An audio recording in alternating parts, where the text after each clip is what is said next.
Hello. Nope, got the wrong thing. Welcome, everybody. Let's get some music going. Welcome. My name is Paul Berserker1, Batman Shelley, your humble host and space bartender here at the AstroPub. Welcome to the office hours. This is a live stream where I talk about Star Citizen, lore, news, and more. And we got a big one this week. Lots of things to talk about. And for once, I am scared that CIG, well, I'm always scared when I think CIG is listening to me, but I am especially scared now. Let's get to the office, shall we? Hello, welcome. It's sort of the end of the week for me, end of my semester. Hold on. There we go. How's everyone doing? So, the very short answer for those of you who are just tuning in this now, maybe watching this after the fact, is 4.0 is going live tonight in a couple of hours. But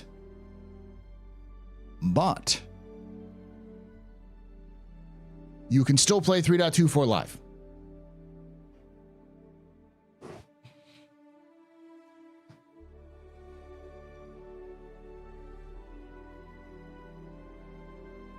If that sounds confusing, it kind of is, but it's actually something I'm hoping that CIG will adopt going forward. Yep, double live. That's like saying you're kind of pregnant. You can have 2 kids, but you can't have kind of kids. Well, here's the thing. 4.0 is going to go live, but it's not necessarily going to be stable. So they can't guarantee that any progress made in 4.0 you can take away my spaceship right now you can take away my space will carry over to the actual non-preview release. But you can never, ever take away my space game.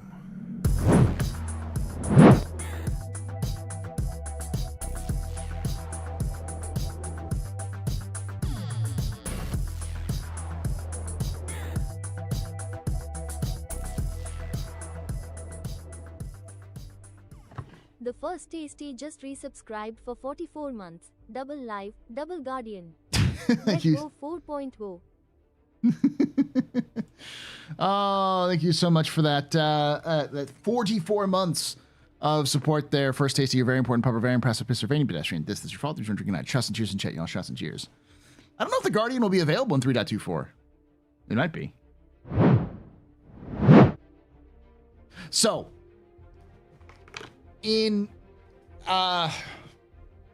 on Steam releases, this is what you call an unstable release or a beta release. The unique aspect of this is that CIG is basically cutting off support for 3.24. So 3.24 is still going to be live over the holidays if you want a more stable experience, but none of your progress will transfer over to from 3.24 to 4.0. Only stuff in 4.0, but CIG does not guarantee that anything you do between now and when 4.0 gets out of preview release, meaning when they stop supporting 3.24 entirely, when they turn off the 3.24 servers, will actually work. They plan on having it working for progression, but they can't guarantee it because it's unstable.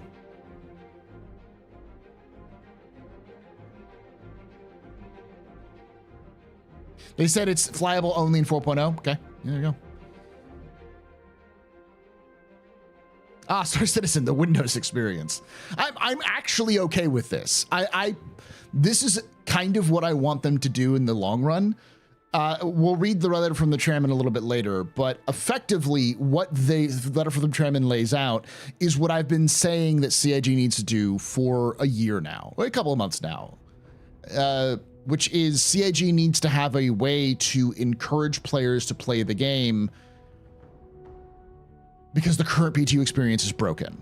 And CIG needs to have a way of having a stable release where people who are complaining about bugs can play. It's not going to be perfect. It's still going to be alpha, but people who complain, oh, well, the new patches broke everything. You don't have to play the new patch. You can play the old patch. But the people who are playing the new patch can still get all of their progression and release only 2 patches a year, like Evocati or Invictus and IAE. Those are when, you know, when they integrate stable patches. That's what I'd want to do. There's a letter from the chairman. Yes, it's a big one. Yeah, 4.0, like, as I've been doing a lot of footage recovery or footage taking for the Pyro video that I'm doing, which should be out this weekend. To give you context, previously the longest system survey was, I think, 15 minutes. This is 50 minutes, 50. I'm covering the entire history of the Pyro system, all of the history of all of the gangs and the major factions in there, and also the story of the Prophet of Pyro, and the story of the Xenothreat incursions into Stanton.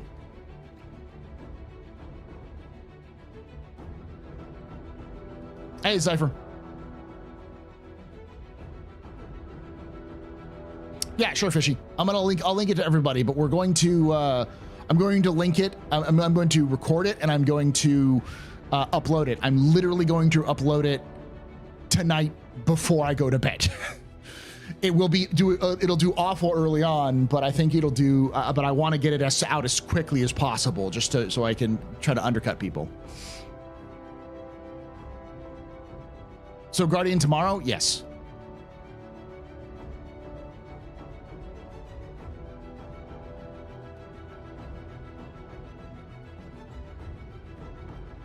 Glad to be waiting here patiently tonight. What do you think about a 2 a.m. drop time Central Time? CIG is going on break tomorrow, so I understand it. This is probably the best solution, because I'm sure not everyone at CIG is clocking out on Friday and then not coming back until January. I'm sure some people will stick around until like Christmas Eve and then, you know, go with their families and stuff like that and have longer breaks later. But this is the best solution for what they had in mind.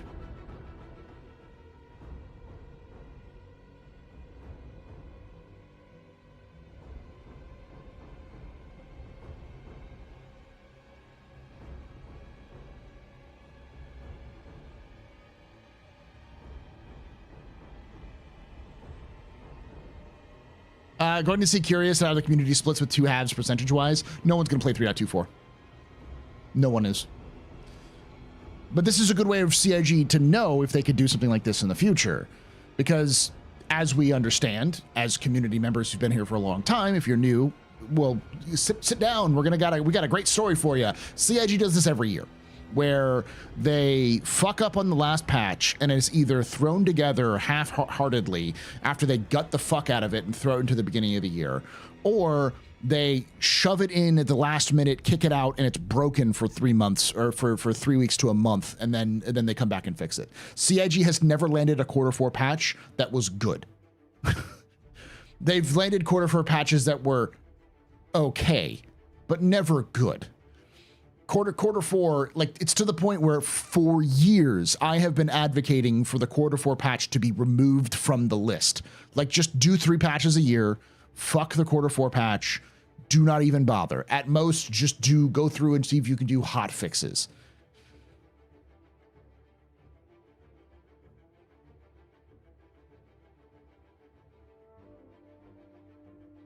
Good in the eye of the beholder. I have never heard somebody say that their favorite patch was a fourth quarter patch. 3.0 came out in the fourth quarter. It was good. It was buggy, but good. It didn't get fixed until 3.2.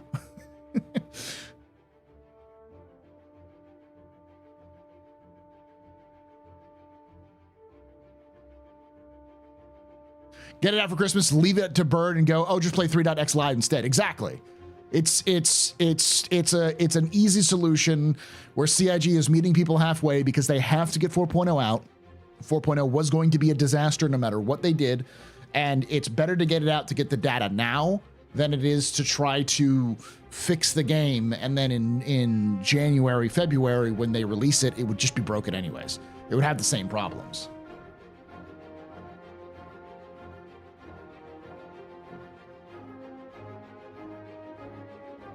I'd rather more frequent, less stable patches. It would improve the community perception of CIG.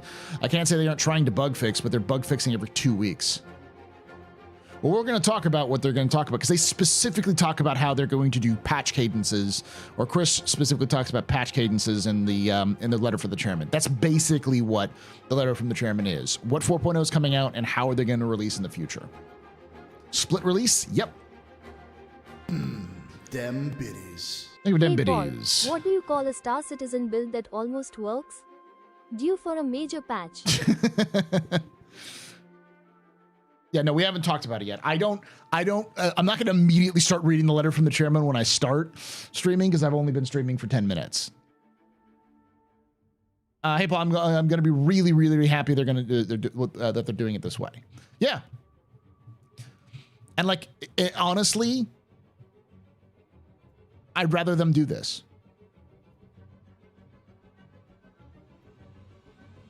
So yeah, so here's what I hope they do. They take from this. CIG should only patch live, stable live, twice a year. That's it. And they should have an unstable live for the rest of the year. So if you want to play all of the new features and progress, you can in the unstable build. But if you just want to play the game without any problems or with minimal problems, you play stable. You don't get as much updates for the stable build, but you get stability, which is what people want. Which is not what people want. Some people want. People like me want the new content because I want to play the game that's going to be, not what we have now. And if both people are allowed to progress, more people will be pushed to do the unstable builds because there's going to be not only the new and shiny, but reputation and all that other kind of stuff. This stream is my latest check-in for Star Citizen. So, Balunda, I will tell you that 4.0 is coming out in 8 hours. It is they're adding pyro to the game and server meshing and jump points. And from my experience, it is actually pretty improved in terms of performance, which would be my gather for long-term what's going to happen. But it's still got a lot of weird little bugs, like missions are not quite working properly and travel kind of messes up every so often. But it's nothing that's major in terms of Star Citizen bugs. Those things have issued before, so.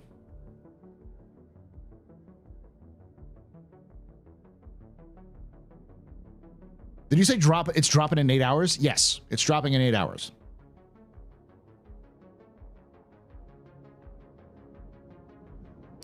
The only problem with that style is it's never actually on a full load on having a full load on server. I think you're still going to have a full load on the server because people are going to migrate to the unstable build. But you allow for people, so if there's something that's particularly spicy, like a patch is released that is just like a 318, you can still have people play your game in the other build. Yeah, how do you know that it's dropping in 8 hours? It was announced on the on Spectrum that they're going to be releasing today, really late. So pull it up. Xylo was talking about it. Let me pull it up.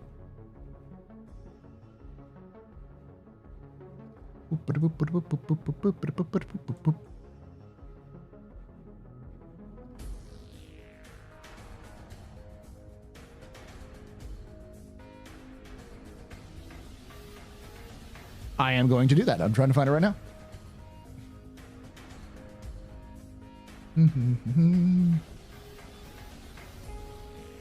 Let me pull it up on my Discord.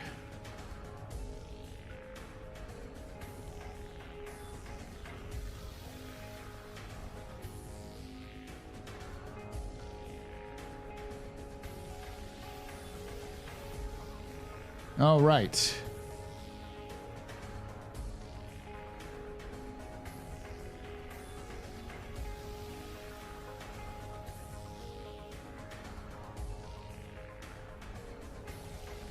Okay, so not exactly 8 hours. But here you go.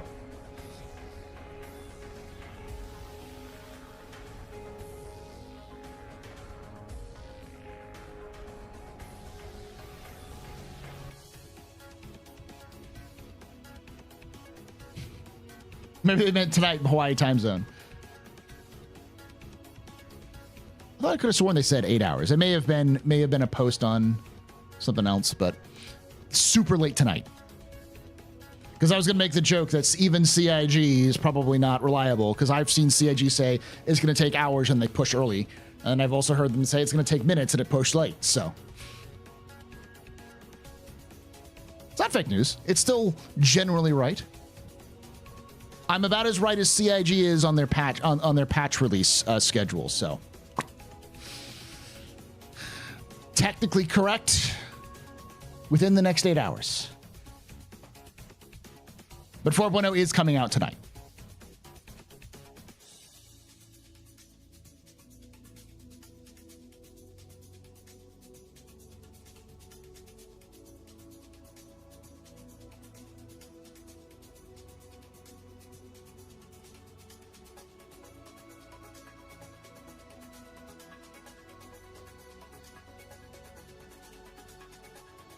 If you can find the post, Nolan, I'd love that. Yeah, specifically, Silo says tonight, because someone said, big questions, when will the preview come online? I'm staying up all tonight, even though I apparently have responsibilities such as work tomorrow. And Silo said, tonight, U.S. time zone could be late. That was today at 3:26 p.m.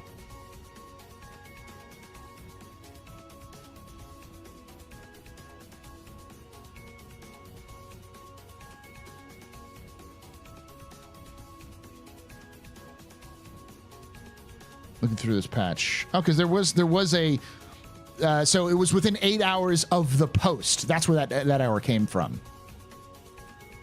Because if it was because someone pointed out, I bet on the release at December 19th, so please do it before 11:59 p.m. And Xylo said we'll keep this in mind. So when Xylo posted this at 3:26 p.m.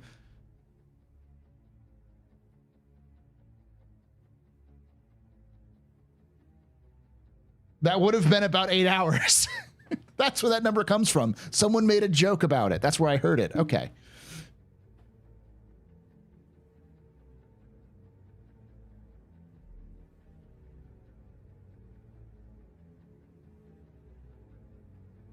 What are my plans for this update? I'm going to play the game.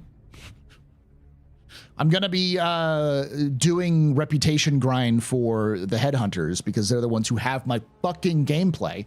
So before then, I'm going to have to make some money doing some trading in Stanton and then going to Pyro to go get some reputation with the headhunters so they don't fucking shoot me. Because right now, if you have a neutral reputation with a faction and you try to show up at their places, they will fucking shoot you. Who are the factions? There are 3 major factions in this patch. Those factions are Rough and Ready, Citizens for Prosperity, and Headhunters.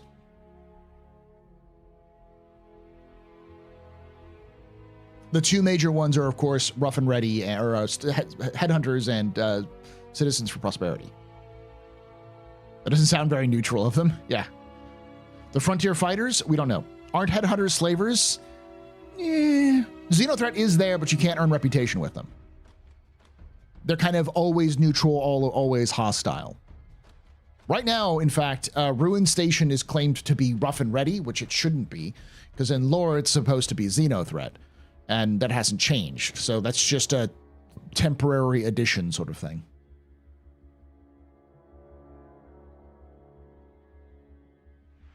I've accepted that anything I see in Pyro wants to kill me. Ah, the Australian approach.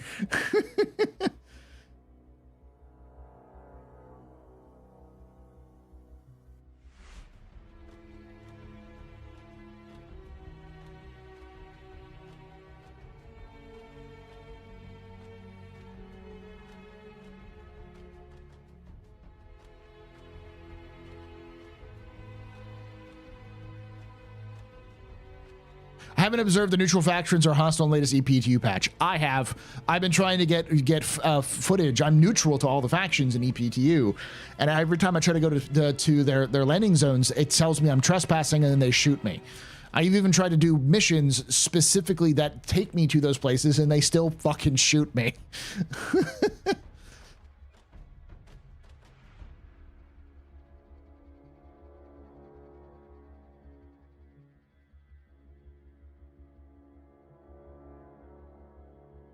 I'm pretty sure headhunters do human trafficking. Possibly they're started off as smugglers. So that seems like an oversight. It's probably a bug. But the easiest way to get around that bug, in my opinion, is just to get affinity with them. They shoot hard too. Yeah, they fucking kill you.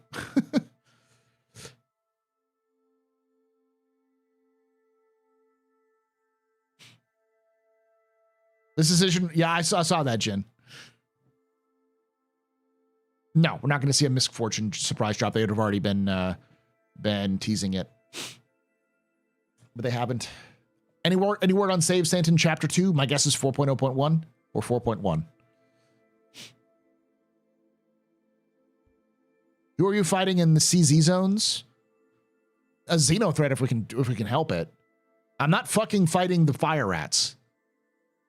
Like, there are two people in my mind that are the rightful inheritors of Pyro. The fire rats and the headhunters. Both of them have been around for fucking centuries. And the fire rats date their, like, it can be traced back their lineage to the first settlers of Pyro. As far as I'm concerned, they're the fucking natives of Pyro. So respect their goddamn religion. The sun is a god, and his prophet lives in the minds of monarchs.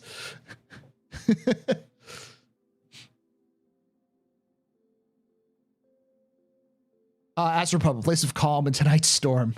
Is everyone else losing their fucking mind?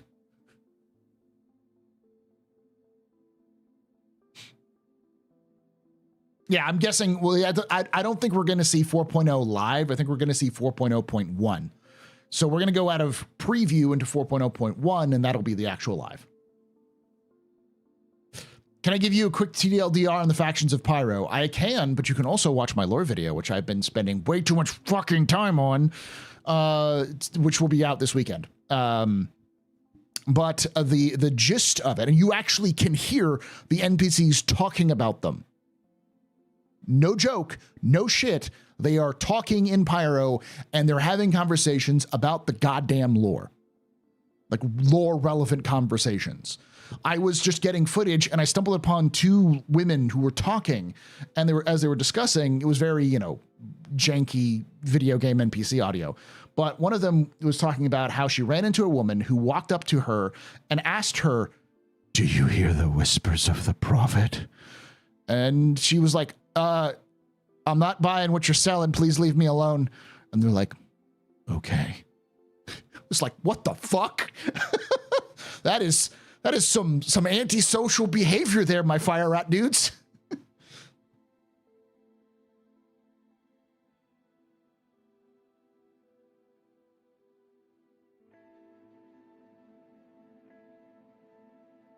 Wait, lore is in game? Yes.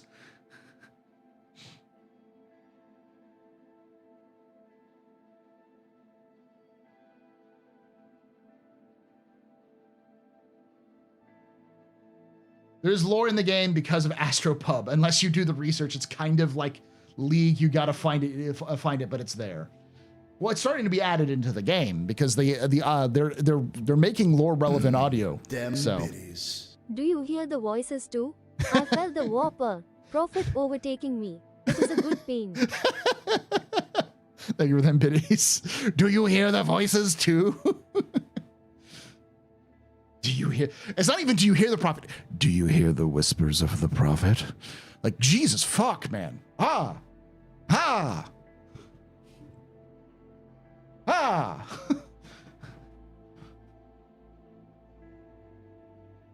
Yes, lore meets every Sunday. Children of Adam from Fallout vibes. Yeah, but the children of Adam don't strip themselves naked to get blasted full force by the by Adam's glow. They still wear clothing. They don't intentionally scarify their bodies in solar storms, which can kill them.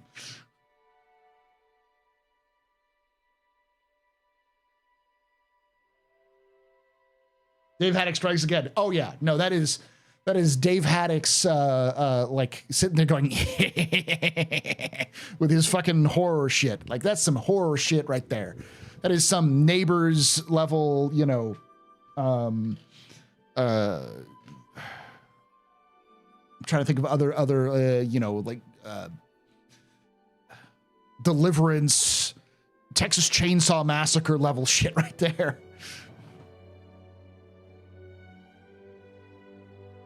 Happy holidays to you too there, Victoria.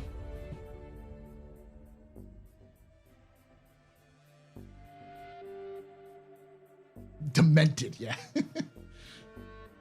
Anyone make a George Bush mission accomplished joke on that CR letter? Technically, it's released in live, so.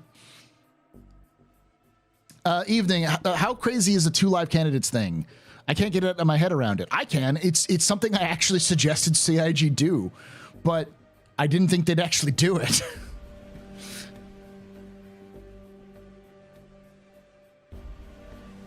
Yeah, the ones in Megaton use the aerated water on the bum as a communion wine.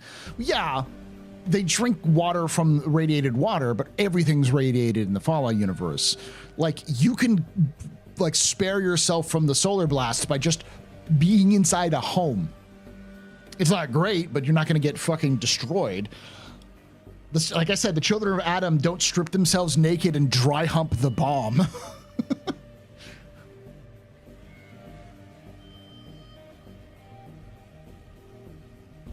He's not live, he's only mostly live, just not all the way live. With that attitude. Wait, who's trying to, someone is saying that the fire rats are like the, okay, let's do the breakdown. So the fire rats, the very quick TLDR, the fire rats are descended from the original inhabitants of Pyro, who were miners and other like administrators for a company called Pyrotechnic Amalgamated, which is where the star got its name and the system got its name. They discovered the actual system, and the UNE basically said, fuck off, we don't give a shit about it, it's too dangerous to be there. And because SHIELD technology at the time sucked ass, they were taking a lot of risks going there. So when Pyrotechnic Amalgamated eventually collapsed, because this whole thing was a gigantic money pit, many people were stranded in Pyro, including a group on Bloom, Pyro 3, who couldn't leave. They were just abandoned by the company. So they had to live inside their shanty barracks. And when they were about to die, a solar storm hit a passing transport that crashed right next to their barracks. And that transport was filled with supplies. So without that solar storm, they would have died. So many of them began to believe that the sun was actually a god and saving them. So they began to worship the sun as a god. The Pyro star is their god. And there was a long time before this, there was a rumor that there was some sort of creepy voice that was predicting the future in the minds of monarchs, Pyro 2, and they called it the Prophet of Pyro. So they believe that the star is a god and the minds are its prophets.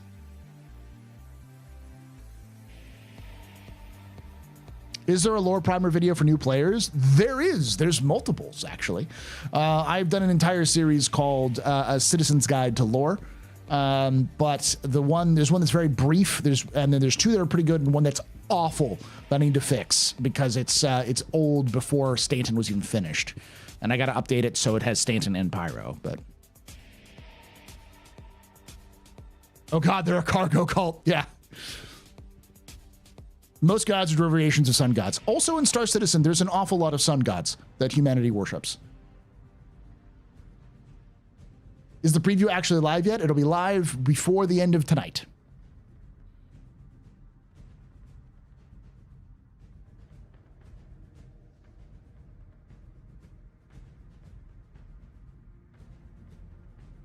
Here, I'll put it up. So for those of you who are watching me live, check out The Astro Historian.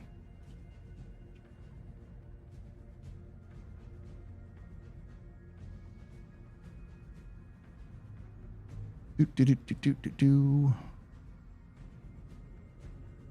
me pull out the playlist.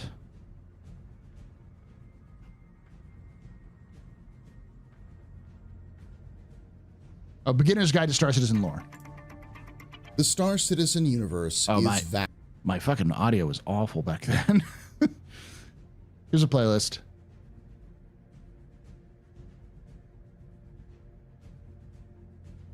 There you go.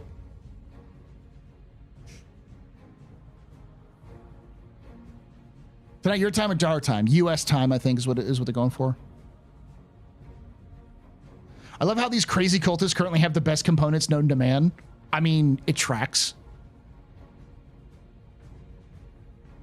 Some of the richest organizations in histories were religious organizations.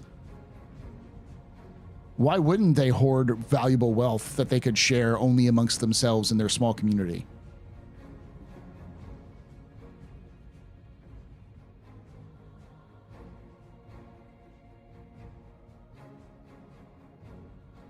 The Catholics have a literal city to themselves. Mega churches are a thing, you know?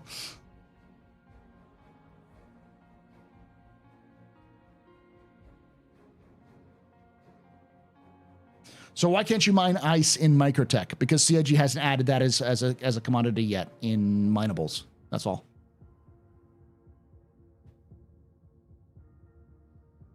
I know I do hate the idea of the best stuff only being available through contested zones. Should be able to get through rep or something. I'm sure it will be eventually, but they want to make sure that people are using the contested zones. And it's not like, the thing is that the stuff that people get aren't going to always be the best stuff that people want, or they're going to get multiples of them. So you can always get them. You'll just need to trade with players, which is what CIG wants you to do. If it's not clear by the 1.0 presentation, CIG wants to actively push players of PvP and PvE, of industry and combat, of all the different sort of play styles. They want them to be smashed together and forced to interact in some way, shape, or form, which is, again, very Star Wars Galaxies coded.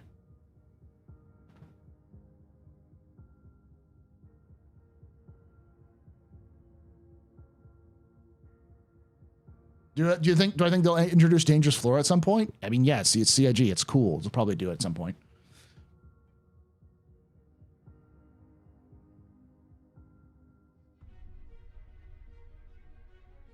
Players aren't going to trade.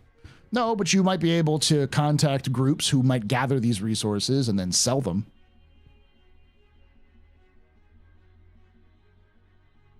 When smashed together, players only interact via violence. Not all the time.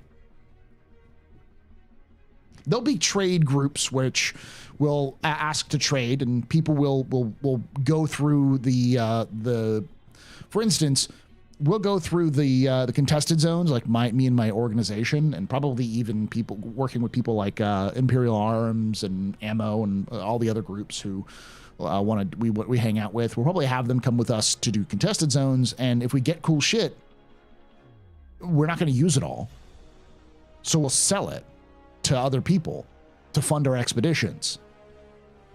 Because, like, cool shit is nice, but if we can't use it or we have multiples of it, we could just fucking sell that shit. Give it to somebody else and they can use it.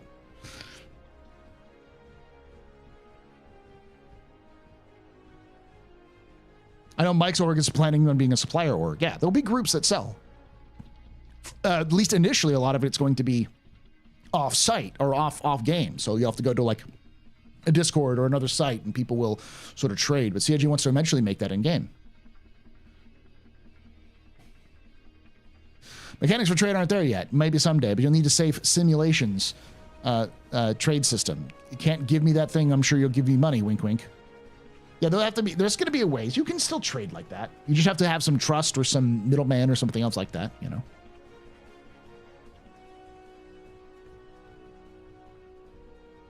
If they can get this actually working and it's stable, there's going to be an explosion of players and big orgs come in. All right, so let me be very clear, y'all. As somebody who's been playing Star Citizen for a while and 4.0, by the way, again, for people coming in randomly, 4.0 is releasing in the next couple of hours. We'll go over that when we talk about the stuff. And I haven't even talked about Stanton or the groups of Pyro. Let me do this and then I'll go back over there. I've been all over the place today.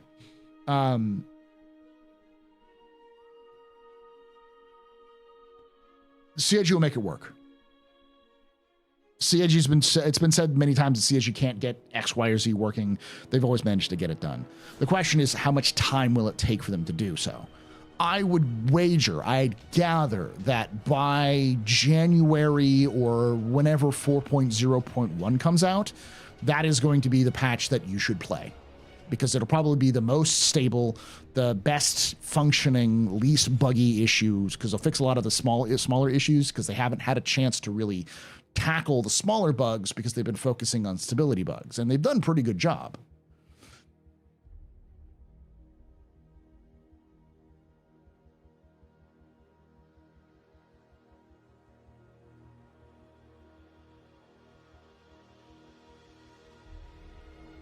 But you're far more likely to sell it to an NPC for fast cash or extort people for ridiculous amounts. It should be sold in shops. I don't think so. We've been asking for years to gateway the best gear away from just being able to purchase it. But I think most people wanted a rep grind of some kind. And NPCs will buy for pennies. You're not going to be able to buy a lot. NPCs are cheap fucks. They won't pay for shit. You were selling stuff out of your hangar. They can see the item in the elevator, but they try to drop it before paying. Bang bang. Yeah.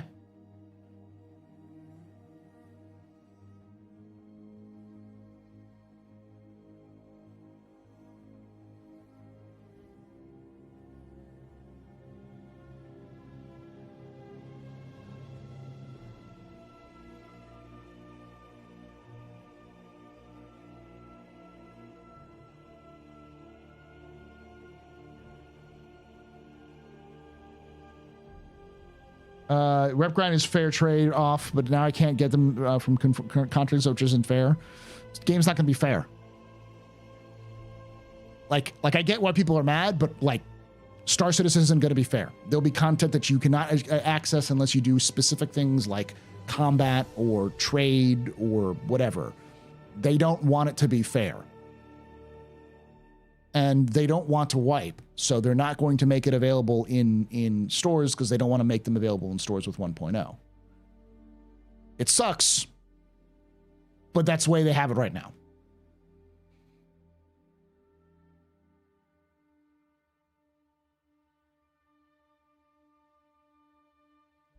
You can solo raid in MMOs. It's just not always possible to succeed.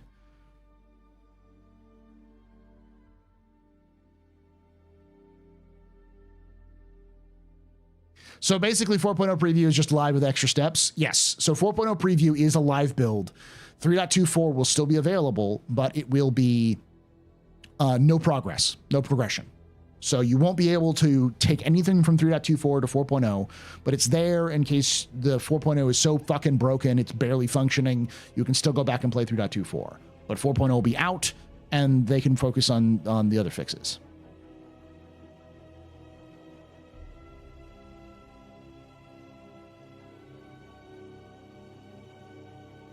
ETA for preview, the end of tonight, before midnight tonight at some point. I'm guessing US. If they ever deliver on 95% of the universe NPC, it'll change things too, because they will follow the script and will dilute the players and a few bad actors. Eventually, yeah.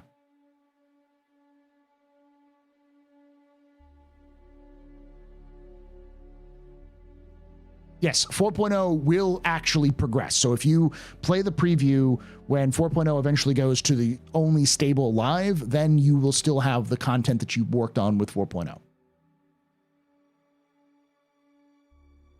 So the preview is, do we earn rep in the preview? Yes, you earn rep, you earn money, you earn chips. Anything you do in the preview will be passed off to live later down the line.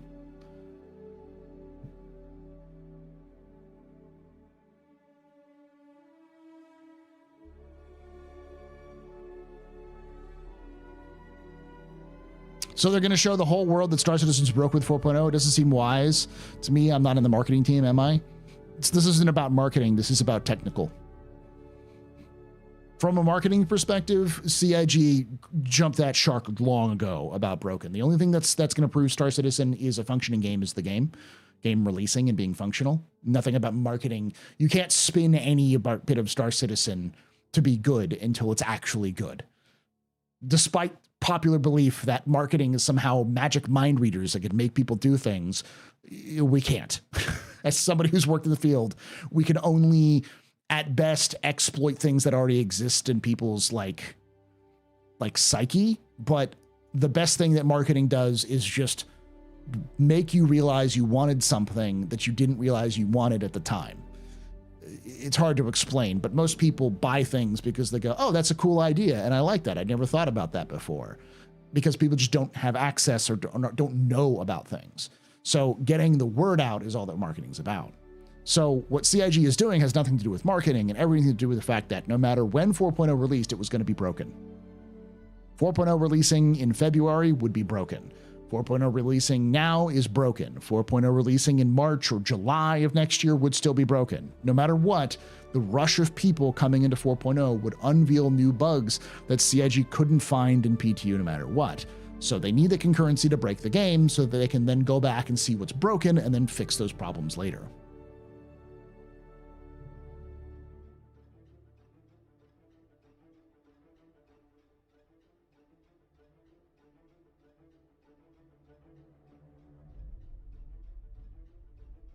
I took the letter that they're going to focus on playability a lot more. Is that true, or did I read too much into it? No, it's true. We'll talk about it in terms of what they're trying to do. So what you're saying is it's going to come out broken.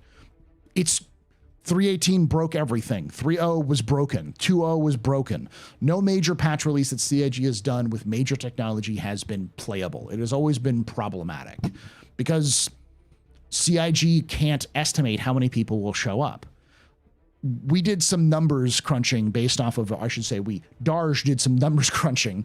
He crunched the numbers and he said there was a 3.33 repeating, of course, chance of our success. Get that reference. He looked at the number of hours that were played and extrapolated a certain amount of hours, average play time, and guessed that there was a little bit over 3,800 people on average playing Star Citizen through the entire year. So, like, that's not high. That's pretty low. For context, at the time when that was posted, I looked up, and Elite Dangerous had an online capacity of 5,000 people. Now, we also know from CIG that number can quadruple. Like, CIG has said something like 200,000 people or like 100,000 people. It was in like the 100,000 range. That sort of hundreds of thousands of people showed up for one of their patches. So the game can spike suddenly in player count. So when you have a game that's supposed to be, that's only supporting, like, let's just say, even at peak hours, non-release times is like, say, 6,000 people on average per hour, spiking to 30,000 people will break your fucking game. This is going to cause problems that doesn't exact. So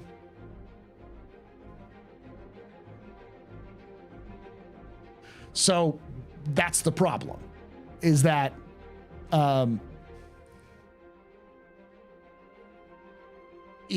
those spikes are unpredictable and you don't know what's going to break. Talking with the people who worked at CIG, the best way of describing it is they know there are problems and they can see the problems and they have an idea of how to fix those, but they don't know if those problems are going to happen or not. So it's kind of like you build a chair and some things seem a little squeaky, but you don't know if that's because it's just brand new and you just built it, or if there's some structural flaw or whatever. And so the only way you can really test the chair if it's going to be able to hold your weight is to just sit on the chair and see what breaks, or if it breaks at all. And then if you know what breaks, then you know what you can get fixed for it or whatever. It's that sort of thing. You don't know really the load that the servers can take until you put them under load, and you can't do that if you don't have load. And so it's a catch-22. CIG doesn't want to release a broken product, but they can't fix the product unless they know it's what's going to actually break.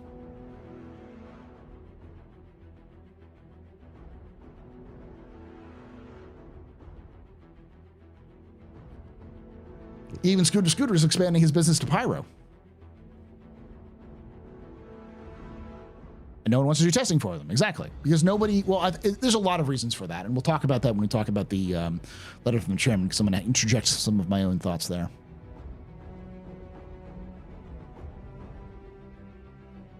Sounds like a chicken egg issue problem. Yeah.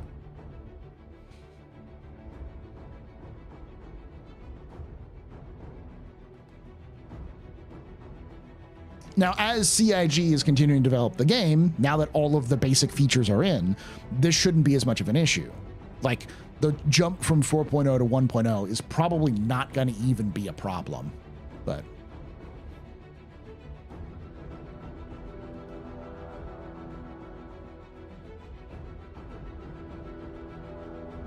or you could do previous designs. You can use previous designs as a model, or do proper materials testing, or assemble it properly, and then you can fairly confident the damn chair will not implode. Yeah, but this is a chair that no one's built before, ever. It could be the greatest chair of all time, or it could be a gigantic boondoggle. You don't know until you build it. So when you're doing something that's brand new and no one's ever done before, there's going to be questions about it. And of course, yeah, people, they could just make a chair that everyone else knows how to use and that kind of stuff, but that's not what they sold. They sold a chair that nobody's ever seen before, using that sort of thing, you know? Well, in a sense, CIG has been building both the furnishings as well, the foundation as well as the furnishing of the house at the same time. So it's cart before the horse. Oh yeah, no, for sure. It's Jerry.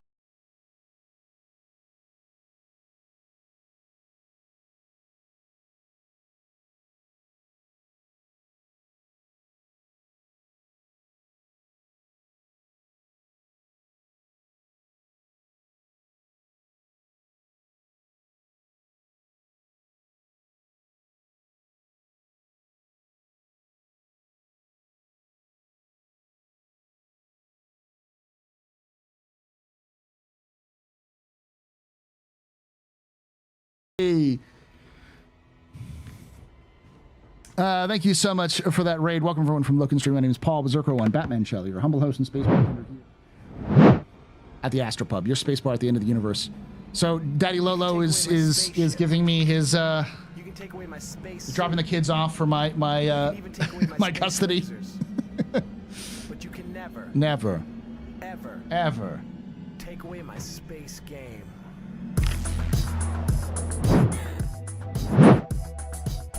It's your night with them.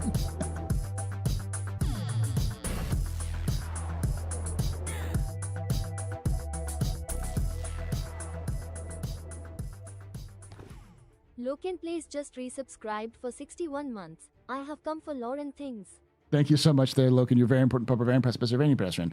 This is your fault, Leader. Good night. Shots and cheers and chats. Sounds cheers. 61 months. You fucking goddamn. I have known Loken for a decade. We first met in Mech Warrior Online is when we first met. Yes, we'll talk about lore because actually we're at the right time. So someone asked for a quick breakdown of the factions of Pyro, and I'll try to do my best with quick. We've already talked about the Pyro, the fire rats. You can take away my space. Hold on, I'm getting bombed. You can Hold take on. away my space lasers. No pew-pews. But you can never Ever. take away my space game. I'm being bombed for Morgan.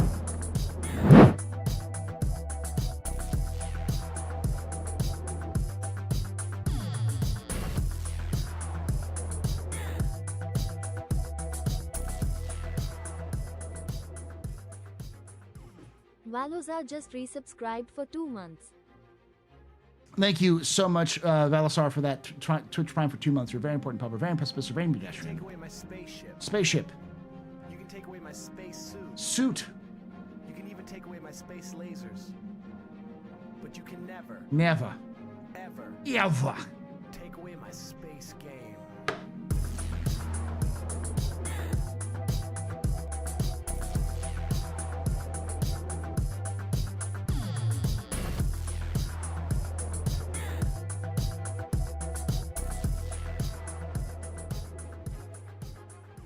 Mason Cold Iron just resubscribed for 43 months. Feels like we started just yesterday. It does.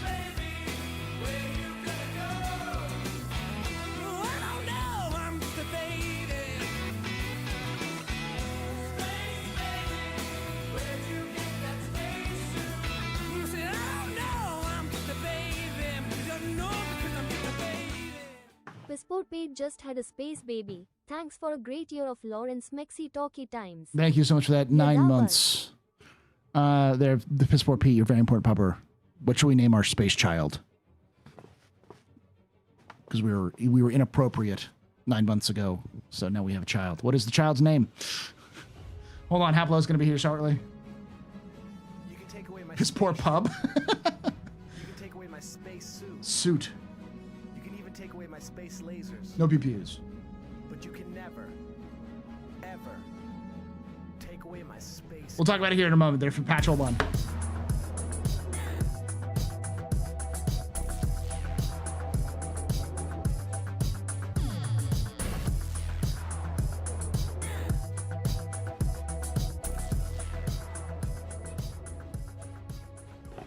Haplo1274 just resubscribed for 11 months.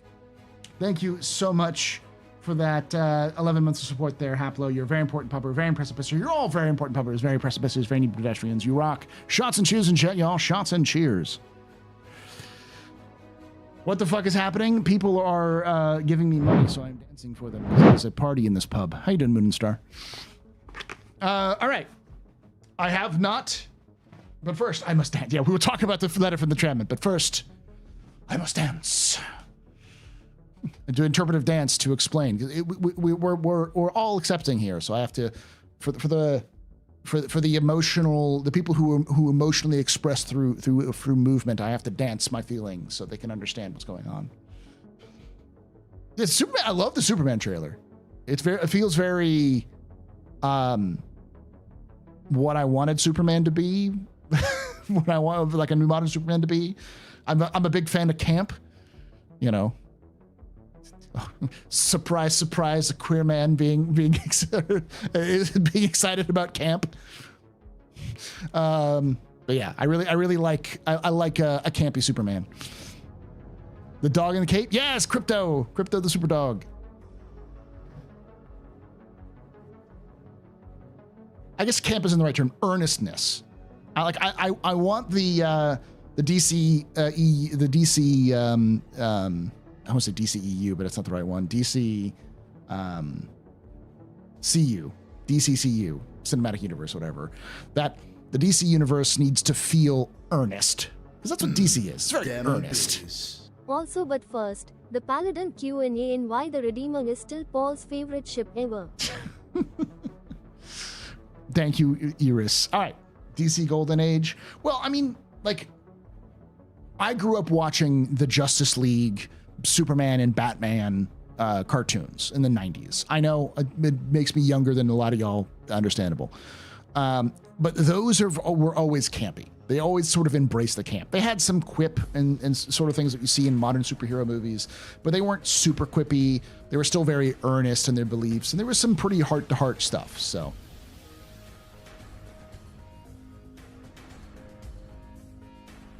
So, let's go over live one more time, what the live preview is, because I'm going to have to talk about this a lot. Then we'll go over the lore stuff, and then we'll do the read-through, all right? So, preview live, basically means that CIG is doing what many other games do when they do a stable patch and an unstable patch, or a release and a beta release on Steam.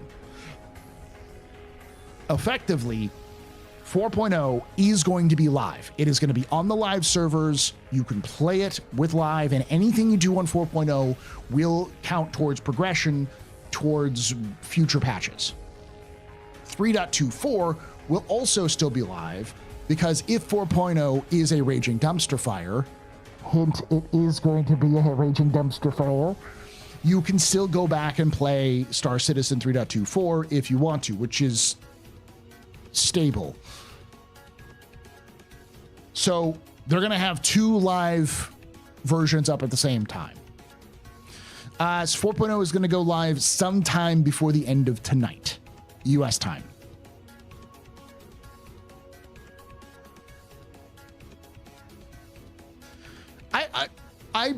A lot of people use 3.18 as a reference point, which isn't a bad choice, but 3.18 was a very specific type of dumpster fire, and 4.0 will be a very different specific type of dumpster fire. Every major release that has been a disaster at launch, 2.0, 3.0, 3.18, they've had very specific issues that were unique to those patches and we never saw again.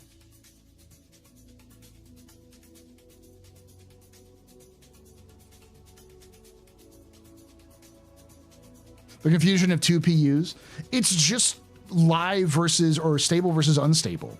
The difference is that typically unstable or beta patches in some games usually don't progress over into the live.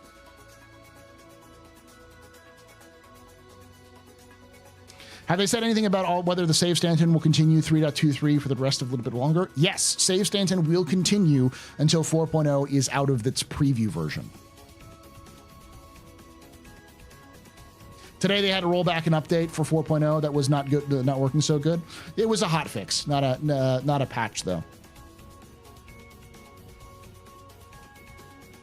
Funny part being the 3.24 build is likely more unstable.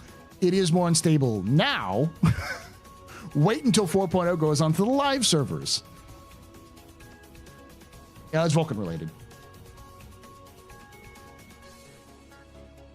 Will we still need to reinstall the full game? Yes, if you want to have both builds of 3.24 and 4.0, there'll be two versions on the live servers, but there'll be a drop-down menu just like PTU. So you'll either have to make a choice of either having 3.24 or 4.0 or download like 200 gigabytes. It's like what, 212 or 2, because like Star Citizen's like 105 gigabytes. I hear different things where it's like, oh no, it's only like 80 gigabytes. Oh no, it's 130. I don't know what it is, but like, you have to download the game twice, basically. There's a section of Save Stanton that's in 4.0 branch, or is that done? The section of Save Stanton that's in 4.0 branch is not in 4.0. Not in the release. My guess is it won't be into 4.0 until like 4.01. It's big. It's hovering around the 100 gigabyte range. You'll have to have two of them. Now, yeah, you can just rename your EPTU launch to live preview and then it will be fine, but you have to make sure you know exactly what it is.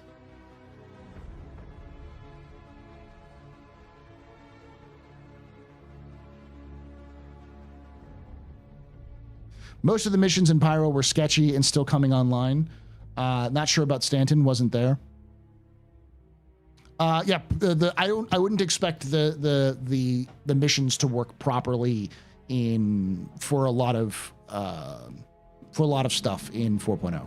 You can take away my spaceship. But missions working isn't a blocker. You can even take away my space laser. Live and EPG running about 250 gigabytes on the SSD together, so yeah, around 250.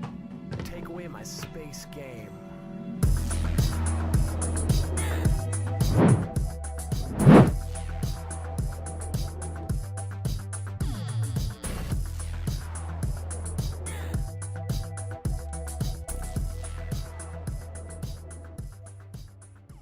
Stacks HD just resubscribed for 3 months. Still loving the content.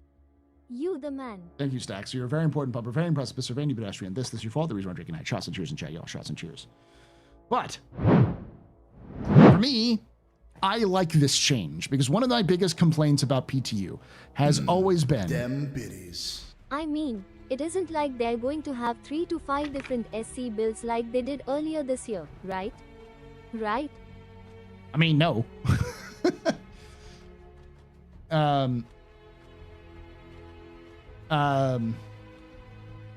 But yes, but no. Yes, the thing is 3.23 will not progress. So if you want to advance, if you want to play the game that you're going to be playing in January, February, play 4.0. But CIG has said it's preview because they cannot guarantee that any progress you make in 4.0 will 100% transfer over to live because it's not stable. That's why I call it stable versus unstable. There are things like that. For instance, Project Zomboid recently released an unstable build of Build 42, which is their latest version of Project Zomboid.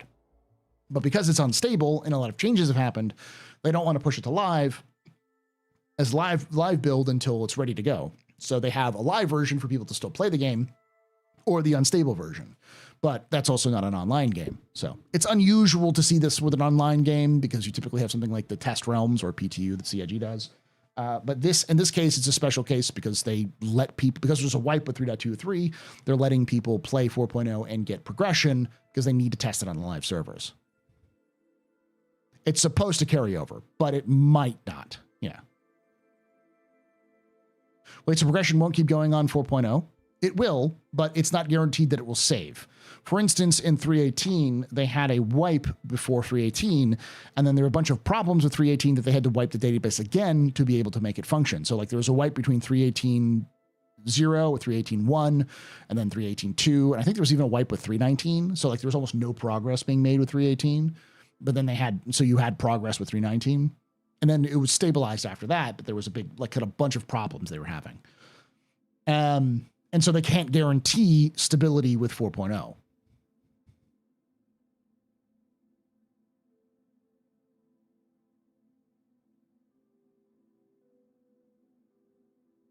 Also, the Mirai Guardians released with 4.0 for the Twitch Broski ask. Yes.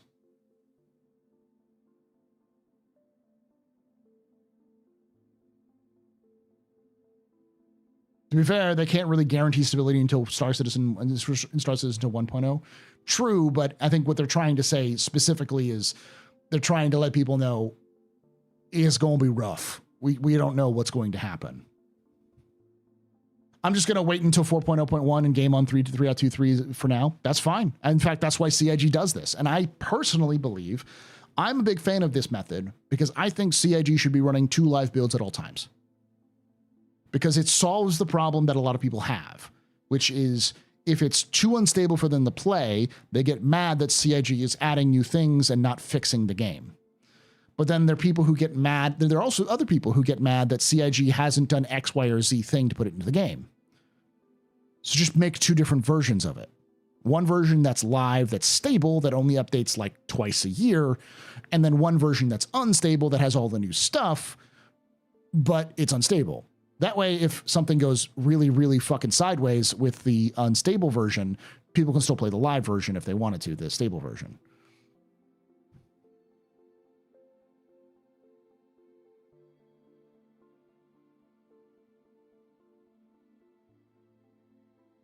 And I think they should have progress in both. That way you could encourage people to play the unstable version because it gives you progress for things like new factions or new missions or new things and access to new ships. So, because that's one of the biggest problems is that with PTU, people do not want to play it because if they play PTU, they don't get progression. So a lot of people just feel that like it's a waste. I've heard that story so many times where people says, I'm not going to play PTU because it's just seeing the new things. I'll see the new things at live. I don't want to experience the bugs, you know?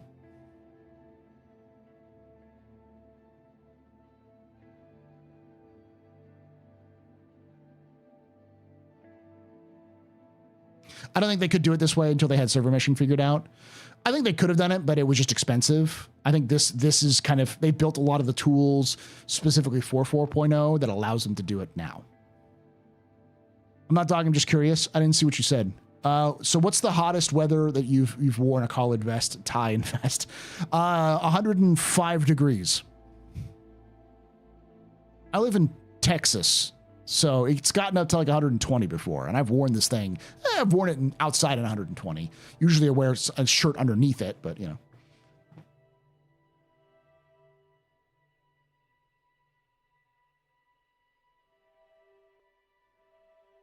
So will the Guardian be available tonight then? Yes.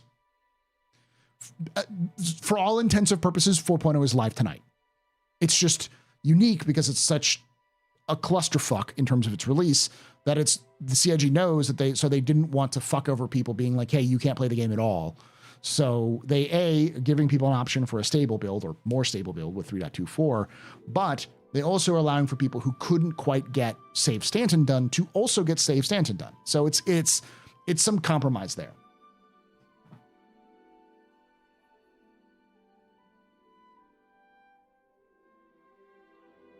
The 3.24 servers will technically be cheaper than the 4.0 servers. That's true. From what Bolt is saying on Spectrum, it sounds like there are core changes on the servers that are used for meshing compared to the ones used previously. More details to come. So what did Benoit say? Because that's Benoit's. Bolt is Benoit's handle. Sounds like there are core changes to servers that are used for meshing compared to the ones previously. Oh yeah, it's the stripping the onion. If you remember the server meshing inside Star Citizen they did a couple of weeks ago, they talked about how like every time they fix something, they're peeling back a layer and they're finding more things to fix.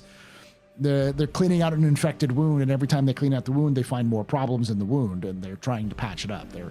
They're untangling the rat's nest of problems. So they're code cleaning up, but in the process, they're finding some of the structural weaknesses. Like, I guess that's a good way of putting it. It's like a house, you know. The house may look fucking disgusting, and so you need to fix that problem. So you know, knock down a couple of load-bearing structures, things are here and there to replace it. And as you do so, you knock a hole in the wall, and some fucking roaches crawl out, and you're like, well, now I got to get a fucking, you know, exterminator to come and do it. And the exterminator comes in and kills all the roaches, but then the roaches are dead, and now it reveals that there are termites in there, and they've rotted away the wood. So now you have to go through some more and replace more wood.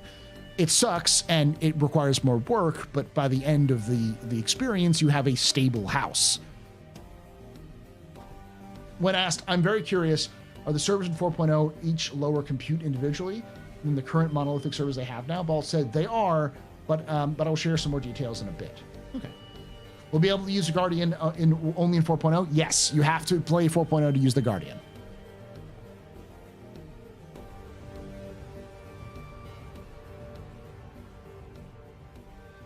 So where's the Guardian marketing if it's releasing tonight? Weird CIG isn't jumping on that first. They probably already have it and it's already ready to go, but they're going to probably release it tomorrow morning when the marketing team is fucking awake.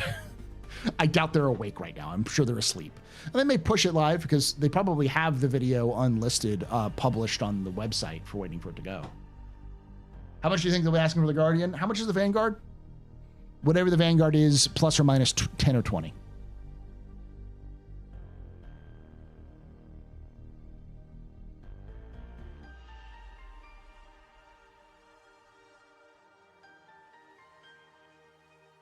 Oh, we're awake. C-Daddy's literally in chat. C-Daddy's the one who pushes those pages live. So C-Daddy, would you be breaking the rules by saying that there is a Guardian page that just hasn't been published yet? C-Daddy is platform, not marketing, but similar.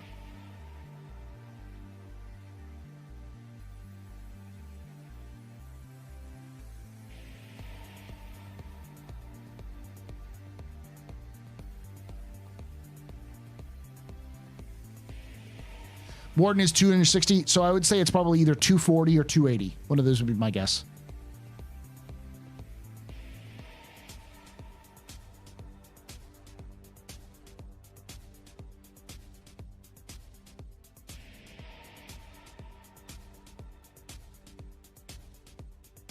Or somewhere between that.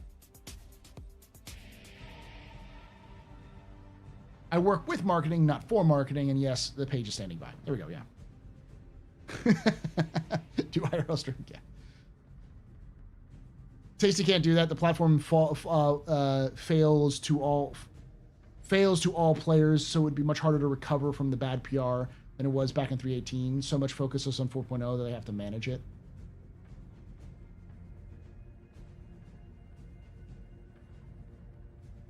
No ET tonight besides US Central.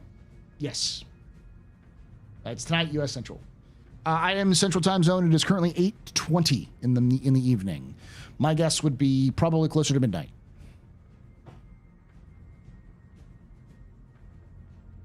Do you know what EST at the time? EST? Probably 1 a.m. CST. Hey, Astro, random question. I'm trying to download Star Citizen on my Lenovo Legion to go, but it keeps saying I can't download it on mobile. Any idea how to fix this? I've seen the gameplay of it running on Legion Go. Check out the fan help desk. There's probably some people who could at least point you to guides for it. I'm good where my anxiety is, thanks. Yeah. On our metrics, we're more bound by the cost of location, not specifically player counts in a location, if that makes sense. The cost of a location, not specifically counts in the location. Yeah, that makes sense. Basically what he's saying is each server costs money, not the players connecting to the server, because those servers are going to be there whether a player is connected or not. So as many servers as they have, that's really going to cost. Now that this configuration is more balanced towards giving performance that is mostly even across both systems. That's based on data and EPTU, might change in live. So basically they looked at the distribution of players in EPTU, and they have given certain areas more dedicated servers and other areas less dedicated servers. So places that have really high amounts of players who are in it probably have a dedicated server. So my guess would be like Bloom, or all of the space stations in Pyro, or like Ruin Station probably has its own server, and Bloom probably has its own server, and so does probably Monox, but everything else has like 2. There's 6 servers or 3. So then, and then in Pyro or in Stanton, they have 3 or 4, which is probably each of the planets. And dynamic meshing will do that allocation, reallocation dynamically. It'll basically decide where these populations are, and they just need to build an algorithm that decides those swapping, and they can do that on the fly. But that's just, they need to get data, which is what they're doing with 4.0, and they need to know, they need to build the systems back end for it. So here's the exact breakdown from Balt. Oh, so he's actually giving us those ones. Okay, so Hurston, Crusader, ArcCorp, Microtech, and Stanton Space. That's 5 servers in Stanton. Pyro Space, Pyro 1, 4, and 5, that makes sense. Pyro 2, and Checkmate. Pyro 3, and, okay, yeah. So Pyro 2 and Checkmate, Pyro 3, and, I want to say Oblivion, but that's not Obituary. And then Pyro 4, Ruin. Yeah. Or Pyro 6. They just said it's going to be 5, 5, 600. Wow. Okay. Whew. 5, 5, 600.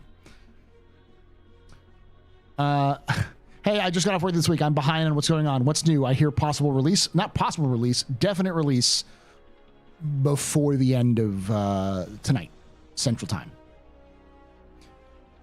I feel sorry for the people who are watching this at work after the fact tomorrow, because it's going to hear me repeating myself. I'm glad you enjoy my voice in the background. Dave, Jerry, Susan, thank you for listening. I hope you're having a good time. Happy holidays. Not to the rest of the viewers. I'm just talking to you. You can take a break. Don't worry, your boss isn't behind you. No one's looking at you right now.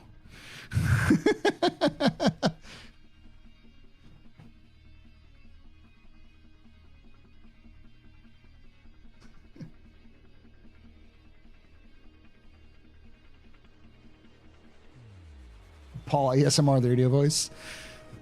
You're listening to Smooth Tunes 105 with your radio host, Paul Shelley, bringing you all the hits to keep you feeling good with the vibes all the weekend long.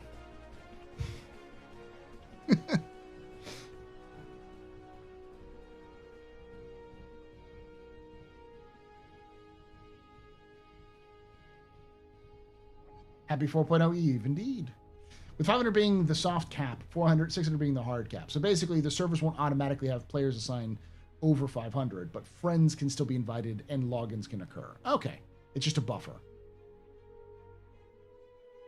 What's Star Citizen? I'm here for Squadron 42 lore. You joke now that there, but you know it's going to happen.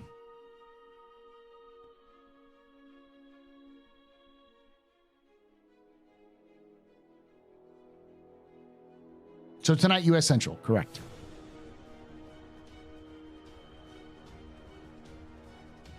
Question: what do we think we can expect from 2025 from CIG? When do you think we'll see all 5 proposed start systems in game? So we're gonna have to look at the letter from the chairman, but I have said for a long time that I think CIG's ambitious goal is to get 2 different star systems in the game next year. They got Pyro in this year. Next year they'll get Nyx and Castra. Do I think it'll actually work? Probably not. CIG is always overly ambitious. And with CIG's current state on like what they want to do, I wouldn't be surprised if Castra got pushed to like an unstable live like we have with Pyro at the end of the year. But I think 2 to 3 years, I would say 2027 is what CIG is shooting for all 5 systems. Well, 2026, end of the year, for all 5 systems. But I think 2027 to 28 will be the actual 1.0 release.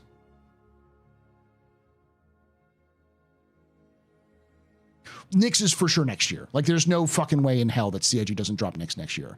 It just depends on where. Castra is the question.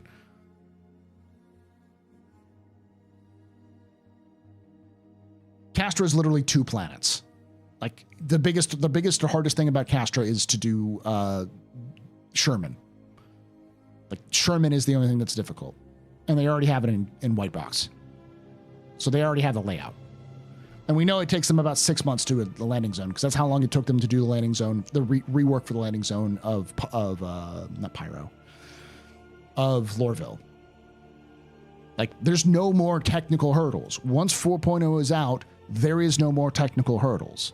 They are done in terms of the basic buildings. There are still some things that are important that will cause some problems in the back end here and there, like mission issues and the dynamic meshing issues, but those aren't going to be functionally different from what we have right now with 4.0. It's just improvements. It's taking the system and making it better. That's all it will be. So there's no reason why CIG won't be able to release Nyx. Because even Nyx, we already have the fucking landing zone. For those of you who are new, let me tell you the story. Come here. Yeah.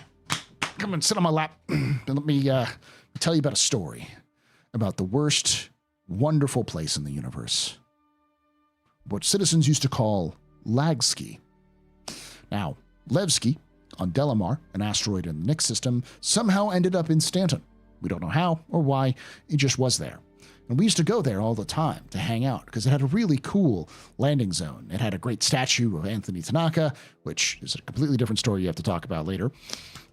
It had a gigantic pit that we used to do sumo wrestling in with Grey Cat buggies, and also challenged each other to try to climb out of the pit while not dying. Weird times. It also had the first racetrack in Star Citizen, which we would drive our vehicles around. Sort of. It sort of worked. One patch, all of the hangars broke. So we had a great airlift where people would say, I'm stuck in Levski, please come get me. And people would fly over and pick up players and transfer them out of Levski to other places. Yes, the great Levski airlift.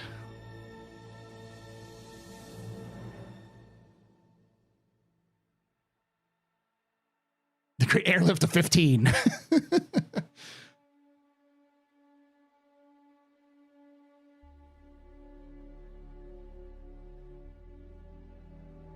I miss Levski. Fuck Olisar. I don't know why everyone fucking loves Olisar. Fuck Olisar. Fuck Olisar to death. Throw it in the pits of hell. Like, Levski was the best thing. It was the first landing zone. We had it before we had Hurston, I believe. We may have, yeah, we did. It was 3.0. It came out in 3.0. Actually, technically it was in 2.0. Yeah, it was 3.0. Are you going to stream until 4.0 releases? Welcome to the office hours. I do this every Thursday. We just kind of hang out and talk about Star Citizen lore, news, and more. Speaking of which, I'm going to have to go over the lore stuff here very quickly, and then we're going to read the letter from the chairman. So we usually go about 3 to 4 hours, sometimes longer, but... Sorry for the noob question, but what's the differences between the upcoming 4.0 Live and 4.0 EPU right now and present? You will be able to earn progression. So like if you... because there's going to be a wipe at 3.24, so with 4.0 Preview Live, you're going to be able to keep anything you earn in terms of reputation, money, everything. It's the same thing we have with the EPTU, but now with progression turned on. It's in the live servers. So the back-end monitoring software they have with EPTU will be turned off, so it won't be as intensely monitored. So there's probably some performance bonuses there and maybe cause some issues that are freeing up some stuff. But it's basically just them hitting the switch. So, yep, you're not getting any stimmy checks for 4.0. No more 15 million stimmies.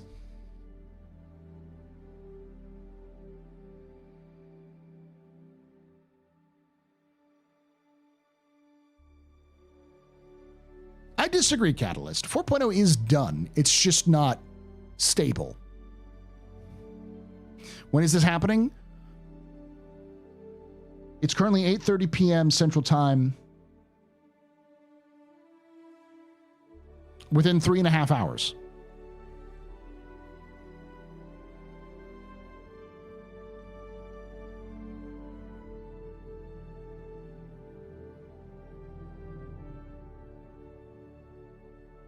How long do you think till base building?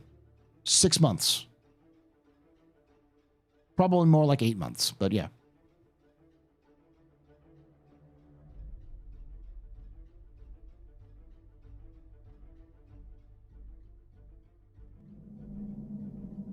You can take away my spaceship.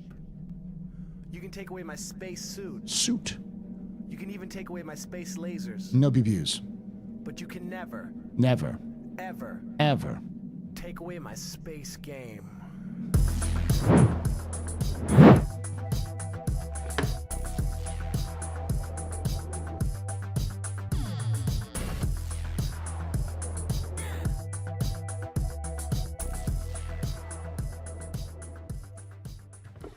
Northern Trooper just resubscribed for 17 months. Now I have a machine gun. Ho, ho, ho. Thank you so much for that 17 months of support there, Northern Trooper. You're a very important pupper, very impressive Pennsylvania pedestrian. This is your fault. There's one drinking night. Shots and cheers and check, y'all. Shots and cheers. We gonna be broke ass bitches. Yes. Someone is asking, do you think cleaning will be gameplay? Will be post for 1.0? Yes. Even CIG is saying 4.0 is done. The mission refactor, even C isn't saying the mission refactor is done. It's complete. Yeah, it's done. They're saying it's done. It's coming out. and progression's coming. That's done to me. But you can never, ever take away my space game.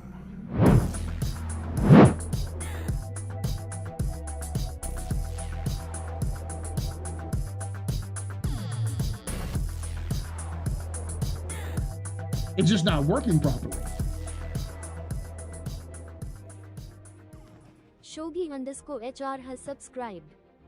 Thank you so much for that tier 1 sub there, Chogi. You're from Prime sub. You're a very important pupper, very impressive pisser, very pedestrian. This is your fault. There's one drinking night. Shots and cheers and chat, y'all. Shots and cheers. Honest bugs or no bugs, game breaking or otherwise. I'm just happy to see 4.0 after all this time. People have been complaining about 4.0 not being out for a while. Part of me is just like, just kick it out. Like, it doesn't matter if it's bad or not. It's been so long that no matter what you do, it's going to be bad. Even if CIG released a flawless patch, someone would get problems with it. No problems with it. But at the very least, it's done. It'll be done. They'll move on from that. If something comes out buggy, can we say it came out? That's basically all fucking Star Citizen. Someone is asking, do I actually think that base building is coming that fast? Yes. Now, do I think full base building is coming that fast? No. No. I think you'll be able to plop down a couple of small shacks and maybe a mining operation, and that's about it. You'll have access to your like small drones. Maybe the BLD will be released, that kind of thing. Because like talking with CIG developers, what they showed off at CitizenCon is already in game. Like they have that working in game. It's just a matter of polishing that up, putting it into like the full game, like a full build, and see what happens. And there's a lot of like smaller attachments that need to go. They need like tie-ins that needs to go into the back end. That can take some time, but 6 to 8 months from now isn't that bad. Shacks for all the orphans of Stanton. Yes. Is it out yet? 3.5 hours.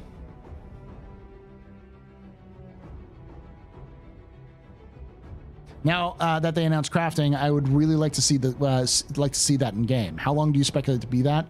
Next year, at least initially. Oh, you said BLD? Yeah, the BLD, the not BLT, the Starlancer BLD, the Starlancer build. This isn't the worst release I've seen. The missions probably won't work properly, especially in Pyro, but you know, it'll function.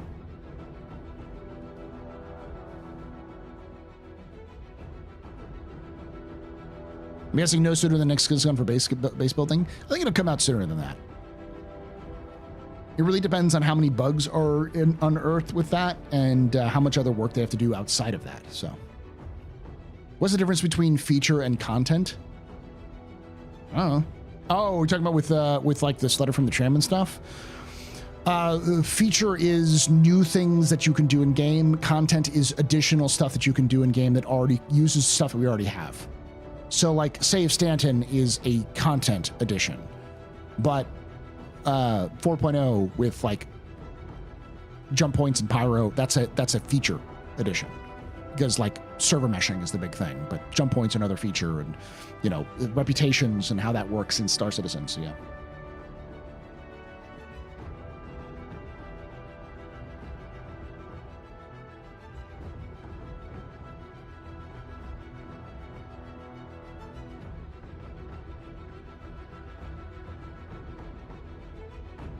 So crafting will be before base building. I assume they're going to come at the same time, around the same time.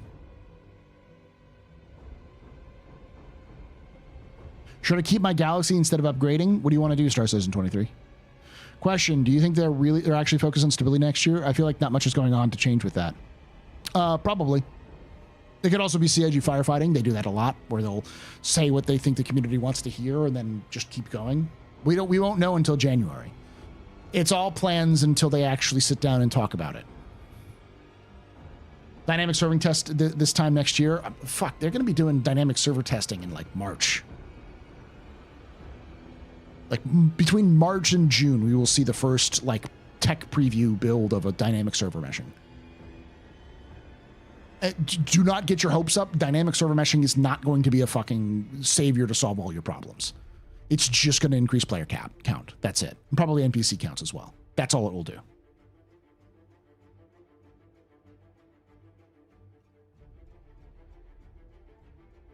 Oh, bold, man. I'm impressed. I don't work for CIG. But my claim to fame is I called fucking Castra. Someone also asked about Terra, so I'll explain. I'm sorry if you're still here, getting pulled all over the place. I called Castra years before CIG even announced it.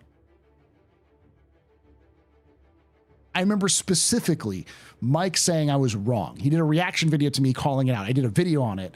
Mike said I was wrong in that reaction video, and I was right. And I'm going to fucking ride that high until the end of time. It's not even no skid on Mike. Mike was entirely right for not believing what the fuck I was saying, because I was a madman.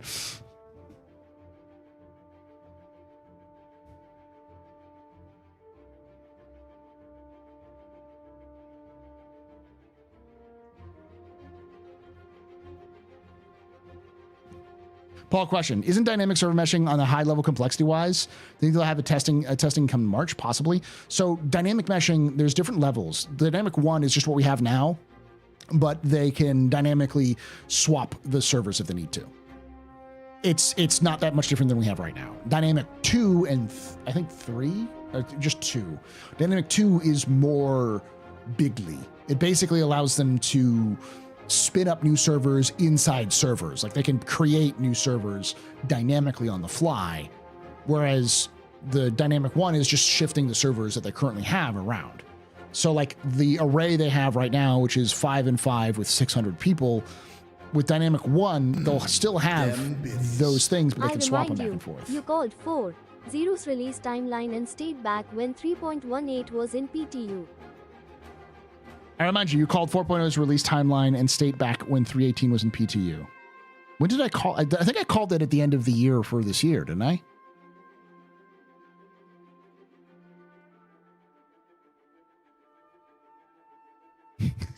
Ask the Astro story. It's the official, unofficial lore guy, and uses the Mandela effect to make his lore videos the current canon. Yes. Dynamic 3 is the one with the long golden hair. As a networking engineer, I can confirm that.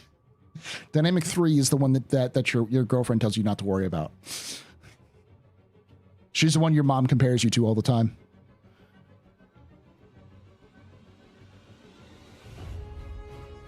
Because kind of grudge is a petty grudge. I don't even have a petty grudge against Mike. Mike's a cool dude. I like Mike. Mike and I talk. We haven't talked recently, but we've talked in the past about things. He's a good guy. Go get him. Go give him watch. Me and him agree on like 98% of everything he says. I agree with. I think it's just our approach to what we follow is a little different. Mike's approach is, can we play the game? Can he play the game right now and enjoy it? And my approach is more about seeing how the sausage is made and trying to string out where they're going so I can get an idea of where I can set my expectations rather than focusing on what we can do right now.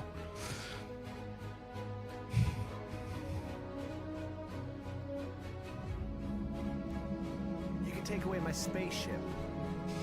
You can take away my space Tara, suit. yes, let's go over here in a moment. You can even take away my space lasers.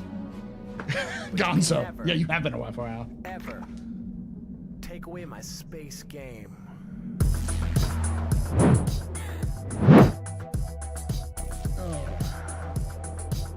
All right, let's talk about Terra. And then we'll talk about the factions of Pyro.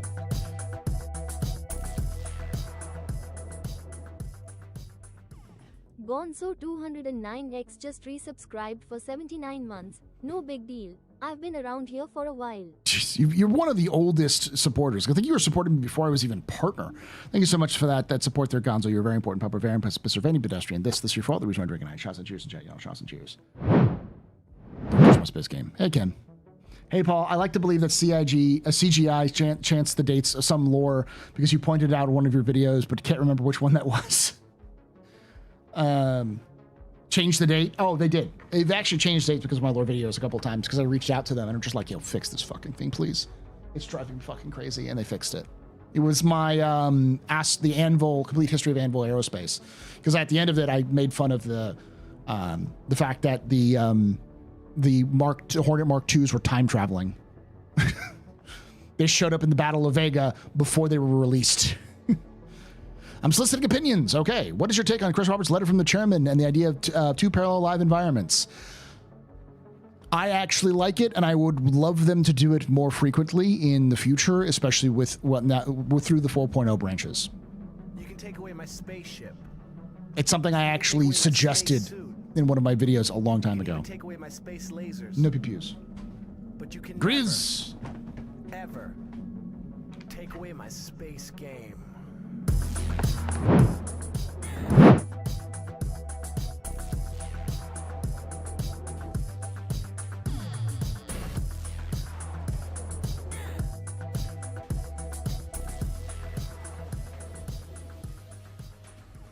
Gifted Grizz, a membership. Grizzman56 celebrates 23 months of membership. 4.0 let go.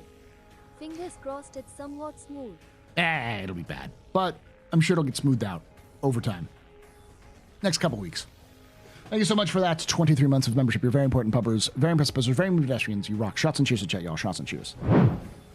Never take away my Coda. I would stop you with my Coda.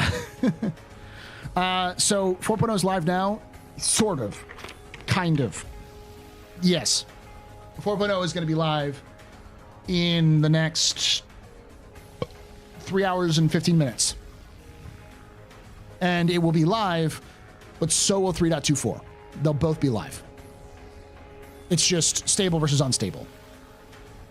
That's what I've been calling it, stable versus unstable. 4.0 is unstable live, whereas 3.24 is the stable live.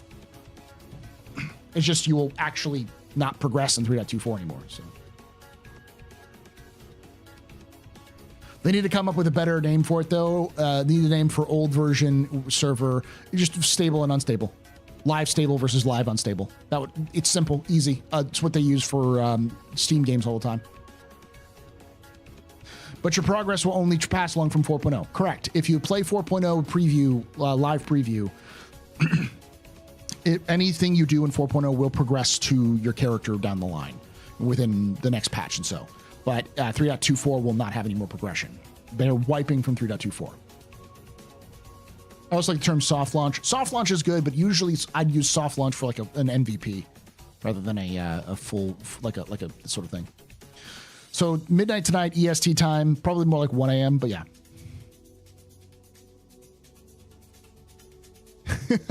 Nah, live stable and live even more stable. Got to keep it positive. I like your thinking.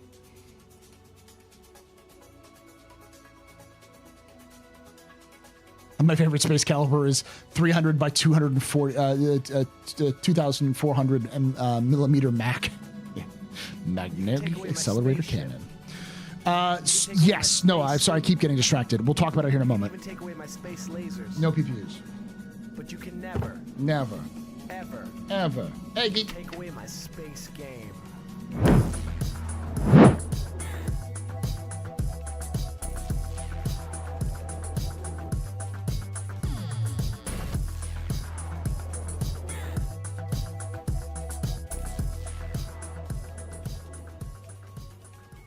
Toha_X2 just resubscribed for 5 months. Excited for 4.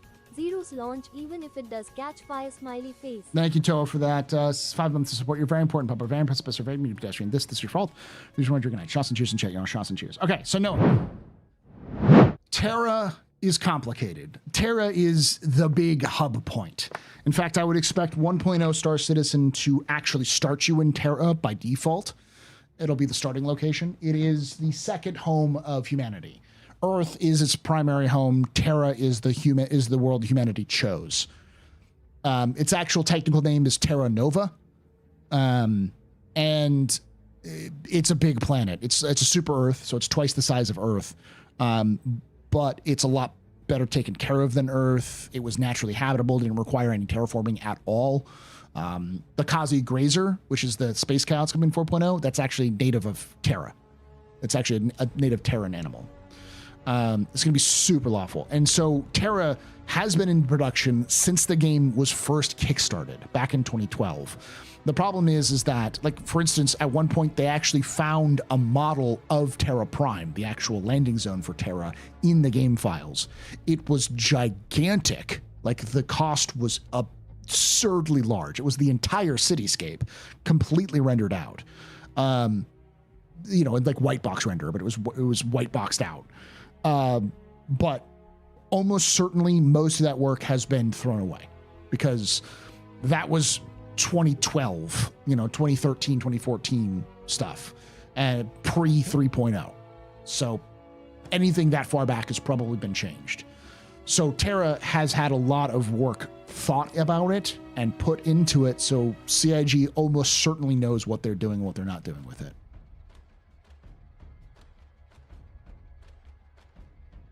So let me get this straight. They're doing EPTU as a broken live and 3.24 as live server. They're both live, yes. They're both going to be on the live servers. You just have to choose between which one you go to. You can take away my spaceship. You can take away my space suit. 2 high security, You can 1 take away medium my security, space and lasers. 2 low security. But you can never, Never, ever ever. take away my space game. Yeah, we'll have Earth animals. But CIG doesn't want to do Earth animals. I do space animals. With the turtle.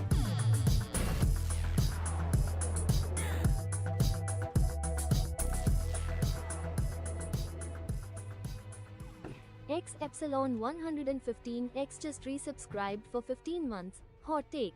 I think they're targeting one SQ42 launch at Invictus 2026 and 1.0 at Sitcom. That's not a hot take at all. I think that's true. I think that's exactly what they're targeting. But you got to remember, CIG has the aim of a stormtrooper, so they're going to miss. Is Stanton medium? Yeah, it's actually not officially policed by the UEE. It's policed by the corporations themselves. Effectively, you wouldn't have a place like Grimhex in a high security system. Grimhex is not going anywhere.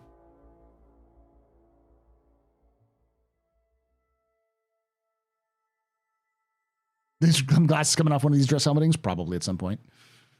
Didn't CIG say at one point we would have dogs? Yes. We're probably going to have dogs. Dogs are in Squadron 42.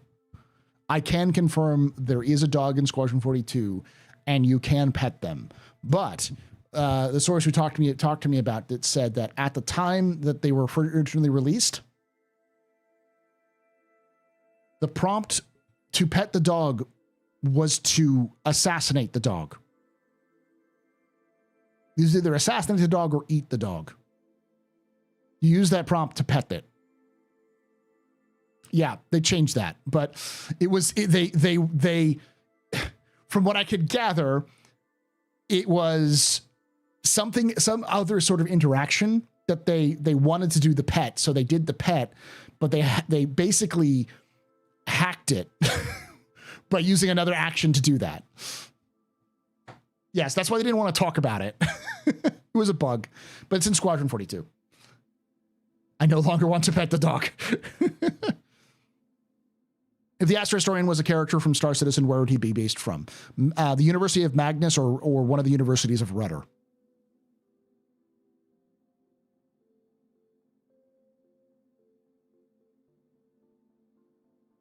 Castro's looking good, yeah.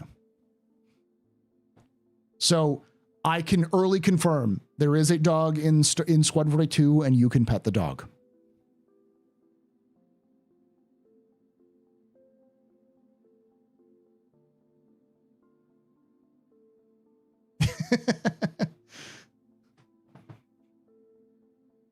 There's a dog in Squadron 42, and you can pet the dog. If CIG kills the dog, Dell, Star Citizen is a dystopia. That dog is going to die. It's written by Dave Haddock, who's a horror fan. Killing the dog is always a trope that you use to make somebody look like a bad guy. They're going to John Wick the dog. What type of dog? There is no confirmation of what, but I'm at the time of Squadron 42's initial announcement. Chris Roberts, one of the developers, had a golden lab, or not golden lab, a gold retriever, I think. I can't remember exactly, but yeah, I think it was golden retriever. So probably a golden retriever. That's fine. The cat lives.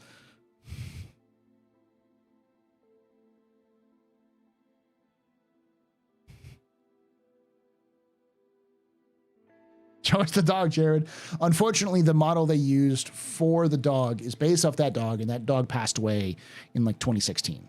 It was an old dog by the time that stuff happened, so. Alien race, not so bad. Eats dog. Xenos, monsters. Listen, a Banu would 100% eat a live dog. That wouldn't even flinch. They'd feel bad about it afterwards if everybody else was mad about it, but, like, it's creature. A yellow lab? I think so, yeah.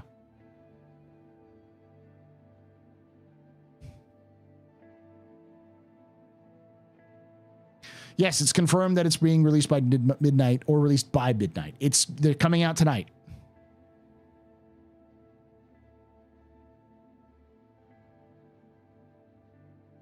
Spoiler, it's a Chihuahua.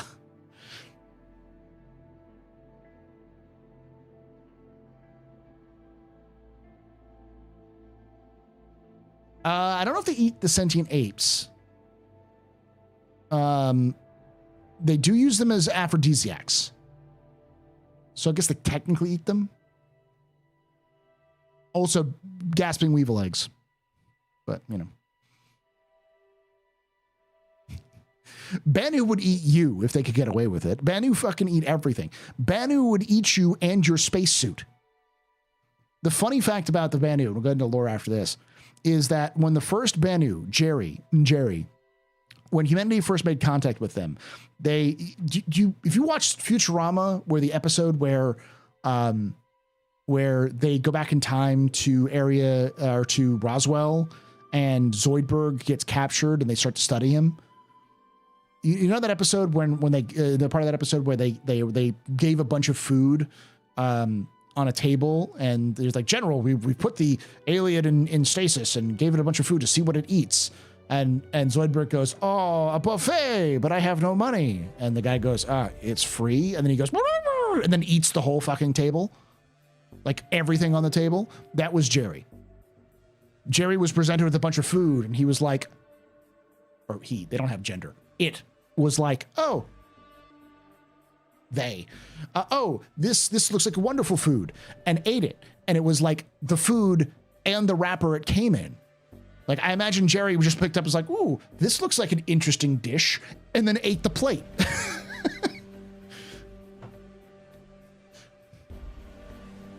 Roswell That Ends Well. That's the name of it? Okay. One hard-boiled egg. The same hard-boiled egg. Fucking Red Dwarf reference.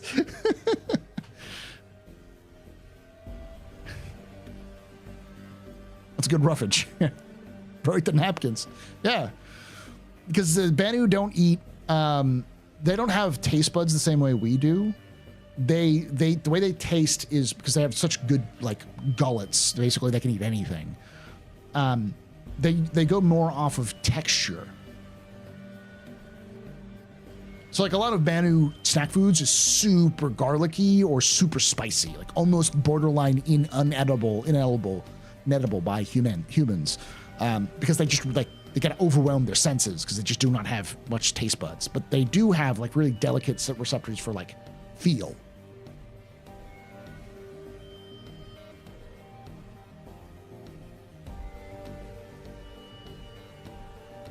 In the Marines, we used to eat Starburst squares with the wax paper on, easier to eat on watch. Yeah.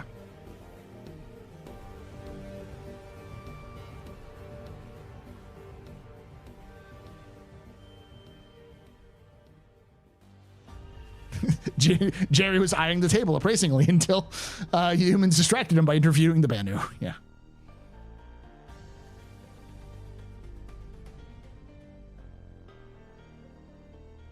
So what you're saying is that the Banu have to try my tempura. Yes. Tamales. First time I tried to eat the husk. We're more in common than you think. Hey, Max. How am I doing? I'm doing okay. So also the wax reminds me of Marines of crayons and helping them feel at home. So let's talk a little bit about. Oh yeah.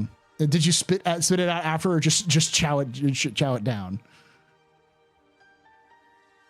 You chew it down. Yeah. You ate the whole thing.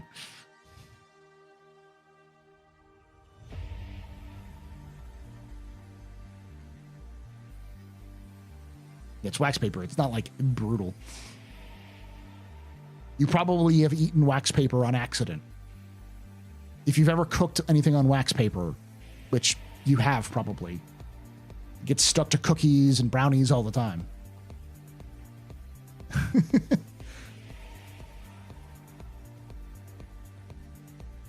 Hey, Joe Pop.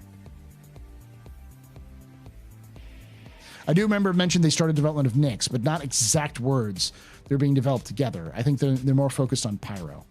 Yeah, they were more focused on Pyro. At one point, they did mention that they started work on Nyx's worlds, and some initial work on Nyx. The initial work on Nyx was finished, and they went back to Pyro to do more work. Development isn't linear. To give you an example, in movies and television shows, they don't do like shoot scenes from beginning to end. Like you don't shoot the beginning of the movie and then shoot the end of the movie. You shoot the movie with the way or the television show with what you have at the time.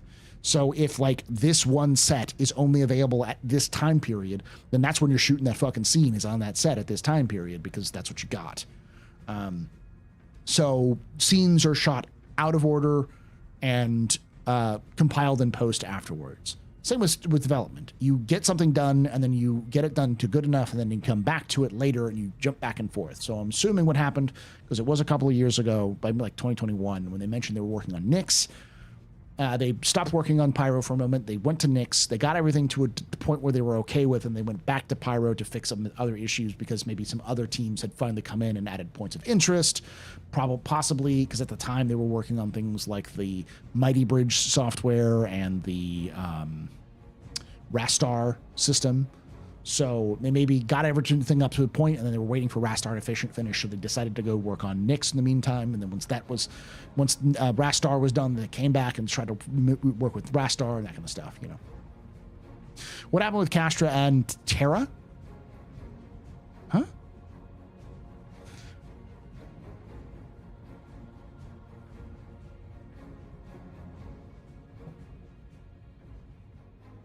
You think we'll get Nyx before Squadron 42? Easy, yeah.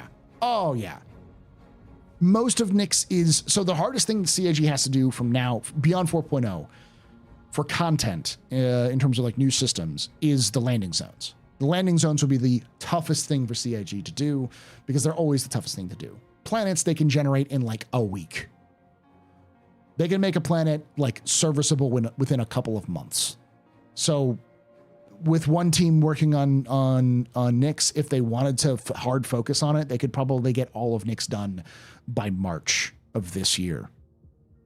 They won't, because that's not how development works, but And they already have the landing zone because it's just Levski. And most of what we have had for Levski is staying in the game. It's just they're adding new features here and there and some connecting tissue. So it's not really going to be that different from what we remember. Continuity is a serious job with show and film production. There's still things that they miss despite the hardest efforts. And that's IMDb's Goofs page exists. Yeah.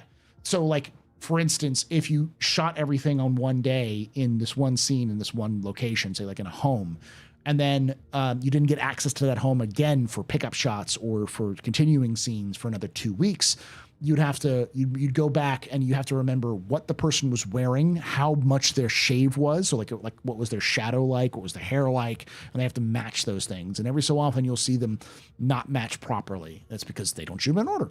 So that's one of the reasons why you'll probably see shit that ends up in Star Citizen. You're like, that was fucking removed years ago. Why is it here? It's because they built it years ago and then they forgot to remove it. But Julie Rule of the War, yeah. We're going to have those sorts of continuity errors in Star Citizen for a lot. When are we doing a letter from the chairman?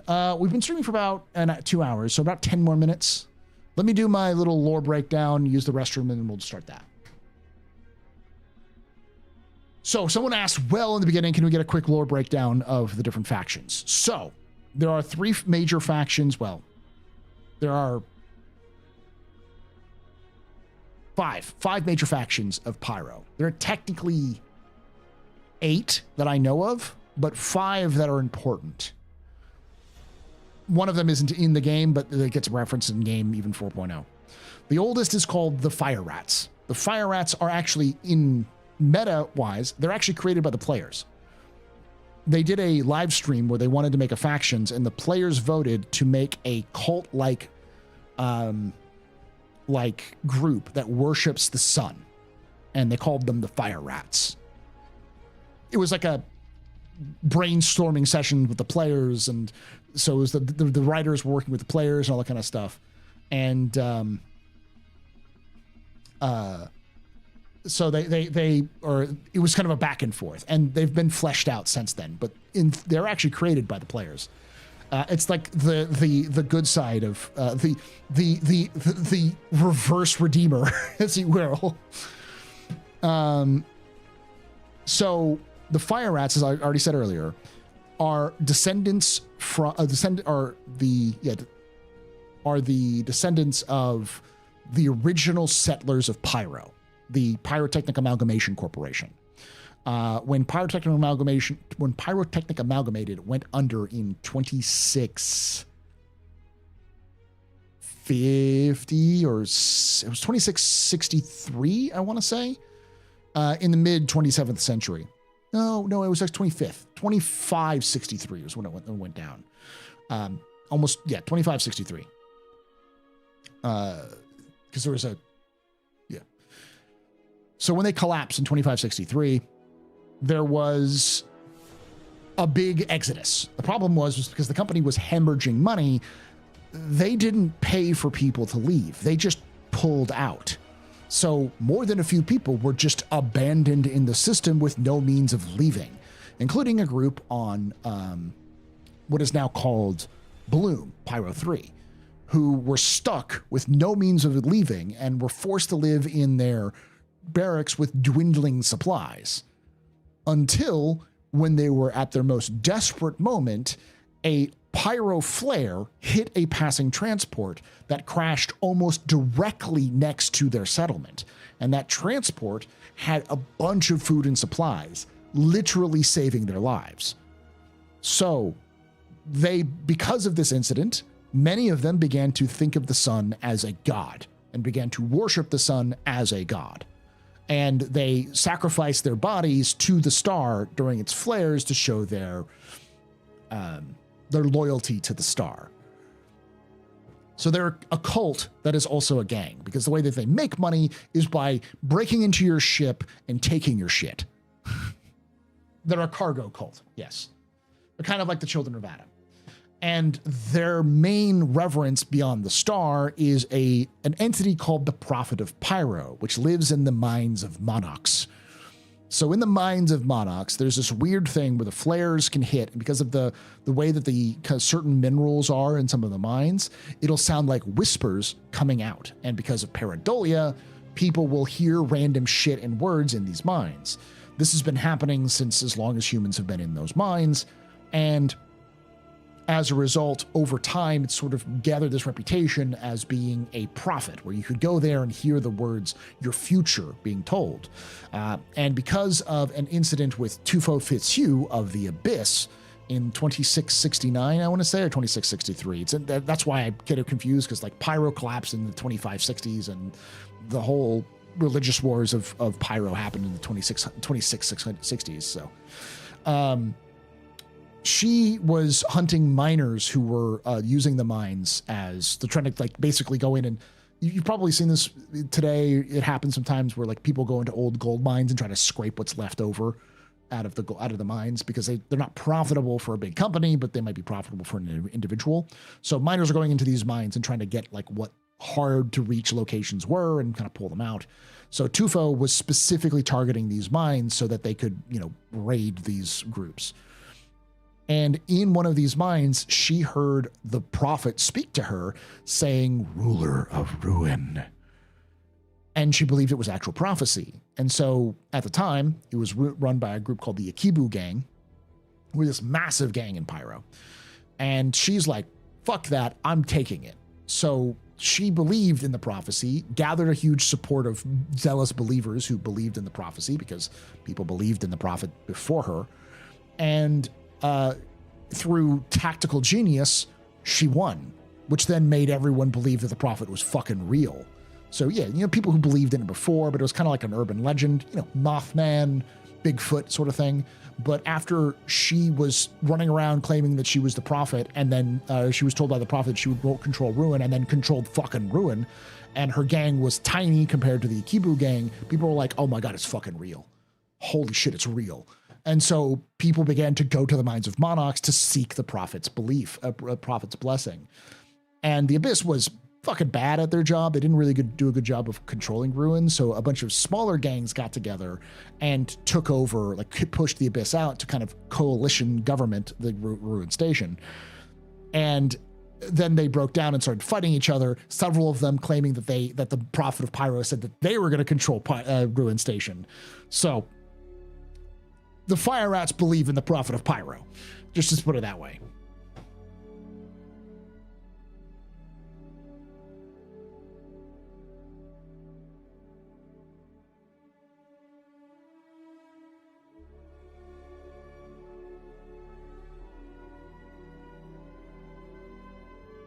Oh, how many SCU of canned Orange Crush were there?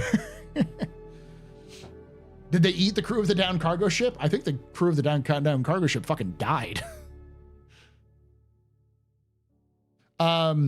So the second oldest gang actually came into Pyro around that time of these big religious wars, called the Headhunters. They were actually a smuggling ring out of Virgil, and they would smuggle goods through Virgil through Nyx and Pyro into Terra. And they were really good at their job. They got around a lot of advocacy bullshit. But as things got harder and harder from the work, they decided to move away from Virgil and then set up shop in Ruin Station, as Ruin Station was becoming more and more important. And because they didn't participate in the religious bullshit, they actually managed to slowly gather resources and parts of the station and other settlements, and very carefully extended out and grabbed a bunch of things. So by the end of the 27th century, they controlled all of Pyro. And then the Drop Kings showed up in 2720, and them and the Drop Kings just fucking fought it out over Pyro and Ruin for centuries. Until finally a third party showed up in the early 30th century and kicked the Drop Kings out, which meant that the Headhunters took control of Pyro again. So the Headhunters are not natives, but they've been in control of Pyro and ruling Pyro for most of Pyro's history. They're probably the most legitimate government of Pyro. And you can work with them in 4.0. Then we have the Xeno threat, Xenothreat was started somewhere else. Oh, no, Rough and Ready was the next one. Rough and Ready is actually an offshoot of the Headhunters, founded by a guy by the name of... it's Rook is his name. Can't remember his last name. But Rook was a judge in the Headhunters. Judges are the highest levels you can get in the Headhunters. There's a judge council, which like each part of the Headhunters, different regions, different areas have different rulers, and they work together in one council. He was a judge. He, in the in 2930s, he went to the judge council and said, we're losing fucking territory. The young people aren't really respecting us. We're fucked. And we need to start becoming more businesslike because that's how we're going to make money. That's how we're going to survive. And the judges said, nah, fuck you. So after his discussion with the judges, he left, was kind of distraught. But a lot of the different headhunters in the gang believed in his ideas. Somewhere between 10 and 15% of the entirety of the headhunters gang defected to join Rook. And Rook used that group to start attacking stations and stealing stations, which scared the shit out of the headhunters, thought he was going to try to take over all of Pyro, and then he stopped and basically said, all of the stations are open to everyone, just don't start shit. And effectively cornered the market on all fuel in Pyro. He then adopted the R&R from Rest and Relax because he knew that it was a good branding, but he also didn't want to just call himself Rest and Relax Pyro Edition. So he needed something that would represent how they're still fucking Pyro. They're still fucking Pyrites. I'm going to call the name of Pyro citizens Pyrites because I think that's funny. They're still fucking Pyrites, but they're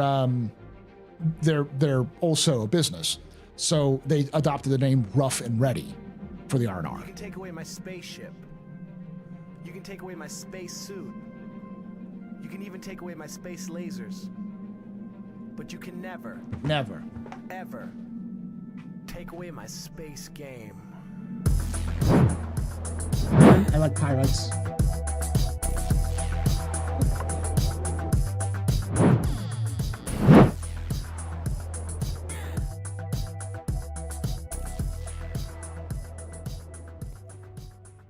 Wrong button. Silvesto just resubscribed for 22 months. Thank you so much, Silvesto, for that Prime sub for 22 months. You're very popular, very impressive, very pedestrian. This is your fault. You're drinking tonight. Shots and cheers in chat, y'all. Shots and cheers. Oh, and then the Xenothreat. Xenothreat is fun because Xenothreat is they're extremist conspiracy theorists. So Xenothreat is made up of ex-military. Almost the entirety of the rank and file is ex-military. Their leader is called The Commander. That is their name. Not their title. Their name is The Commander. No one knows what they look like. And they just show up in Pyro with fucking Idrises. They just arrive on scene with fucking capital ships and fuck tons of money. No one knows where the fuck they came from. And they just take over Ruin Station.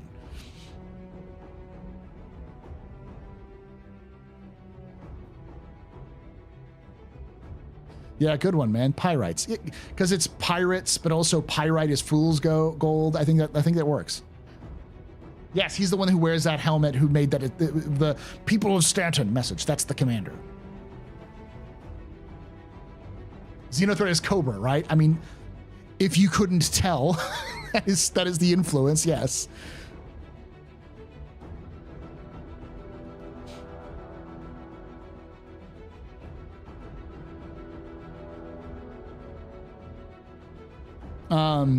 So the thing is that Xenothreat believes in a niche conspiracy theory, which is that the entirety of the UEE was brought down. So like the Mezzers were brought down by rebels in the 2790s. And they believe that those rebels were paid for by alien influences like the Xi'an, but also Tavarin, and like a cabal of aliens who are trying to overthrow humanity and then turn humanity into a puppet government. So they believe that every single government since the fall of the Mezzers has been illegitimate and has been secretly controlled by aliens. and that all of the corporations have been infiltrated by alien sympathizers and aliens themselves. So basically all of humanity is being puppeted by alien groups. And they believe that they're the only ones who are free of this alien influence, and that's why they invaded Stanton, because they wanted to try to literally invade the UEE to overthrow it to make themselves better. These sound like sovereign citizens. Yeah, they're very crazy. The problem is that they're very well funded, so somebody is paying for them. And it's likely one of the major political factions of the UEE, most likely the Centralists, who are extremely xenophobic and have been really adopting a lot of these extreme beliefs about xenophobia or xenophobic beliefs to try to gain more power amongst fringe groups in the UEE. One of their candidates literally wanted to just nuke the Vanduul, like just start like lobbing as much weapons of mass destruction at the Vanduul, no matter what. So they're ultra-nationalists, kinda. They're Meserites. It's something that you'll hear some lore folks talk about. They're Meserites. They want to go back to the Meser era. They want to believe that the Meser era was better. So they want to return to the simple times where you had one person who could control you and that kind of stuff. So the question is, cui bono? Who benefits from their actions? And the people who benefit from their actions are the extremists, honestly. Oh, royalists, basically. The problem is that trying to use like modern real life examples don't work, because Xenothreat are insane, but they cause a lot of problems.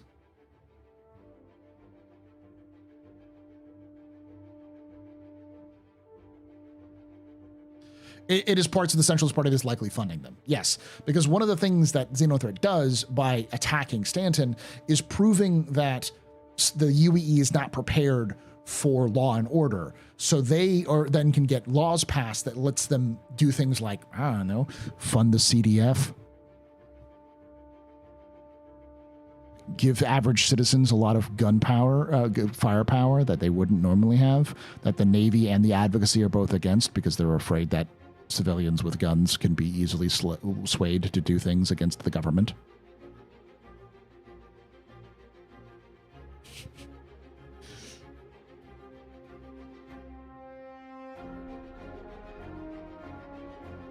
And before Xenothreat is literally a UEE false flag operation that got out of hand. I could also see that happening too. But one of the things that's happened, Paul is behind it all. He's caused all the turmoil behind the UEE for more lore. That's me. I am the puppet master. Blackbag, Opgon, Rogue. You can see that. Xenothreat gear is all UEE gear, just spray painted. It's all old UEE gear. I think there's a couple of Hornets in there, but none of it is not publicly available. There's nothing like modern. They're not flying F8s. They're flying F7Cs and Gladiuses and Vanguards. Sometimes they have a few Cutlasses, but a lot of their shit's Aegis, which tells me they're Meserites, because Aegis is like the status symbol of Meserites. So.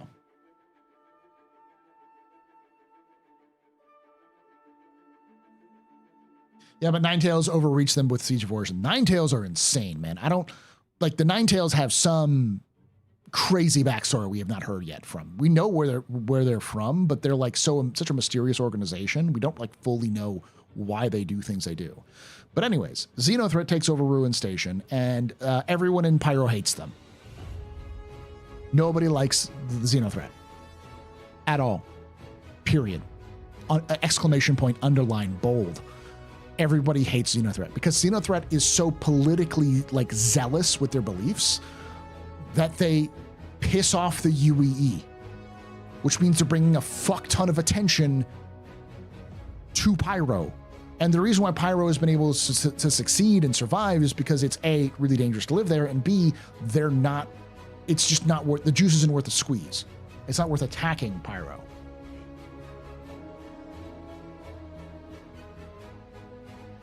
But with them, when they attacked Stanton,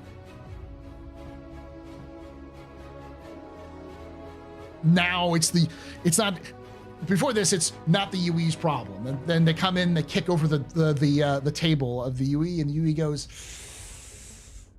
now it's my problem. And so they're making Pyro a problem, which is pissing off the headhunters and Rough and Ready. They are not happy with Xenothreat. They are fucking livid about Xenothreat.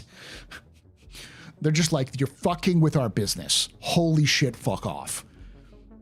So basically, all of the native Pyrites just hate Xenothreat. And then we've got Citizens for Prosperity, aka a poorly done psyop by Hurston Dynamics.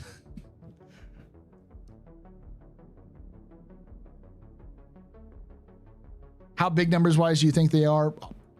Not 100,000s, but probably like tens of thousands. The Xenothreat's almost certainly the largest group in, next to the Headhunters in terms of people.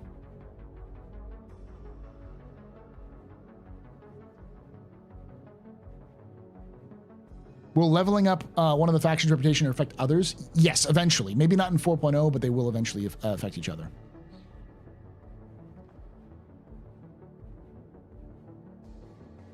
So in prison, I, a super hacker, help some old men to make a few free phone calls. Some good family men. You're involved with organized crime. Hey, don't kid yourself. It's not that organized.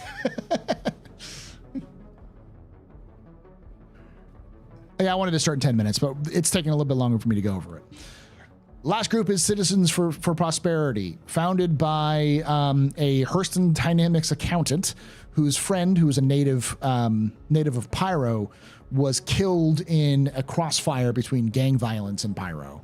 She got really mad about it. She was really ripped up about it. So she went to counseling, and at counseling, she admitted to some of the people in her group counseling session that she just wanted to go to Pyro and fuck shit up. And a lot of other people there were like, yeah, I want to go to Pyro and fuck shit up too. So they got together and said, let's go to Pyro and fuck shit up. So they started going into Pyro and just shooting people. They'd go into like a settlement and just fucking massacre everyone, even the women and the children. They killed them all. But it made them feel better. But every time they'd come back, those settlements, a new group would come in and take over the settlement. And so they got frustrated by it. And so eventually the founder realized that the actual way to deal with the problem is to cut it off. Basically, she was like, we need to go there and we need to settle it. We need to take over some areas, make it safe for people to operate. And if people can make money going to Pyro, then the governments and corporations that will eventually come in and take over, because it's been a long time since the fall of the Pyrotechnic Amalgamated. So, like,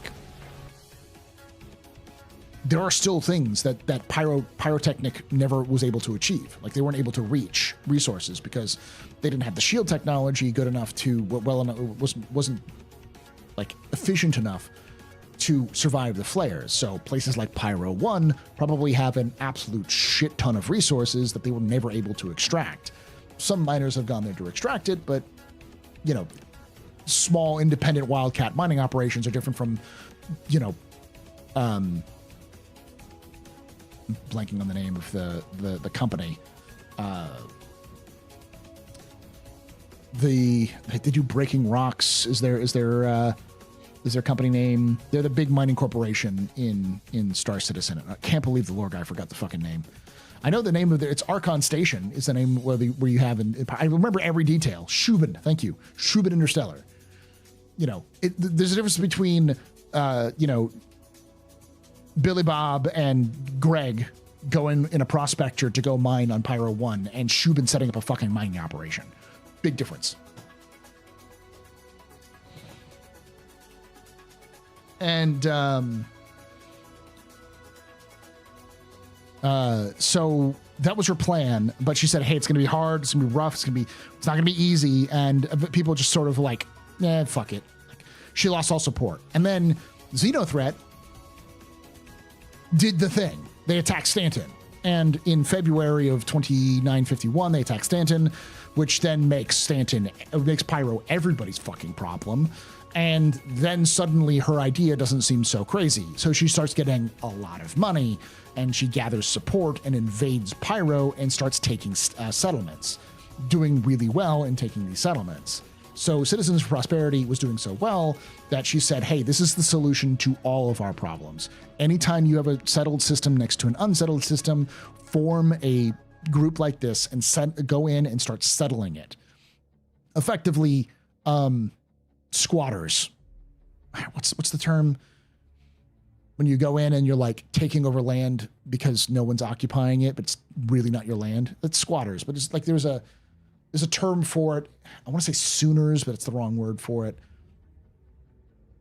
Manifest Destiny Pyro, basically. Homesteading. Thank you. Yeah, they're homesteading. Claim jumpers, effectively, yeah. Settlers, kinda, yeah. They're doing the like, you know, Manifest Destiny thing. America, yeah. It's gentrifying. They're trying to gentrify the area for sure. Colonize is a good word for it too, yeah. There's a specific term for this type of settlement. I can't remember what it is, where it's like, even to the group that you're supposedly, like, even to the nation you're supposedly under the laws of, it's fucking illegal, but no one's going to stop you, kind of thing. Oh, you mean America. The Overlords is a group we don't have a lot of information on, but that's another one of the groups. Then there's like the Hyperion, there's the Drop Kings, there's like the F7B, the FB, or the 7B Vipers. There's like a ton of smaller gangs that exist. Likely what they're going to do is they're going to make these gangs multi-system gangs. So they'll have representation in Pyro, but they're not going to be only in Pyro. Like the Headhunters are probably not only in Pyro, they're probably also in Nyx, they're also in Terra, that kind of thing. Top Hats is another one. Can you get pregnant in 4.0? No? No, you can't. Yes, Guardian's supposed to come with a preview. Wildcat Settlement. Yeah, squatting. I think squatting's probably the best one. Back in the day, the whole webpage about Shubin and Interstellar about getting mining rights, but we got a certificate for them. I remember that. It was a long time ago. People asked what about those. Oh yeah, I think you got those for the Prospector sale. Yeah.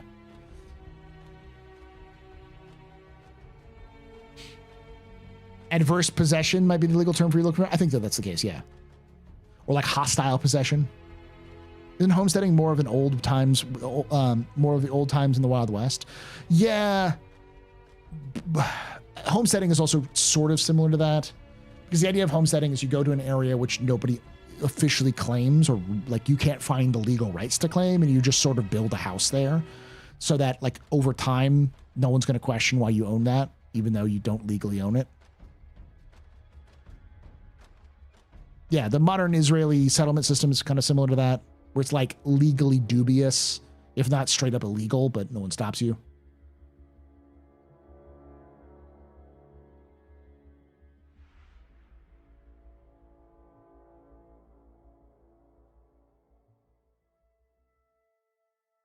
I'm trying to think of there. It's not like there needs to be a word for it. Like I can't remember. There's got to be a word for it because it's like so common in human history. This shit happens all the time. It happened with the Holodomor in Ukraine. It happened in I want to say one of the northern island of Japan was a big one, where like there was an entire civilization and culture that was up there that the Japanese from the lower islands eventually kind of came in and then replaced a lot of that culture. Displace, yeah. I'm gonna fuck up the name. The Enu, yeah.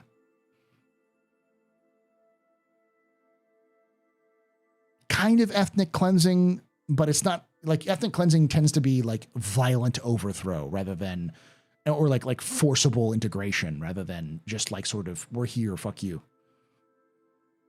Colonizing, yeah, but I mean like using colonize, because you can like colonize Mars. You're not going to Mars and beating the shit out of some Martians. You know, you're not going to go genocide some Martians to take over Mars. So like colonizing works, but it's like the connotation isn't perfect for that, you know.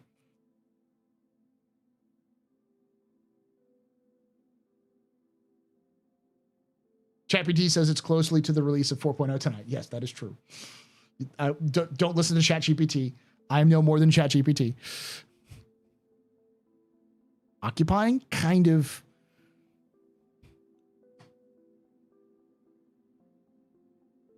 The AI killed the Martians. That is true. Don't listen to the AI. Killed all the Martians. Apartheid's another word for it. Forced assimilation. No, genociding Martians? Well, not with that attitude.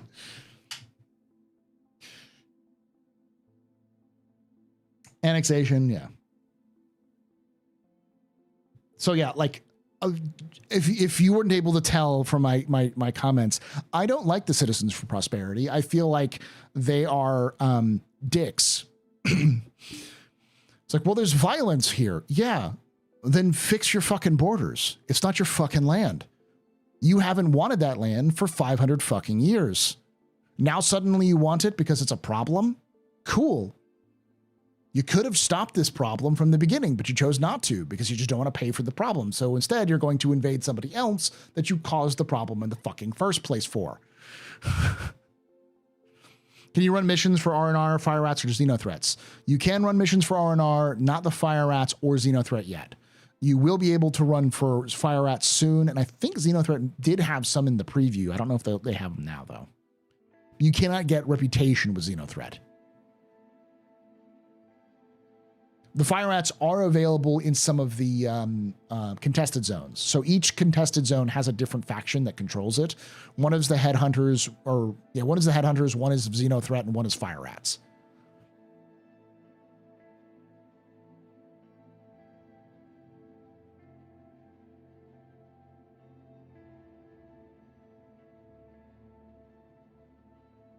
Terra, Nautilus, or Adverse Profession. Nullus or Adverse Profession. Yeah, I think it's Procession. I think it's what's right. Yeah.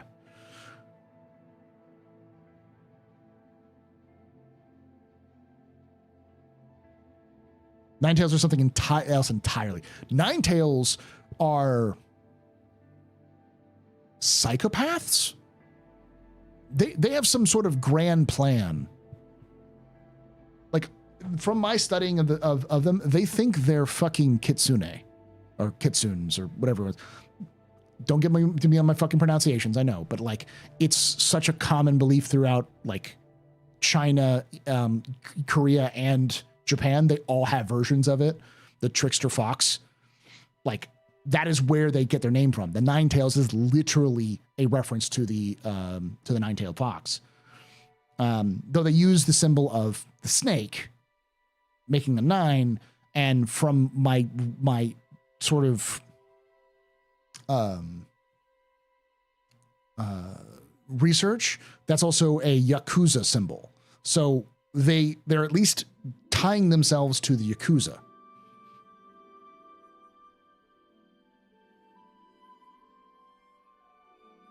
Because like snakes are often symbols for some low-level Yakuza will get them tattooed on themselves because they're like symbols of like strength and power.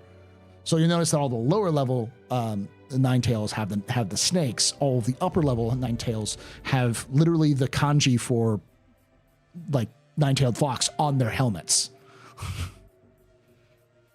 Horizon, that's the other one. We don't know about the Horizon yet. There haven't been a lot about them.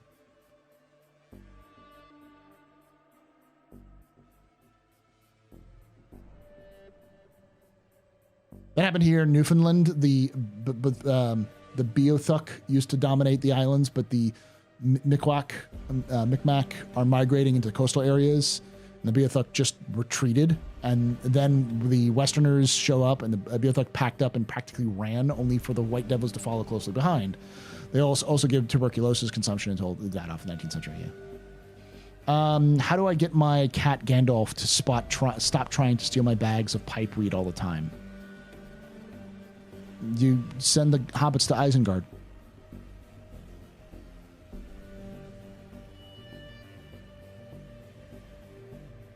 They have some particular problem with Crusader. Like, they really hate Crusader.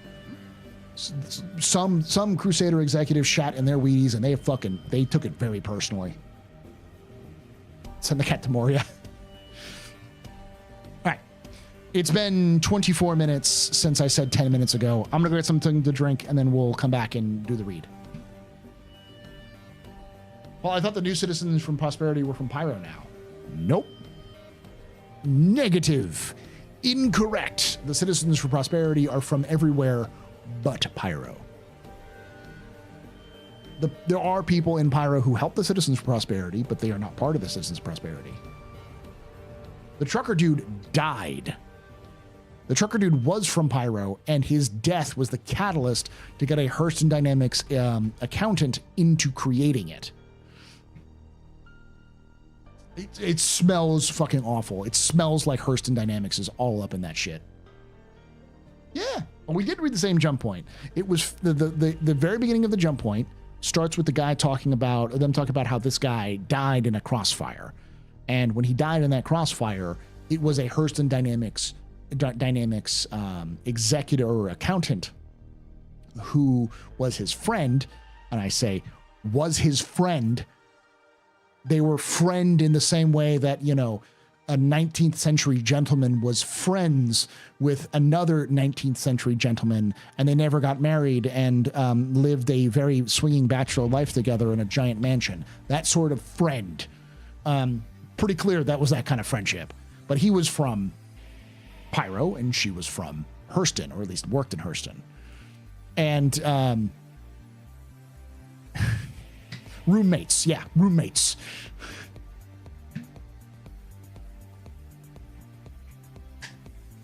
Bosom buddies. Roommates just hanging out, yeah. You know, the normal thing you do when your roommate gets killed in a gang shooting, you know, form a posse and start shooting every gang member you see.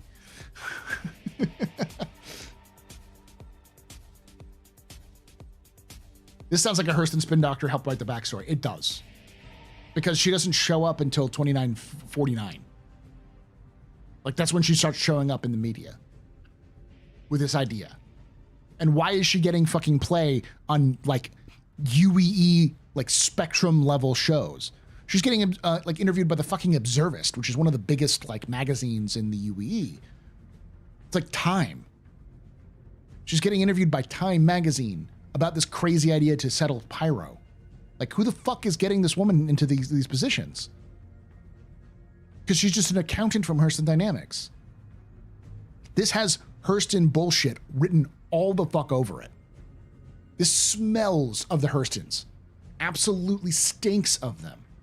And why would the Hurstons want to do this? Because they can sell these fucking settlers guns.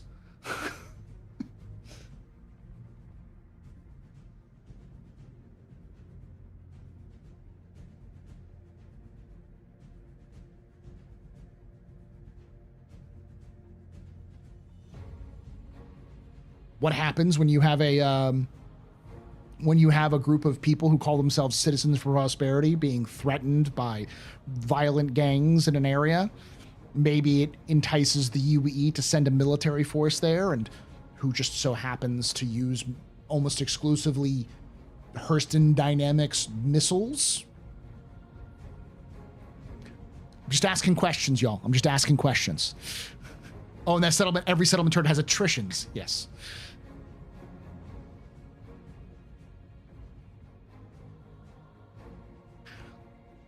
Also, all of them use Castac arms weapons. All of the citizens for Prosperity use Castac arms weapons, and I'm not even mad. What's that thing? It's like I know, and I know I love you, and I love you. You know, like I did this. I know, and I love you, but like fuck you. That it's a 30 Rock joke, a meme. Like I am that double standard. The difference is that Castac Arms will sell to both Citizens for Prosperity and to the headhunters. Because they don't give a fuck. Because money is money. Hurston will not sell to the fucking, you know, headhunters, but they will sell to the Citizens of Prosperity because they're fucking assholes.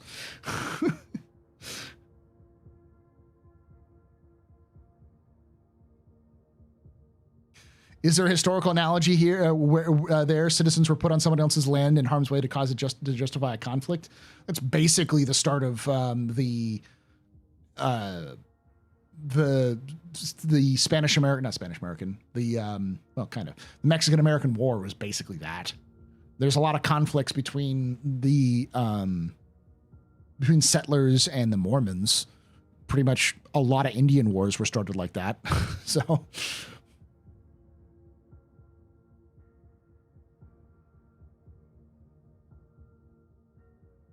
kind of Israel, more recent history. Yeah. That's literally the plot behind the movie, the conflict in the movie Starship Troopers. People were intruding into bug territory, settling in bug territory. The bugs reacted the way that a bugs would, like where you would if someone was invading your fucking territory. And so they fucking massacred these people. And eventually they got tired of these people doing shit, so they fired a fucking like meteor at them. There was response to the attacks that they got. You kind of have to like read behind the lines. Read between the lines for that one, but you know. Also Space Above and Beyond. Yeah, similar rule. It's the Germans moving into the Dakota War.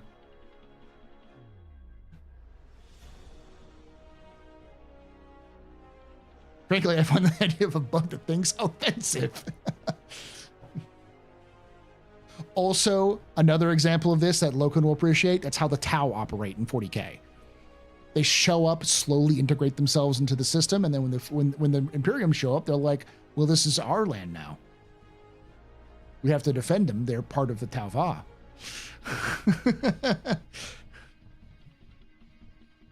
Sneaky shit. All right, I'll be right back.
Capsule time.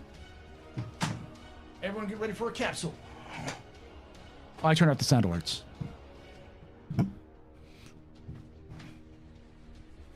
Anywho, my last point is Hurston can suck a dick, but Castek Arms can do no wrong. I am not mad that Castek Arms is selling. Spaceship. You can take away my space suit. You can even take away my space lasers. But you can never. I don't have a sense of honor. Oh, the Firecast does. Fucking Ethereals don't.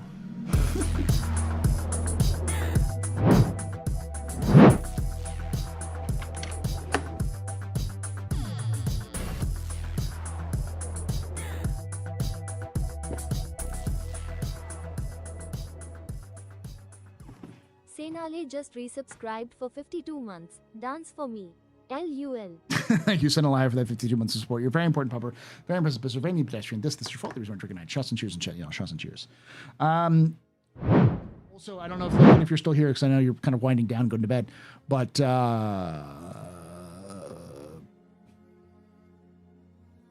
contested zones tomorrow? If 4.0 is not a blazing dumpster fire?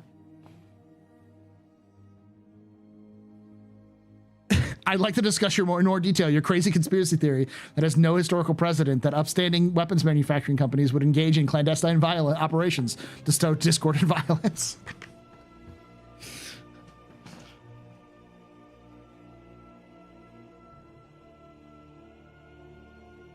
So I should hate a Xenothreat or the Citizens for Prosperity more? Yes.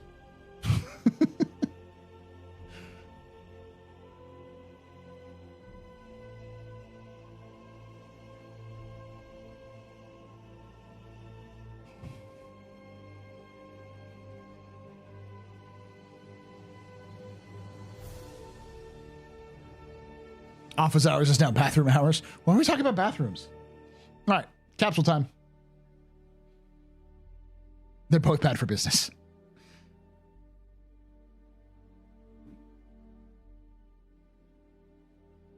Also, which group have the biggest bounties on them? Almost certainly the Xenothreat people will. Because nobody likes Xenothreat.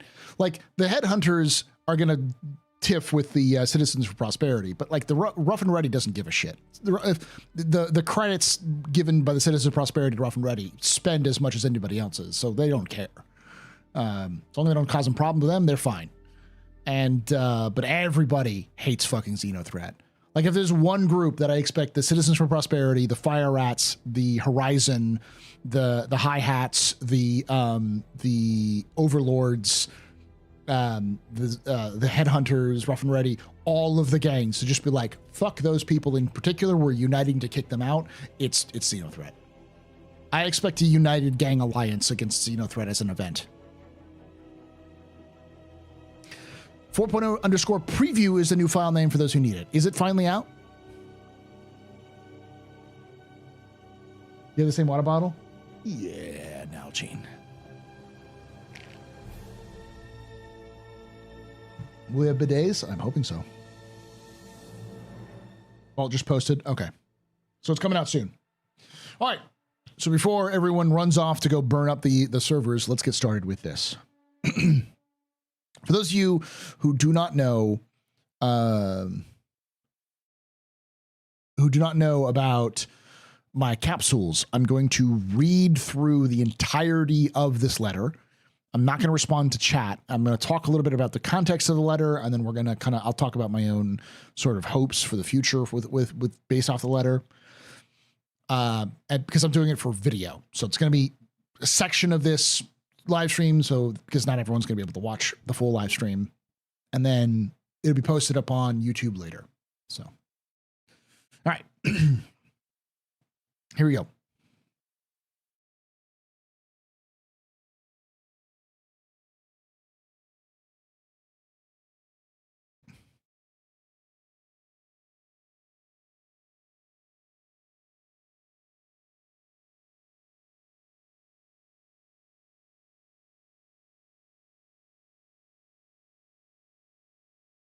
Recording the entire time.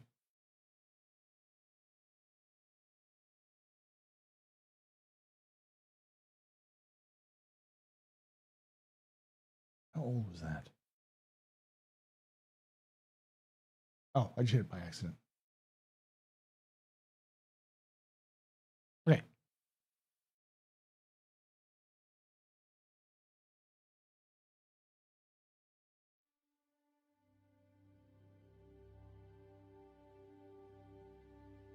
Hello and welcome to another Office Hours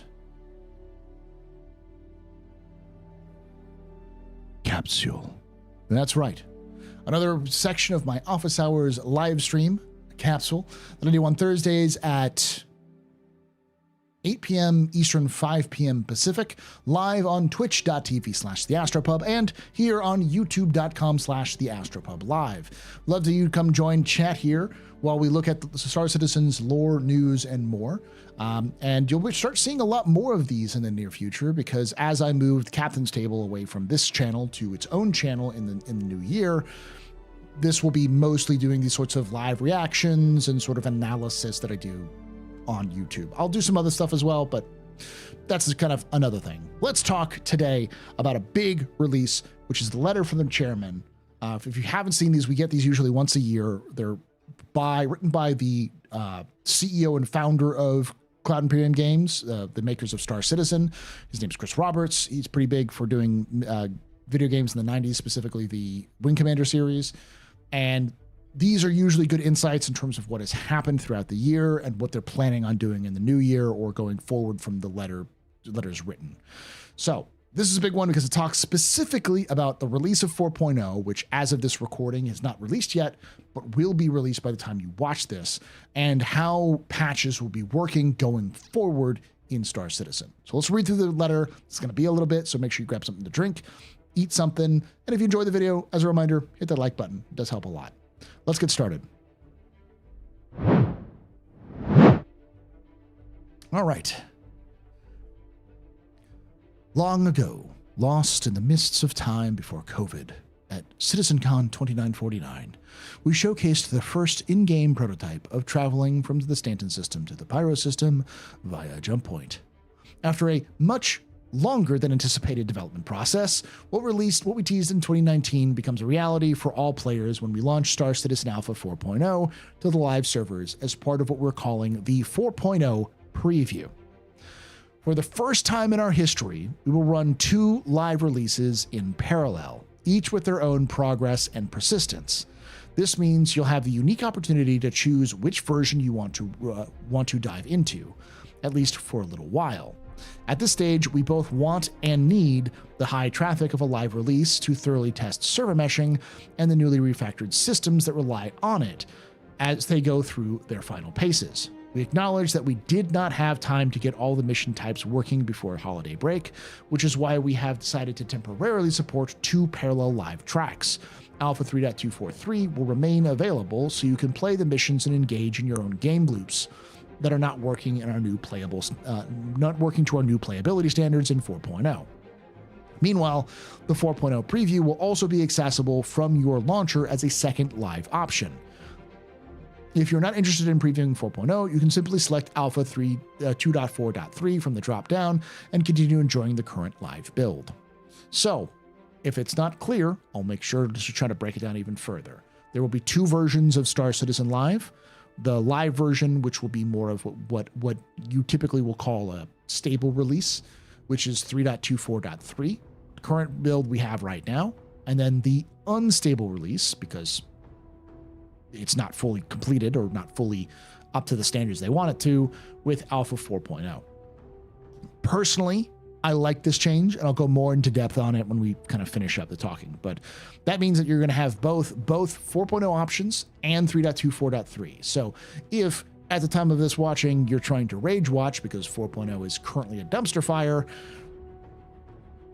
you have 3.24.3. If it's perfect and wonderful, great job. Why are you watching this? Go play it. Anyway, let's move on. This may feel like our usual PTU process, but there's one key difference. By running both builds on the live environment, we can take steps to ensure that your progress on 4.0 will carry over. Our goal is for anything you do to earn in the 4.0 preview to persist without any further wipes, unless something major happens, though we do not anticipate that. That said, it's important to note that progress made in Alpha 3.24.3 will remain tied to that version and will not transfer to 4.0. This allows us to maintain a clean slate for the new systems coming online in the 4.0 preview, ensuring a consistent and stable environment as we look to depreciate 3.243 in the new year. So yeah, 4.0 will continue to have progress. 3.24.3 will not progress into 4.0. So if you play live the live preview of 4.0, you will be playing as if it was a live release. Effectively, 4.0 is released in all but name. They just give you the option to downgrade if you want to play instead of having to play the buggy new versions. So, as you navigate through Stanton and Pyro, you are also navigating seamlessly through the mesh of servers that encompasses the entire game. Each planet, landing zone, or major station is now covered by different game servers. Thanks to this technology, server boundaries are effectively invisible, even at our high levels of fidelity, ensuring smooth, uninterrupted gameplay. There are still some weird issues, like every so often when you cross a server boundary, your ship will still be pulled out of quantum, but it is not abrupt. It's usually pretty subtle and slow. That's likely to change when they have the new quantum version in, the quantum system in, because the current quantum system is a skip. It's just a spline that skips rather than a smooth transition. So, some small issues, but it's mostly seamless. It's not every time it happens, it just happens sometimes.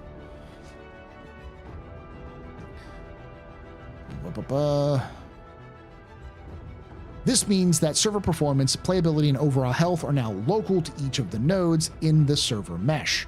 Even dreaded server crashes are now localized to those regions, with players in other areas of space on planets unaffected. It also means that improved performance as each server is simulating fewer entities, resulting in more responsiveness and allowing for the game we are striving to create to finally shine through its content. 4.0 is not just 3.243 with server meshing. It also includes a lot of new content. With the addition of Pyro, we have further pushed our reputation system to include 2 competing mission chains that allow you to align with either the Headhunters or Citizens for Prosperity. This means that areas that were previously neutral will become hostile or friendly depending on your choice. This decision will become even more important next year as we start to put greater focus on storytelling inside the verse. For those of you who know me as the Astro historian, that makes me very happy. Paul is a very happy streamer, very happy historian when hearing that. We've also introduced contested zones within the major stations in Pyro, each heavily manned by a gang faction, Fire Rats, Horizon, or Xenothreat. Interesting. That's where Horizon's being mentioned. Someone asked about it earlier. We don't know a lot about Horizon. We know about the Fire Rats and we know about Xenothreat, but Horizon is the first time I've heard them. I think I've seen them mentioned before, but I don't know what they are. These large, sprawling locations offer high-quality rewards in the depths of their vaults, but will also need to be contend with current occupants and either help or battle your fellow players. They're also the home to the mysterious Pyro Amalgamated component boards, which some say can lead to even greater rewards. If you've been paying attention to 4.0, you know what those are. I'm not going to say it here because some people don't want to be spoiled, but do it. It's where you get a lot of good stuff, so. All right. This type of content is an important milestone as we start to introduce different ways for players to progress in game, with reputation and physical rewards being something we aim to push even further in future patches. All right, so that's 4.0. 4.0 is coming out in parallel with 3.23 or 2.4.3. They're both going to be in the live servers. You can choose to downgrade to 3.23.4 or 2.3. No, 2.4.3. Oh, so done with that.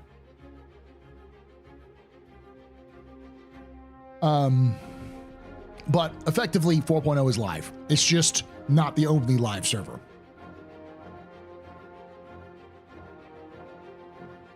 Uh,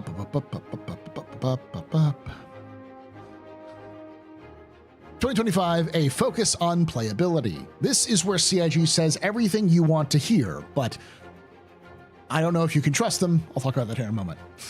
As we jump into the new year, our primary focus across Star Citizen teams is clear: improving playability.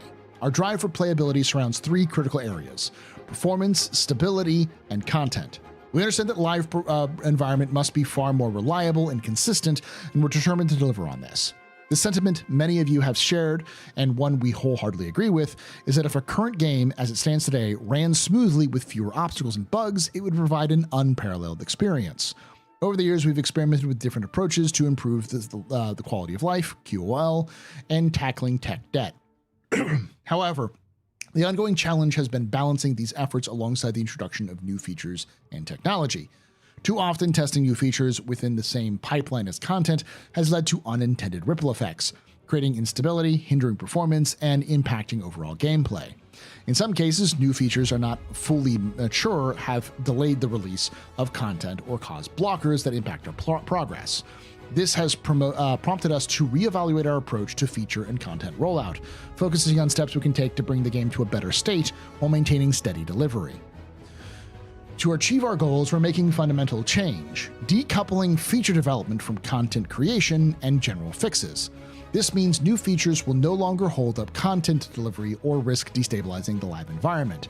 This approach will leverage the tech preview channel, which was reserved for major patches of technology like the replication layer and server meshing, but will now extend to gameplay feature testing too. When a new feature is deemed complex or risky enough to require focused testing, we'll introduce a separate experimental PTU, ePTU channel, dedicated to that feature. Testing in this isolated channel will allow us to refine and stabilize the feature without impacting content and broader development work. Only once the feature is fully greenlit will it integrate into our standard EVO PTU live pipeline.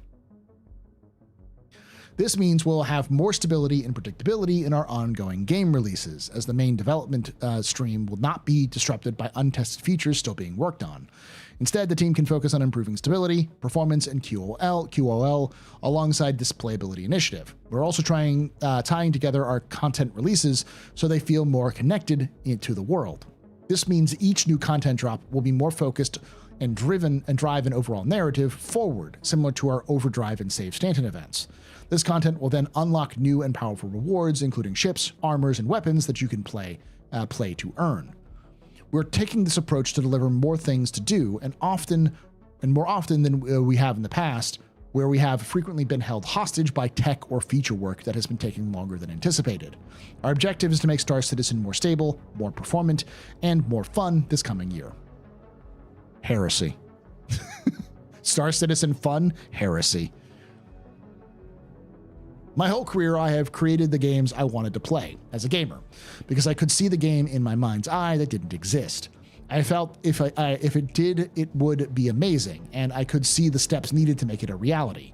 I have been fortunate that the games I want to play, a lot of other people also want to play too. But I have rarely met a publishing executive that has the ability to see the possibilities in this kind of vision. He's not wrong. They can only see unknown quantity, a sequel, a bet on an existing IP. This is why I chose crowdfunding for Star Citizen rather than pursuing a development deal with a big publisher. And it is why I feel incredibly lucky and privileged to be able to develop Star Citizen and Squadron 42 with your continued support year after year, as it allows me and every developer at CIG to focus on just making the games that we and you all want to play. Aside from Star Citizen, this is a consistent thing. Like, for instance, I often make the comparison of Chris Roberts to Hideo Kojima, which makes Hideo Kojima fans very angry, but Chris Roberts precedes Hideo Kojima by like a decade, and they're cut from the same cloth. But for the same reason, they're both auteurs. They have very specific visions for their projects, and they are very difficult to shake once they start working on those projects. And the difference between Kojima and Chris is that Chris has a very sci-fi flavor or very specific niche, I guess, thing. But it's more in terms of their approach to games. Kojima they both wanted to do film. They both come from that background. They wanted to do film, but they made games. So they kind of approach it from that same angle. But Chris always wants to go bigger and more bombastic. He's more of like theater of the epic, more sort of bigger budget blockbuster, whereas Kojima was always focused on sort of niche, weird storytelling, more Pulp Fiction sort of things. And both of them have the same experience where publishers came in and told them what to do, and they told them they didn't like that, and then they left and got messed up by various publisher meddling. And those two are good examples, but they're not the only examples. There's plenty of examples of those sorts of things happening. So you've probably experienced or know a story about a publisher who's messed up or a developer messed up by a publisher. I mean, Helldivers 2 completely getting stiff-armed by Sony with their stupid requiring PSN account sort of thing. So, all right. So it's a common thing you've probably experienced. Star Citizen and Squad 42 are two games that would never have been greenlit by any big publishers. They're both too ambitious and in a genre that up until recently was viewed as niche. They require patience and investment that I doubt any publisher would have a stomach for. He's 100% right. No company would ever greenlit Star Citizen or Squadron 42. They just require too much money and they wouldn't be enough ROI on it. They wouldn't make enough money. And they haven't. You look at how much money they've made compared to like a game of similar budget, like GTA has similar budgets to Squadron 42 and Star Citizen, and they just make money by printing stuff. Red Dead Redemption, Call of Duty, like those are the ones that have these sort of gigantic budgets, and they also make gigantic returns. In comparison, Star Citizen and Squadron 42 have gigantic budgets, and they'll make modest returns. So. Yet here we are all thanks to you. The team and I are determined to repay that faith, patience, and support by delivering two games unlike any other. We've already made great strides. With today's release, servers meshing is no longer a question mark, but a reality, and seeing the results of a more densely populated universe, as well as a better performance and stability. We are closer than ever to realizing a dream that many have said is impossible. With a clear destination for both Squadron 42's release and Star Citizen 1.0 roadmap, a focused team, and most importantly, the enthusiasm and support from the best community in gaming, we will deliver. This confidence comes from the unwavering dedication of the Evocati testers, the hundreds of thousands of you who help us test releases at scale at the PTU, and the immense amount of constructive feedback shared across Spectrum, Discord, YouTube, Facebook, X, and Reddit. No Twitch? Feel hurt there, Chris. Your involvement shapes Star Citizen in countless ways, making this journey a truly collaborative effort. The impact of the community is felt far beyond the game as well. In 2024 alone, an incredible 203 Bar Citizen meetups were held, bringing players together to celebrate their passion for our shared universe. This year also shattered in-person attendance records. Community organizers events such as BCon, and the Shenzhen Bar Citizen drew over 2,000 attendees. By the way, Shenzhen, come up with a cool name. If there's any members of the Chinese community who wanted cool ideas, I can give you some lore ideas. Call me, talk to me. I can give you some interesting lore bits about China. There's some cool stuff there, which you can incorporate. Well, CitizenCon 2954 in Manchester welcomed more than 5,000 fans from every corner of the globe. Over 1 million of you have played 32 million hours of the game this year, and our ranks have swelled by almost 500,000 citizens. This is a community that is only getting stronger. The journey hasn't been without its challenges, but nothing great ever comes easy, and there's no one I'd rather have by our side than you. Thanks to all your support in 2024, wishing you a happy holidays, and looking forward to the great things we'll do together in 2025. Chris.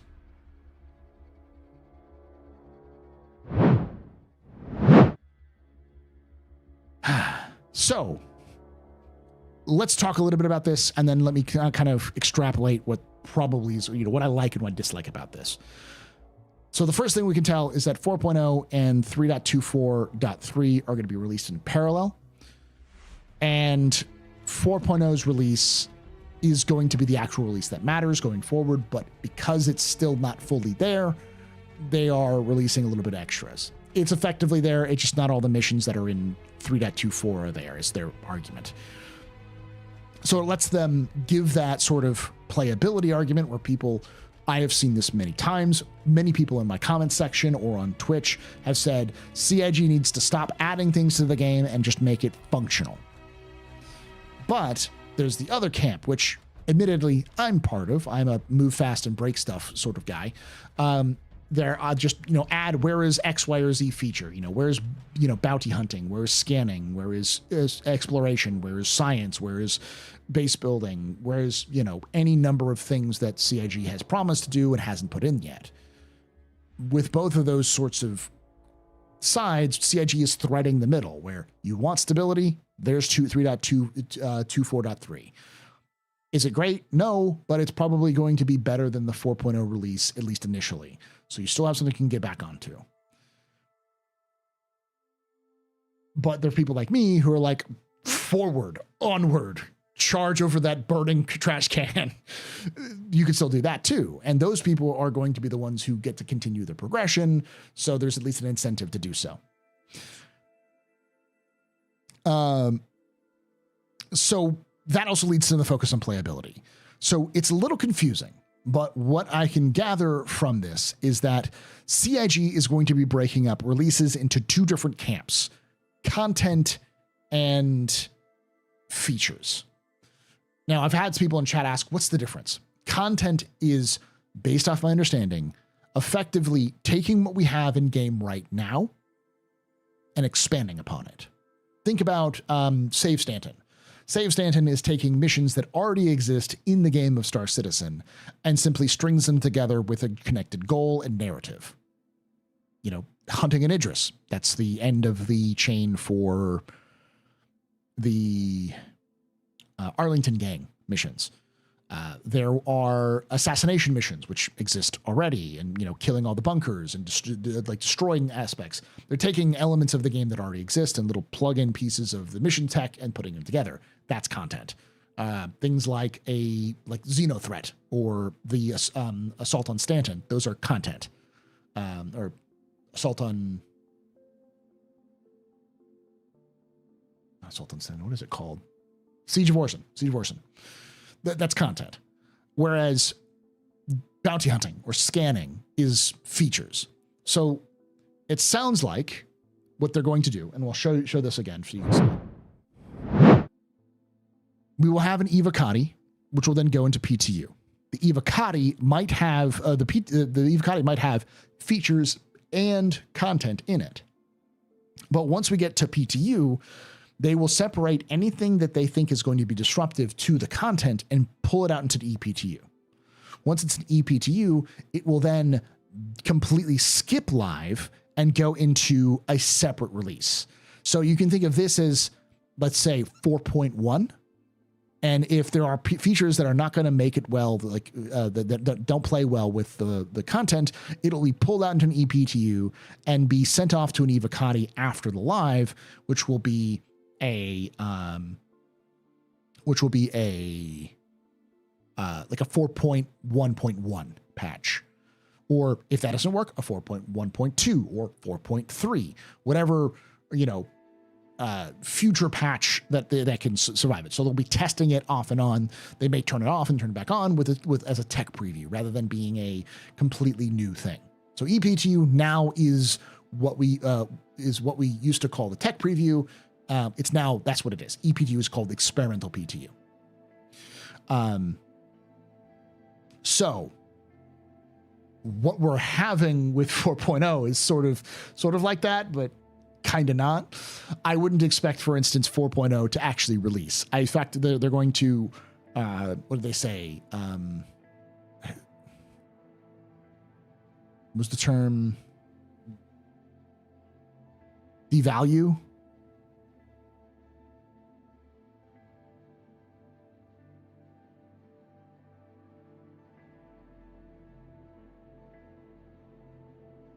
Depreciate. So I don't expect them to depreciate 3.2, 4.3 until they have enough content in with like probably 4.0.1. So I expect the 4.0.1 to be the actual release, the full release of 4.0 in the sense that it's actually out and being tested on live servers, but it's now no longer being held in parallel. But all progress will roll over from 4.0 preview to 4.0 live. Yes, it is live. It is live in all but name. It's just CIG can't confirm all of the missions available. So, for instance, I don't think salvage missions are in 4.0. I could be wrong on that one. There's some mission types which either just straight up don't work or just aren't in the game yet. So, for 4.0. So they don't want to give people bad feels like this guy, who is a completely legitimate trader selling high value goods in small quantities. Completely licit suspects, things. Don't ask me. That was entirely removed for 3.23 or 3.24 and gave me the feels bads, but it's back in 4.0, but I can understand that if that was the case. So what does this mean moving forward? I like this change. It's going to do a couple things. Number one, it's going to make it so that players going forward are going to have a similar experience in live, and CIG will not push new content. The one thing I'm a little concerned about specifically is that this may mean that you're not going to get a lot of features in Star Citizen. So I don't know how many features are going to be they plan to, but whatever it is, I'm going to have it. So one of the things that I expect CIG to have in the new year is things like scanning. The new scanning tech is something they've been working on since the summer. I expect it to go in, but I also expect it to be disruptive and not working properly when it's first released. So almost certainly it'll end up in an ePTU. So it'll release not in 4.1 or 4.2, but in 4.1.1 or 4.2.1, a different release. Same with things like base building. I expect that to be in an ePTU as well. And anything like the new bounty hunting, which isn't in this year probably, but if that comes in, it'll be an ePTU. So it's likely that we're no longer going to see patches being strapped to specific features, only content. So you're going to hopefully see more content on a regular basis. But for those of you who are like, I don't want to play the current patch as it stands because it doesn't have my gameplay that I want it to have, you're going to be SOL for a while going forward.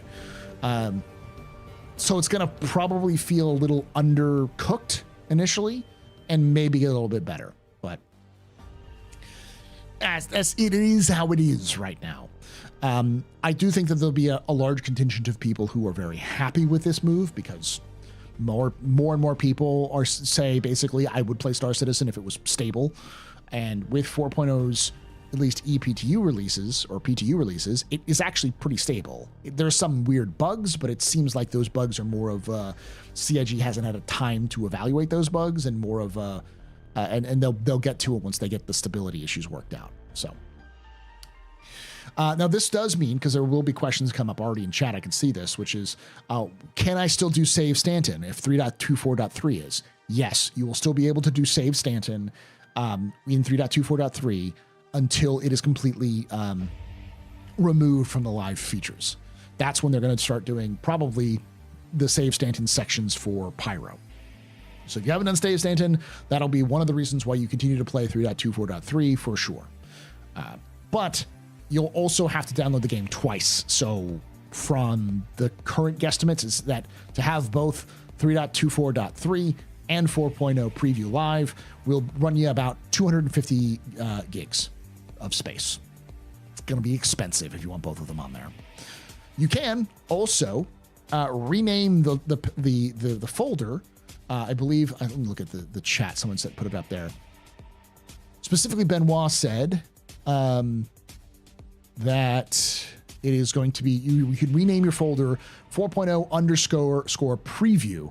And you just do a verification, and it'll just only update the files that you're missing. So if you have, for instance, ePTU, you can just rename it and do that. But 4.0 _ preview, all caps preview.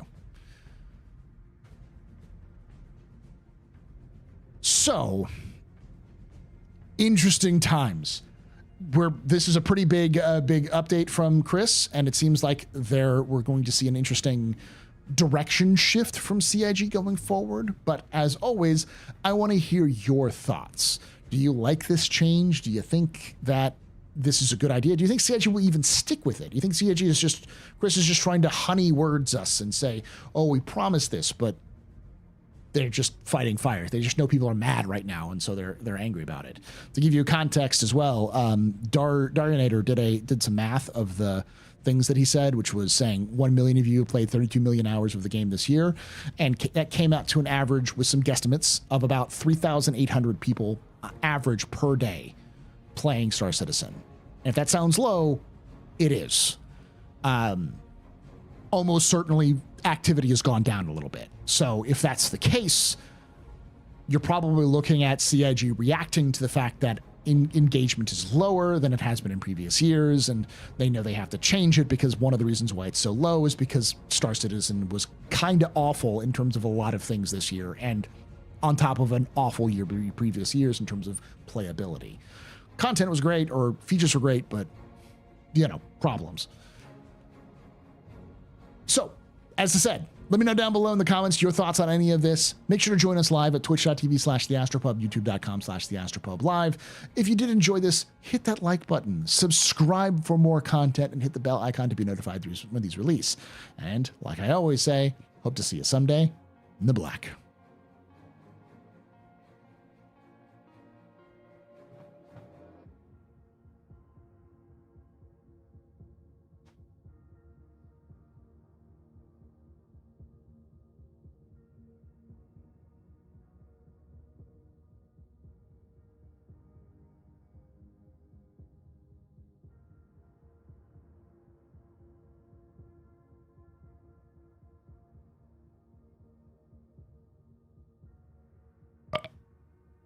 All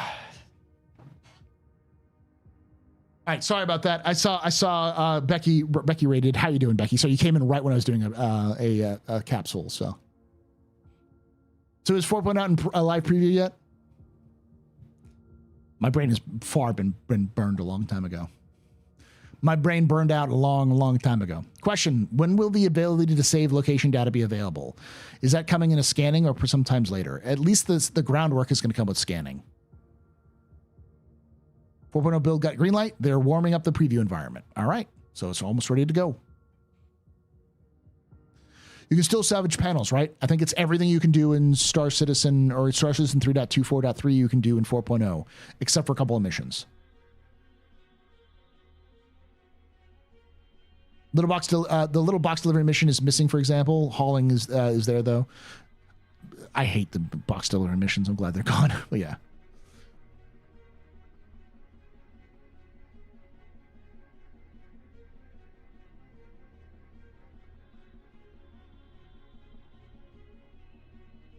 Curious to know what the blockers are for left prevent for full over for live. If you believe what Chris says, it's missions. They haven't gotten all the missions out. This is going to give them, it is also going to give them time to go in and fix some of the problems with performance and like little bugs. Like one of the biggest issues is quantum bugs. When you're trying to quantum to a planet, sometimes it'll just shoot you through the planet and keeps going, or it physically turns you towards the star and sends you at the star. Those sorts of things they're not game breaking because you can actually get around it by just flying at your target to get a little closer. And it usually only happens when you're super close to the target. So if you're like within 500 megameters or something like that, or kilometers, 500 megamen or 500 killer machines away from a target, then Americans don't use the metric system. I'm sorry. I have to do.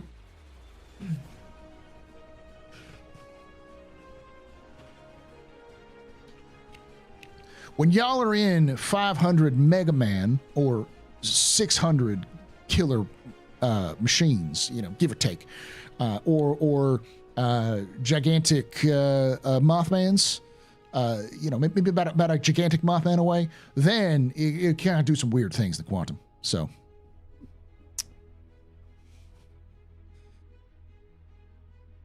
Oh, I'm sorry. Gigantic Mothman is not the correct term. It's called goth mummies. When you're in a certain distance of goth mummies away, that's important. People have asked me to use my Texas accent more often, but quantuming direct is still an issue. Yeah, I have a feeling that they could probably fix that problem, but also it may be an issue that they're like, we're not going to fix it because it's not a full issue. It still happens, but it's not like all the time. It's hard to reproduce because it's not consistent. And if it's not consistent, it's almost impossible to find. And the question is, do you want to spend the time to track down and figure out what the fuck is causing it to happen? Or are you just going to replace the fucking quantum system? And from the sounds of things, they're just going to replace the fucking quantum system. Probably, soon rather than later. But on today's episode of Cryptid or Distance Measurement, man, where is the cryptid goth mommy? The Gothman prophecies.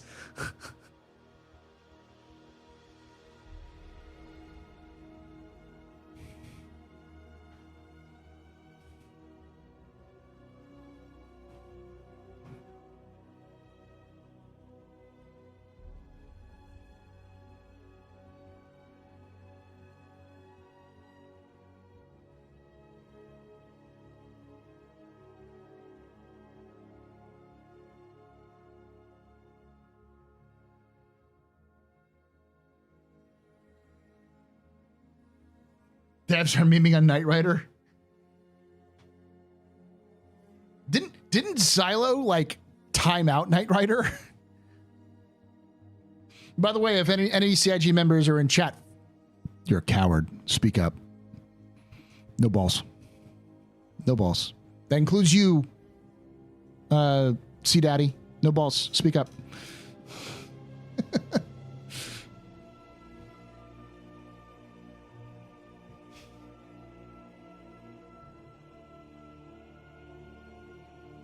We don't bite hard.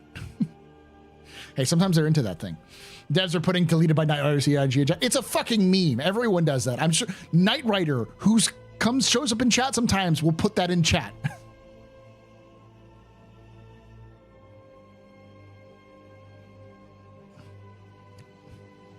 It does it every time you want to go to Virginia or Everest Harbor or Obituary Station. I've never had it when I wanted to go to Obituary.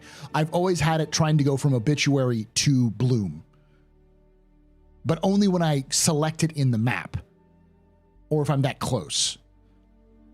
Like I'll go through it, and then as I go further away, I'll stop. I'll turn my ship off, and then turn around. And once I'm like much further away, it'll work fine. It's such a weird thing.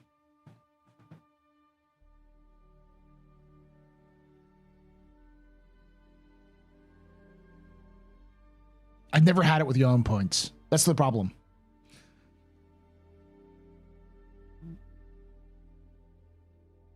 Yeah, like QA team is about to hop off the build so we can move on to the next 4.0 preview. They said it's going to take them about 2 hours to do it. So we're still 2 hours away. So CIG lied. They'll lead by sight. I'd rather CIG.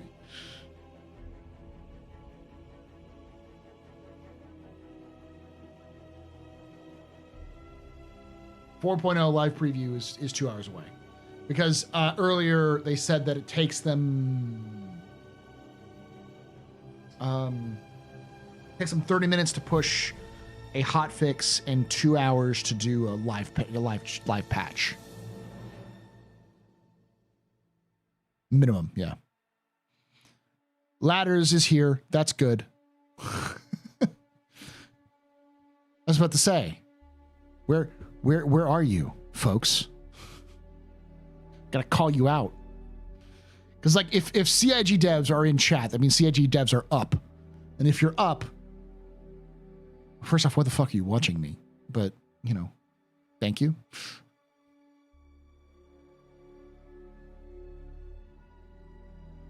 They didn't lie. They exaggerated slightly. Renamon, this is the Star Citizen community.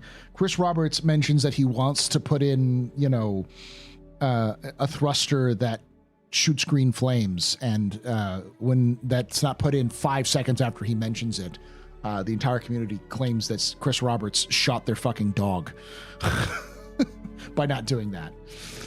They're watching the handsome Lord Daddy, indeed. Fat Fury price prediction. I said anywhere between 240 and 280, somewhere between there. If I was going to do a hard prediction, I would say 260. Wait, green flames? Yeah, Travarin Kung Fu is the kind of big one. 4.0 watch. I could use a goth mummy right about now. They're always at least one goth mummy away, which is a long way away. That's why we use the term goth mommy. You could never quite reach them.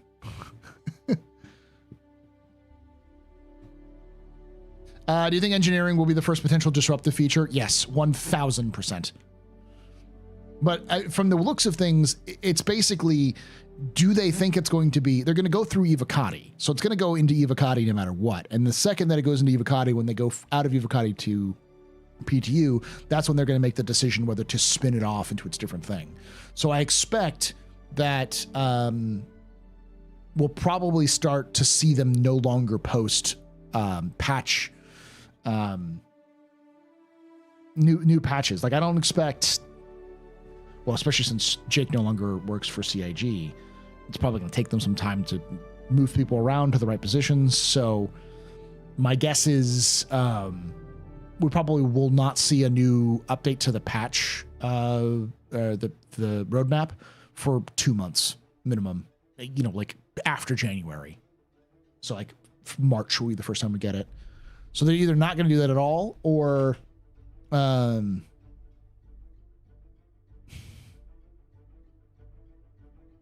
either not going to do it at all anymore, or they'll start updating it as they add it to Evocati and PTU, which I prefer the latter, because I think that's a little bit better, because it just sets expectations. I'm going to own it because I've been screaming at CIG about this for a long time. Sometimes you just need to shut the fuck up. Sometimes it's just better to not say shit and then surprise people with stuff, because people are going to be a lot more happy if they get surprised by things than if something gets kicked off. Nikau is doing the new progress reports. I hope they do good. So yeah.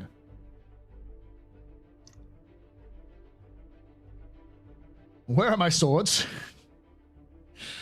I haven't played since 3.22. I feel overwhelmed yet excited. You should be. It's fun. At least he's had to post them. Okay. Is the entirety of January just planning? So I believe that's a bit of a misnomer now, because CIG has sort of transitioned away from January being the planning month over the last couple of years. And I think it started really either last year or the year before that. I think it was probably last year's when it started really in full force, because last year was when they decided what 1.0 was going to be. By the end of January, Chris and the team had broken down what they wanted for 1.0 to be, what their vision, their high-level vision for 1.0 was. And I don't know if they're going to need to do that other than where have we been? Where are we going this year? So I don't imagine it's going to be nearly as high. The big thing is that, all right, chat, come here. All right, come real close. It's right here. I'm going to let you know a secret. Okay, this is a complete secret. Do not tell the internet, because if you tell the internet this, they're going to lose their fucking mind. But video games are developed by people. I know it sounds crazy, but when you start screaming at the devs, you're screaming at people. And those people need things like vacations and time away to be with their kids or their loved ones, or just to play video games, just to sleep, maybe some health things, you know, that sort of stuff. I know it sounds crazy, absolutely insane, but it is just true. And as a result, January is a great time for those people who've accrued a fuck ton of time off to just take the month off. Because it's already getting 2 weeks off. Why not get longer? In my experience, that's generally what happens with CIG. January and July are the months that CIG employees seem to take the most time off. Sometimes it's August, especially in Europe, because August is typically in Europe, I know August tends to be the time when people take off. That seems to be like the summer holidays. In the US, and I think like North America, maybe even South America, August tends to be the July tends to be the summer sort of months. But the summer month. But I know in like France and in like Korea and those sorts of northern hemisphere, Eurasian area, they tend to have August be the month where like just kind of take the month off.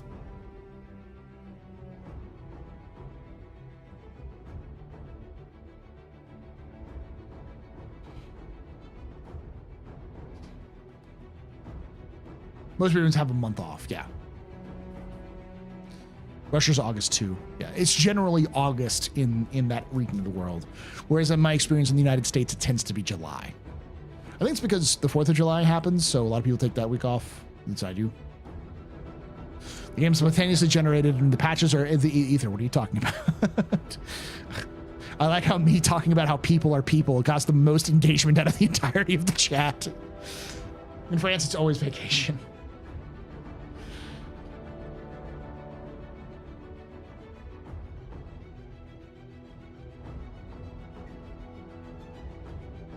It'll be in a drop-down menu.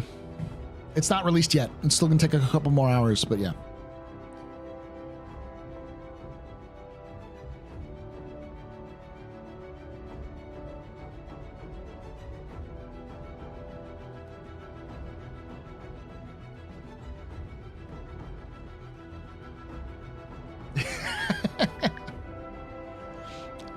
If you're in chat, okay. Nolan says, says in chat, as Spectrum is now just crab rave, post crab.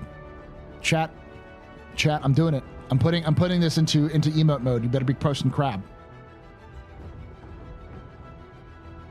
Crab. Give me crabs.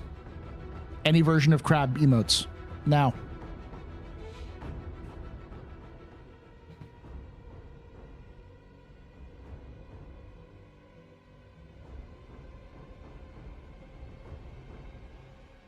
Keep it up. Come on. Come on. Crab.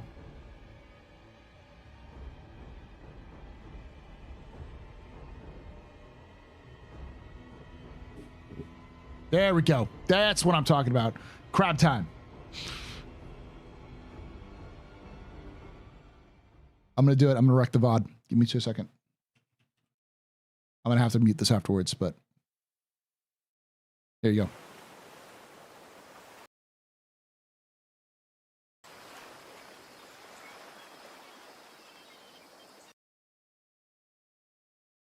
Here you go.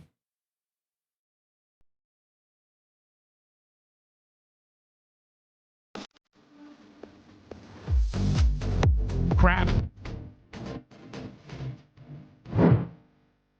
Crab. Crab.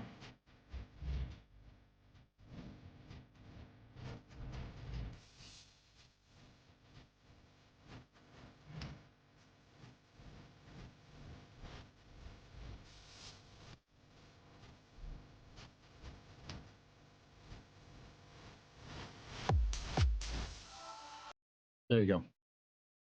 Taking out of emote only.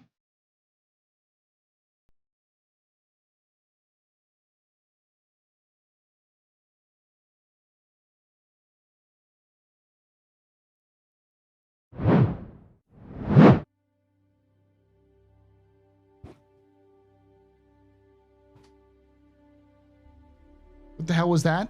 It's Crab Rave, my dude. I gotta turn on the sound alert so people get mad at me. Do the Zoidberg again. Contrary to popular belief, Knight Rider is also a person. I've met them in real life.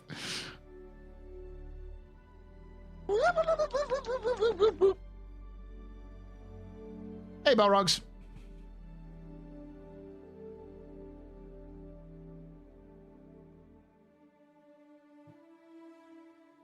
Yes, the Guardian's coming tonight.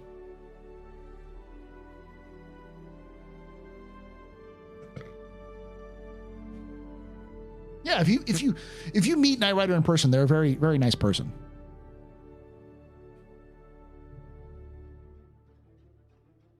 Riding my C2 in the Sunset and Crusader because I know it may be many play hours later I have her again. Sad wipe noises.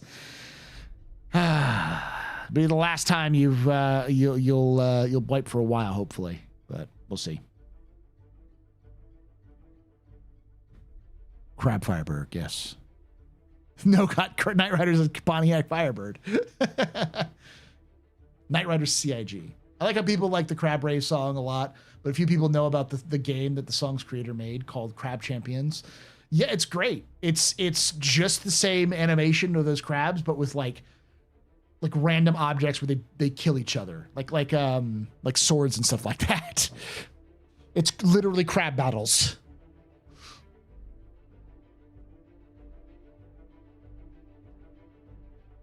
Paul, what have you done? Spectrum testing chat is full of crabs. I gave Spectrum crabs. That's someone mentioned that earlier, and so I decided to do Crab Rave too. It's time for Crab Rave. I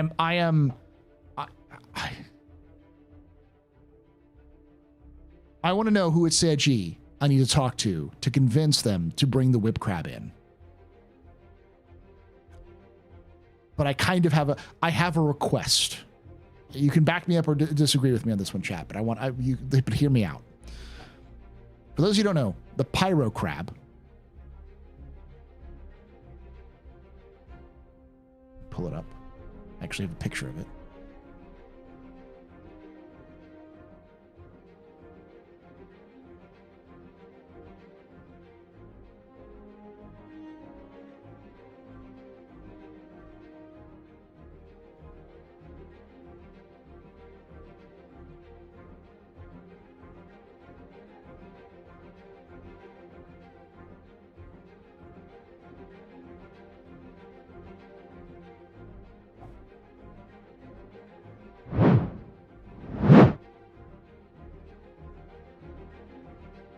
Pyro crab.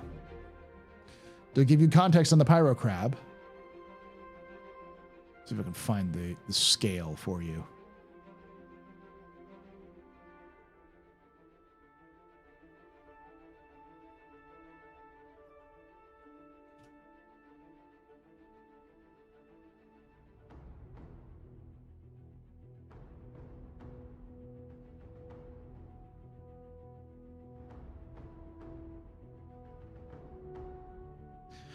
That is a human for scale. The average human height in Star Citizen, like the model, is 6 feet. This thing is like 20 feet tall.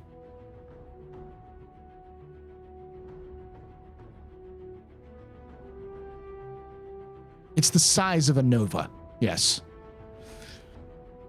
And here's the fun part. It lives in hives. There are dozens, if not hundreds, of these things that will be coming at you, all controlled by a hive mind, a queen which will control them. Okay, now that you have this context,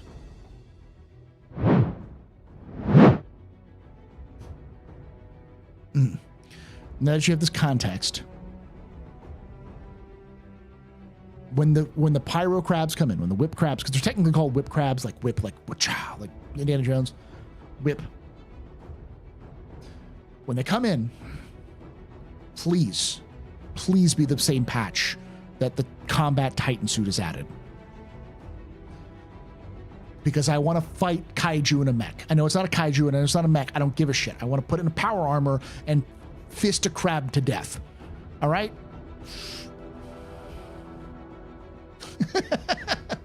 Melee crabs.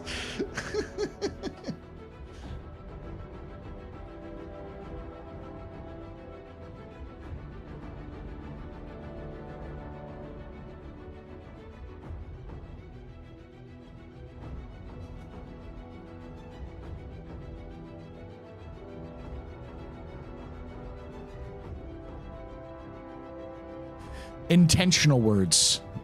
I would like to punch a crab in the face with a fist.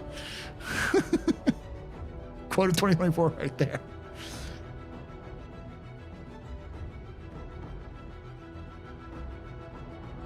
Hey, listen, I've already said that I'm going to be fisting Boreal Stalkers when they come out. So I'm going to melee across the universe.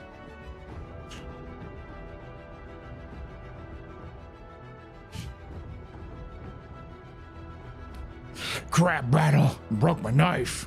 Crab battle.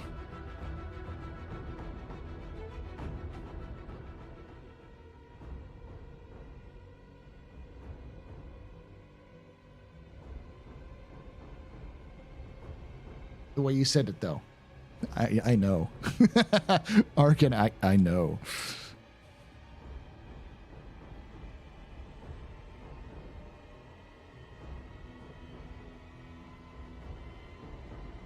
The Astro historian.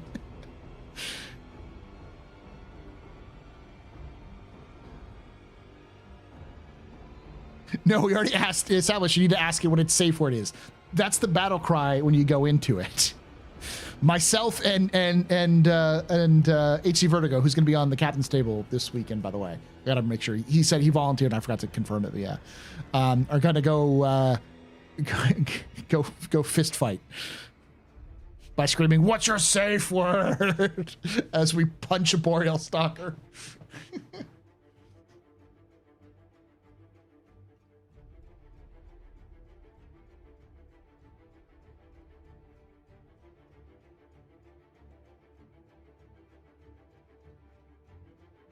Auto mod does that. Where's the mod? Where's the auto mod? Can't it did delay? Oh, he caught. Yeah. It expired. Sorry about that. Of course it's going crazy. 4.0 is releasing. I do like that it's releasing in the middle of the night. Like, kudos on CIG. This is something I would like them to do more often, because I think that's going to definitely reduce the amount of strain on it initially, so it'll be a nice sort of ease in and out rather than a sudden punch.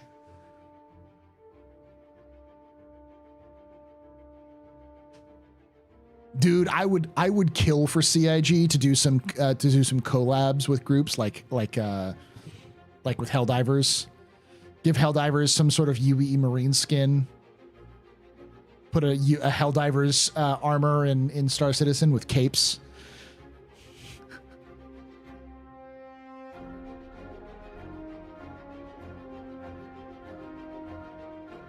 Release the next couple of hours. Please no, middle of the night is murder for me. But it does reduce the amount of players on, so it makes it easier to test. Squad 42 Balatro. Dude, if you gave me an Atlas skin, you know, for a Titan suit.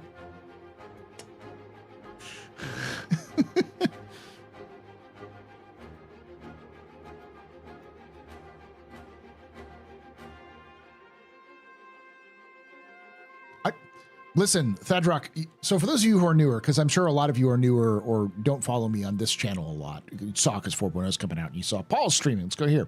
I like mechs, like a lot.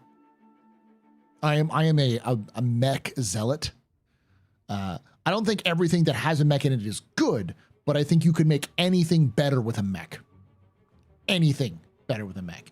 Police drama, Pat LeBur. Fucking amazing. Gritty war drama, Gundam. Grim Dark Universe, both 40K and Battletech have mechs in them. Like, hands down, you want your steampunk, like, or diesel punk stories, Sakura Wars. You want your medieval fantasy, there is so many fucking medieval fantasy mecha, it's not even funny. Like, mechs make everything better. You can never go wrong by adding a mech in your story.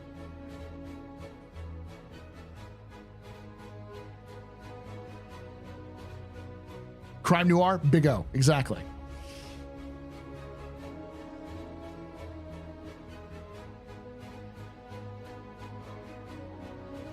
Dude, I would kill. Thank you, Escape, for that buck 99. It's not gonna do that. WO's paint mechanics in SC. I would too. That's just, yeah. Stutter Scout Lens. I'm all for as many sci-fi elements that make sense for Star Citizen to give it more stuff to play with and expand on. Well, they've described Star Citizen and Squadron 42 as a love letter to 80s science fiction. And like, for me, 80s were defined by a lot of different science fiction trends, but the big thing, other than say like cyberpunk and, you know, dystopian alien franchises, as well as like sweeping space dramas, space operas, the other thing that was really big in the 80s when it came to science fiction was mechs and mecha. Now, typically it wasn't in the United States. It was, you know, Japan and other countries had this sort of mecha craze because Gundam was just a fucking phenom. Fucking swept over Japan like crazy. I remember hearing a story about this. I was watching a documentary on it.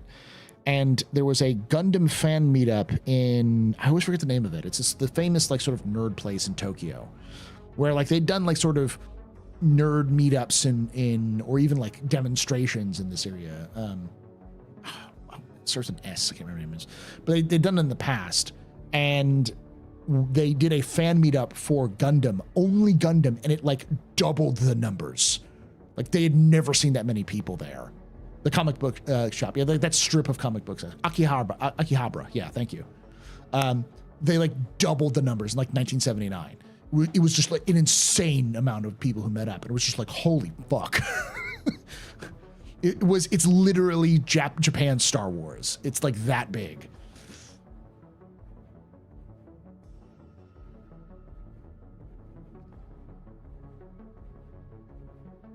So like,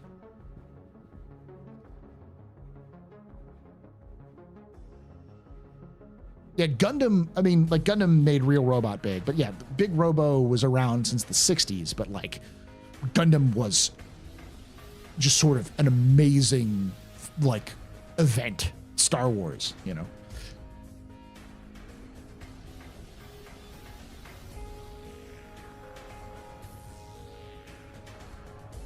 It's Japan's Star Trek? Yeah, I guess so.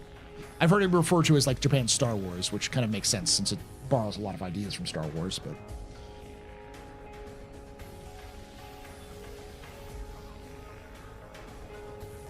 and again, I vehemently blame fuck Harmony Gold. Can I get a fuck Harmony Gold in chat? Harmony Gold is the reason why we don't have mecha in the West. Well, yeah, I stand on that statement. It's the reason why we don't have a lot of mecha in the West. Because if Mecha was allowed to come into the United States, because it did through other series and sort of little small things, but if Robotech, you know, Macross had actually been allowed to grow the way it did, then we probably, it would have been Mecha, the mech craze would have like kind of showed up in America in the 80s rather than when it came in the late 90s with Gundam Wing. Because like if the mech craze had come in the 80s, Battletech would have taken off more, and Battletech would have been the sort of, or what was the name of the company at the time that was running Battletech? FASA. So when FASA it would have been Games Workshop of America. Like they were fucked by their own hubris, but like even Games Workshop was struggling in that time period too, but they were able to get through it. If they hadn't gotten fucked by Harmony Gold with their own fucking mistakes, obviously, but they would have been able to have popularity enough that would have gotten through it.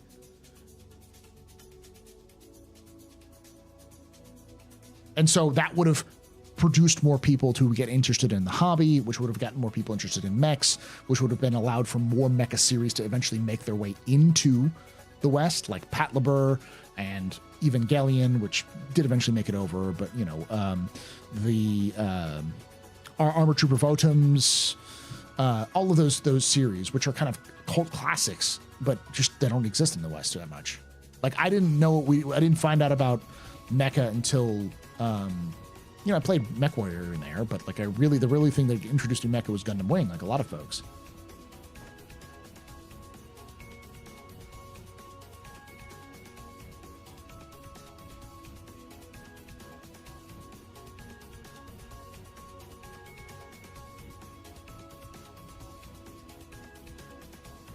Hey, Bubblegum Crisis. Hey! Patch notes are out.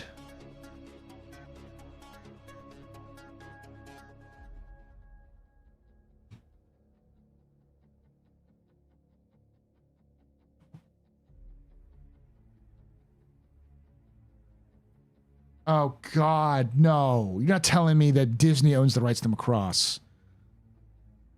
Oh, fuck. God damn it. Oh, Disney doesn't know what the fuck to do with its anime. It's so bad with it. Anyone but them. Fuck. I mean, the only person who'd be worse would be Warner Brothers. Or, yeah, but, you know.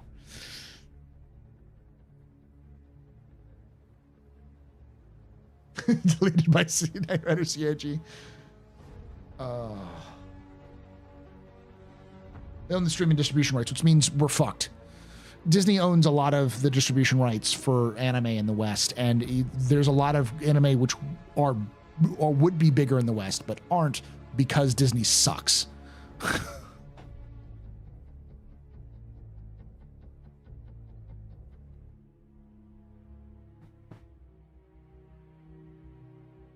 I mean, it's probably because of Harmony Gold, but then Disney, you know. Macross Robotech was around the 80s. Was it Yamato and the animes? It was on TV in the comic book shops. How did Harmony Gold fuck them over? So it's a complicated thing, but effectively it's IP law. FASA purchased the rights to a lot of, fun fact, if you play Battletech or Mech Warrior, a lot of those mechs are actually mechs from other anime franchises. Like my favorite Wolverine, the Wolverine is based off of a mech from Dogrum and the Sun or something like that. Dogrums. Same with the Griffin, I want to say. They're both from the same anime series. So a lot of those mechs are actually just straight up from others, including mechs which are from Macross. So there are like Macross mechs that will show up in Battletech. And there was the original, they purchased the rights to produce models of those mechs. It's up? All right. Yeah. I'm gonna push it alive. I know. Calm down, chat. Calm down.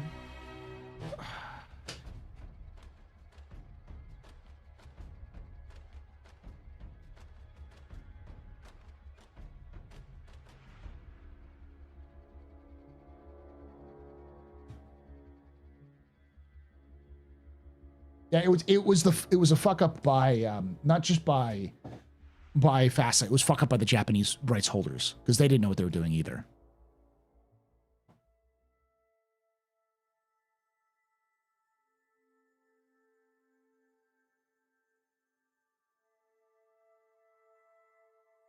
Yeah, they did. But Harmony Gold also sucks big donkey balls and are famous patent trolls.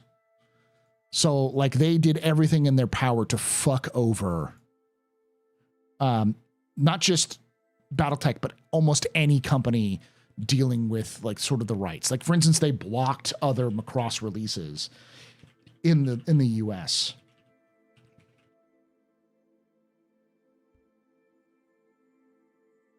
$240 for War Bond, $260 for non-QI. So that's about right.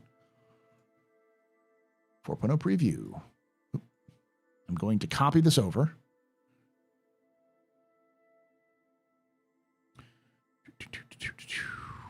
Go away.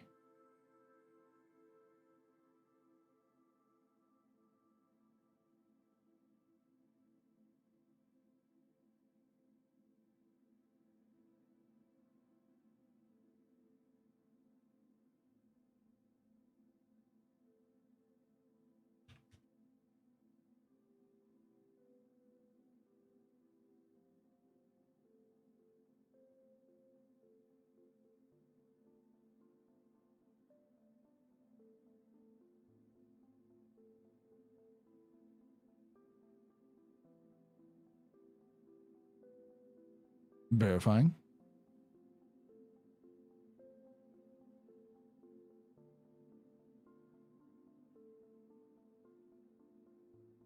I'm on break. I'm not break. I go on break after tomorrow. I've got a 4 gigabyte update.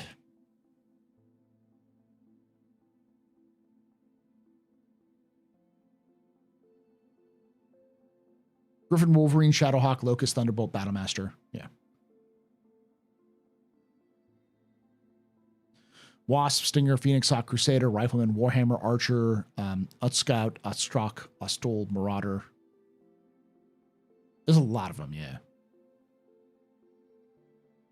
Rename the EPTU, if you already have the EPTU, to 4.0_preview. Capital PREVIEW. All capitals. It's got to be all capitals. If a company had a Stompy robot, sent a letter threatening to lawsuit or 10K, most companies just dropped it until Harebrained and their publisher said, see you in court. Yeah.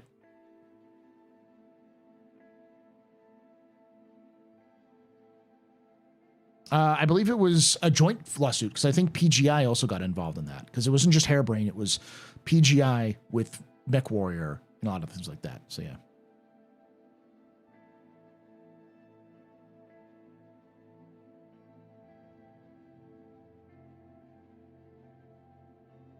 So Guardian and Guardian QI showed up in store with 2 separate ships. Now it's gone. Oh, QI is gone. Okay.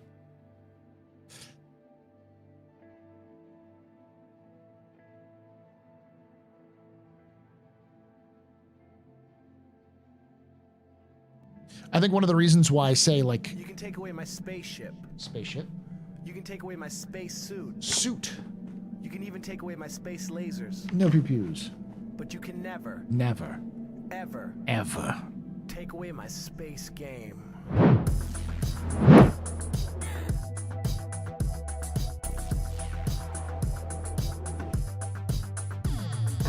Was it PGI? I thought it was Paradox. Paradox is Harebrained's publisher. Tilted Total just resubscribed for 5 months. Thanks to @Shempaster for my sub gift. Thank you so much. 96 salute. Thank you so much for the 6 months of support. You're a very important pub, very impressive, very pedestrian. This your fault. The reason drinking. Shots and cheers and chat. Y'all, shots and cheers. Yep, I am downloading it right now. In fact, let me go into studio mode and go into Office.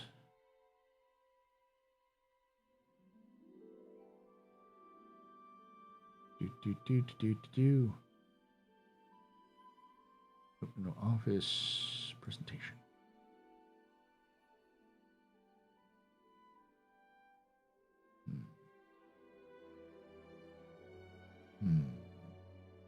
There it is.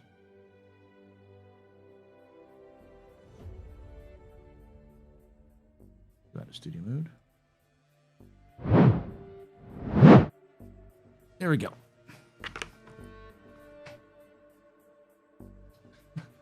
Dumpster fire time. Yes.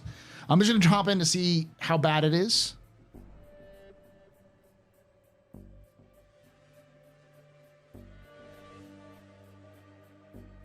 Want some company? Well, let's see if I can log in first. Let's get there started there. Yeah, sure. I'm probably not going to do much. It's mostly just hopping in to see what's going on. Right in the main menu, which is good. Okay, I'm going to go to Persistent Universe.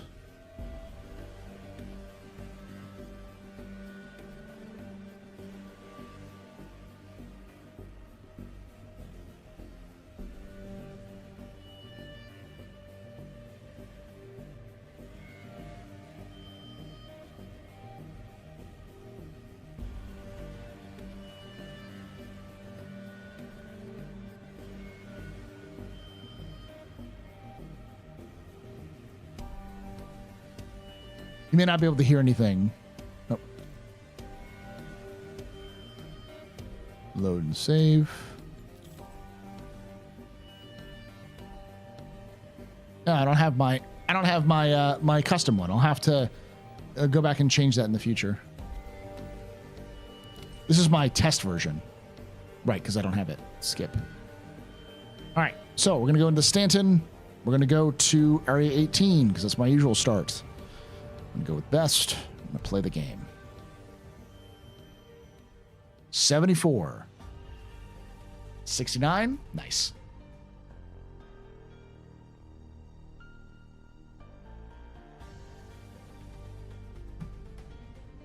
$64.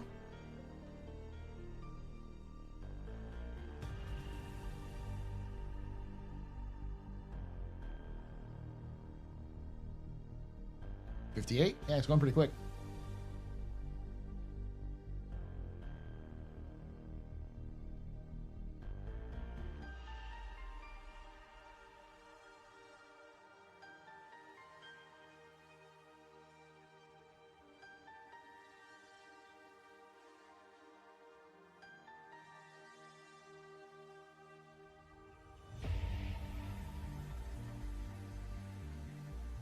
$42.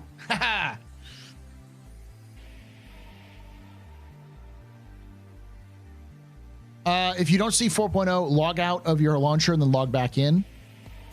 Make sure you're using the right launcher version. It's, yeah, but the preview has to be all capitalized. So capital PREVIEW.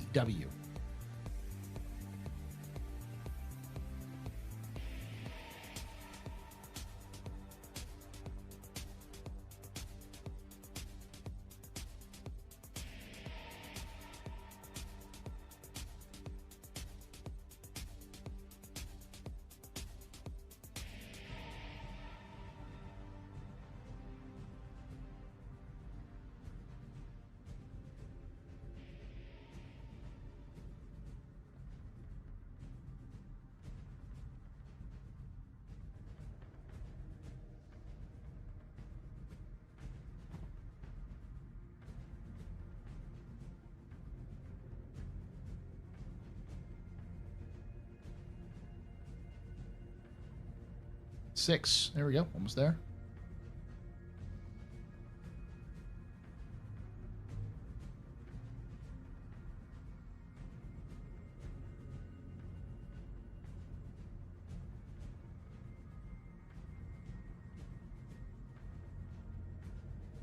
Streamer privilege. I just know all the tricks.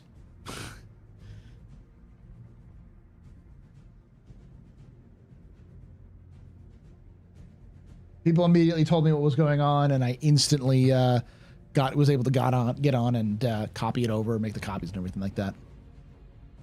The launcher just has 3.24 live and ePTU. That's it. Did you log out of your launcher entirely and then relaunch it?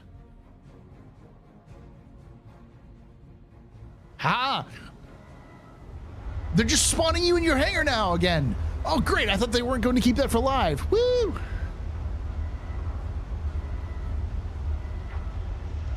All right, I'm going to go do some stupid stuff. Hold on. Guardian was on the store and was pulled down for some reason.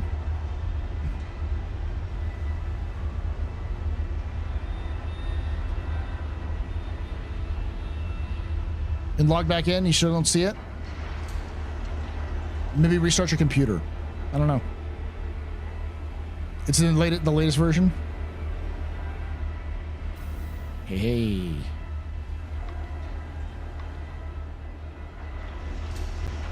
Yeah, fuck it. No, I'm not gonna do that.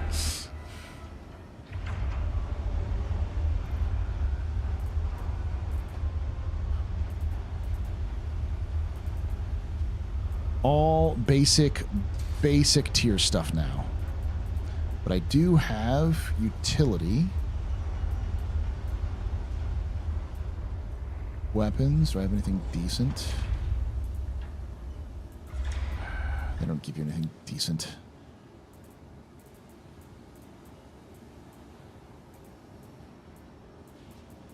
Be fine for now. Armor. I do have some decent stuff. We'll do this for now.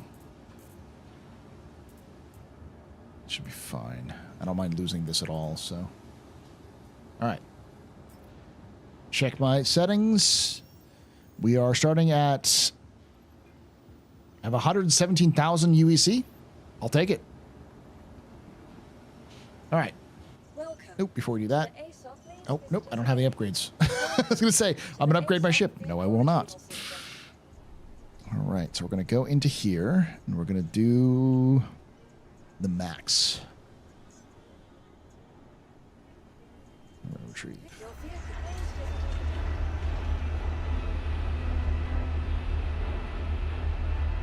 Performance is actually pretty good.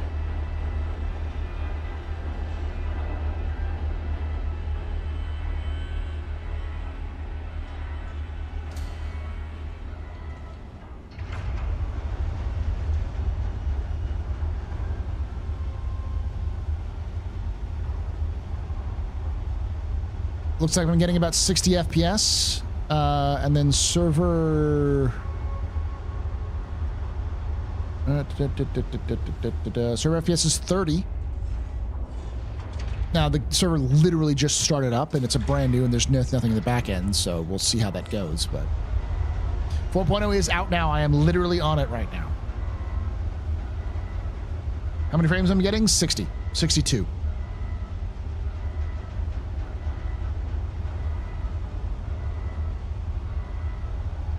For all intents and purposes, this is 4.0. Because all progress you make in 4.0 is going to be carried on into future patches.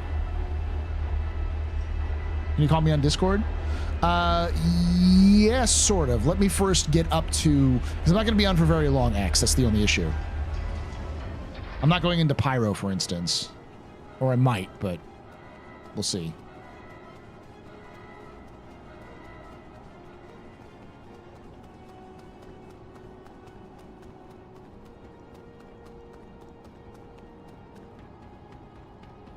Do we uninstall 3.24? You don't have to. It's a completely separate branch. It's basically like there's two in parallel. We have 3.24 and then we have 4.0. They're both live clients. They're both live in-game. They're both live, but you just choose which ones you want.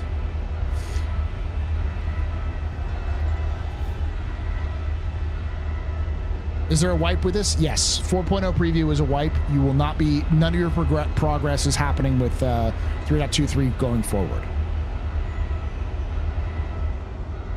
Yeah, I could try that. All right, let me try this.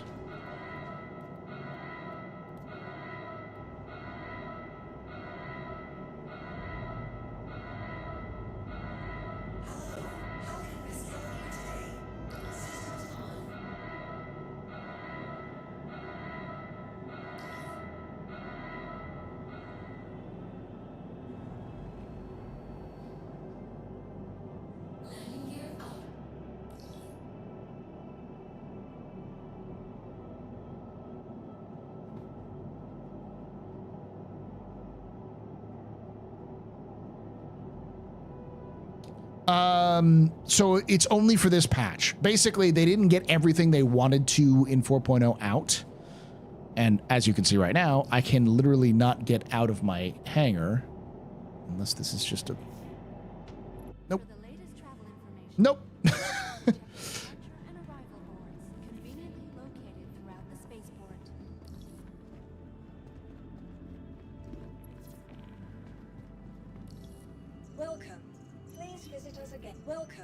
Trying to get out. This is my biggest issue. I wanted to get out of the freaking hangar. Claim. Oh, no, I'm not going to do that yet.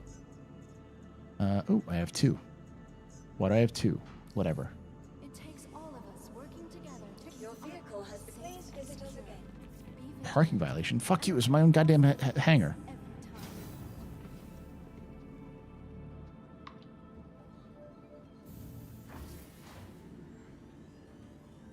The preview is for a lot of different reasons. The basic gist is because they know there's going to be problems likely with 4.0. The 4.0's release, that they wanted to give people a chance to play 3.24 in case everything went sideways.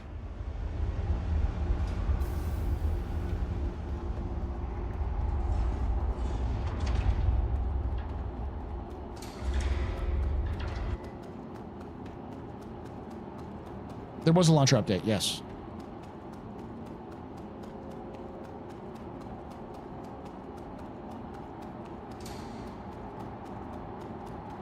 Why is this facing a different way? As I was saying before, I would definitely wait to try 4.0 until after a couple of hotfixes are released. So you may not want to play 4.0 this holiday because you're probably going to have a very bad time. If you're like the person who is like, I want to have an unspoiled, live, raw experience with it, you're going to...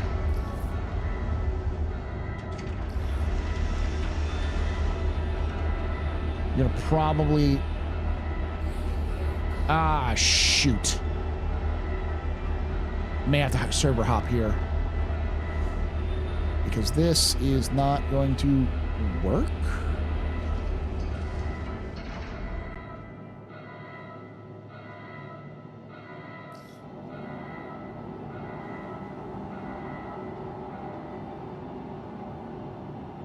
Wiggle, wiggle, wiggle, wiggle.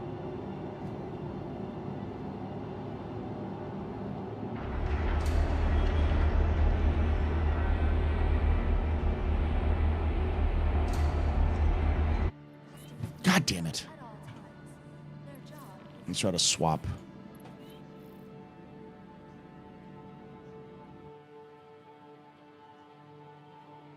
Off to a smashing good start.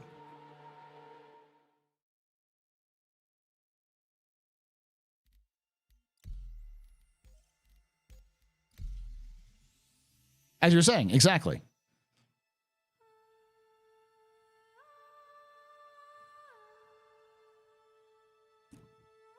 It's going to be like this until at least 4.0.1 and probably until 4.1.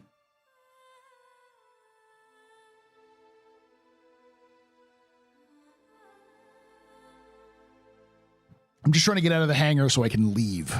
So I can go to the station and not have to worry about coming back down.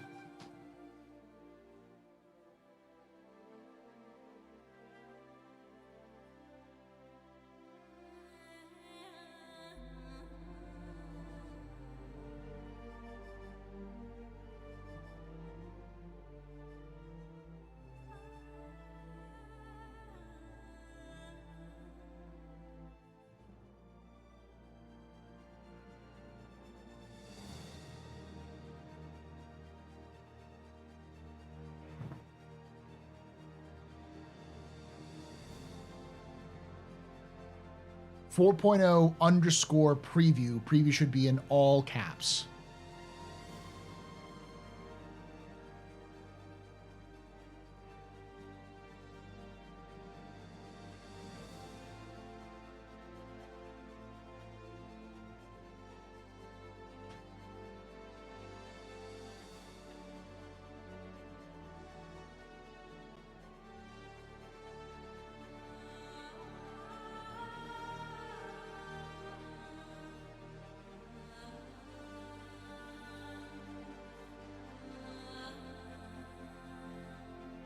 I'm sure they'll have a hot fix by tomorrow.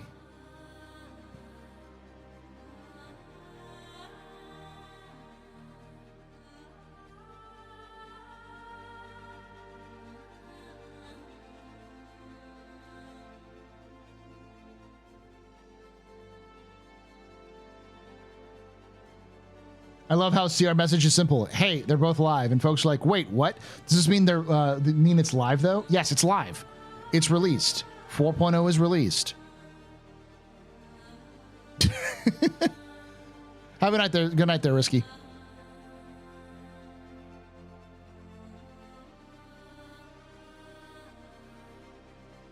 Yeah, once you've renamed the files, hit verify. Don't hit install. Go into the little cog wheel and hit verify, and it'll verify the files. Hey! You can take away my spaceship. Underscore. You can take away my space suit. Suit. You can even take away my So space you're up late lasers. for a reason. But you can never, Never, ever ever. take away my space game.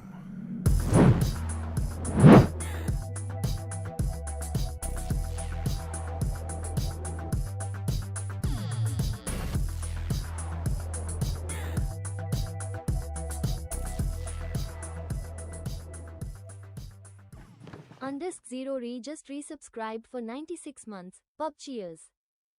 Thank you so much for that 96 months of support. You're very important, Pumper. Very impressive. You're very interesting. This is probably return. Good night. Shots and cheers in chat. Y'all shots and cheers. Yeah, it's only 11. Yeah, but like, I also know that you've got vacation coming up.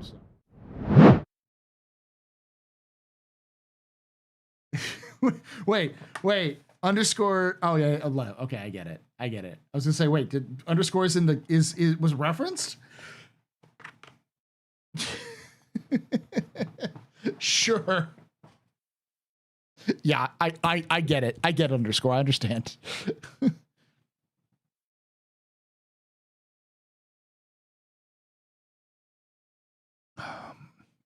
So the Guardian out? Someone said it was published and then it wasn't published. So small traffic jam, but the Guardian is now available. Let's pull it up. X. Let's do a quick. Hold on. I was about to say. Arcane.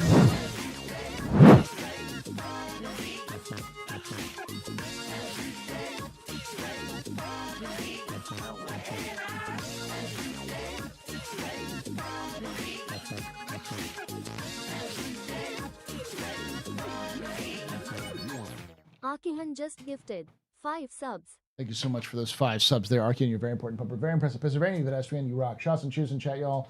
Shots and cheers. All right, so let me pull up. All right, pull up the video. We can watch it together.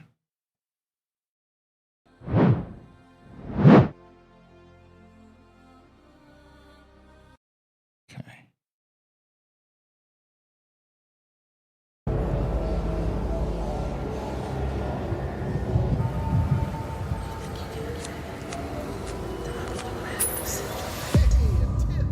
Akal, super chat at $20. Waiting for Space Wolf 230 yes.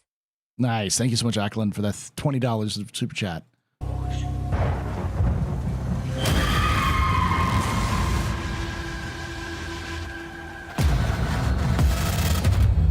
will find you, and I will cut you down where you stand.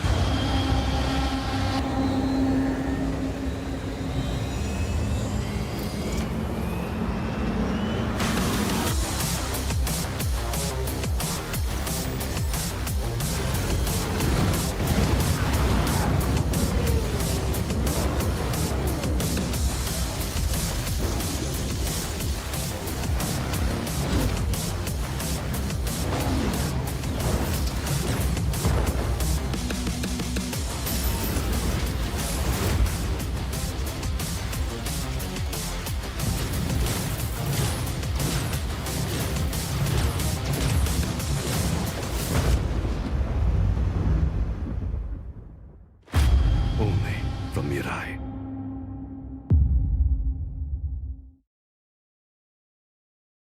Damn, okay.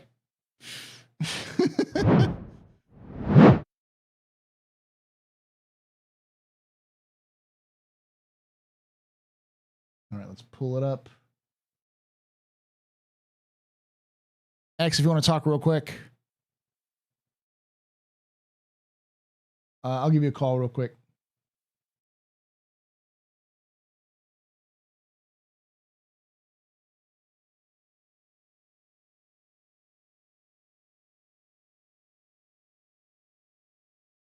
Do.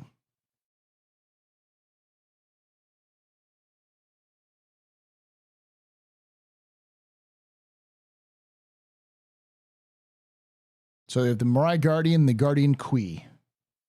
Am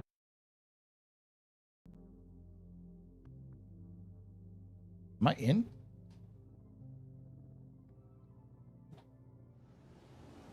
I am. Awesome. Welcome to the ASOC Vehicle Retrieval System.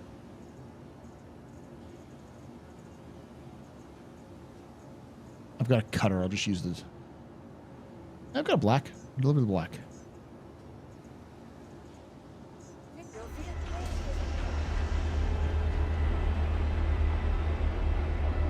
X is not available. Okay.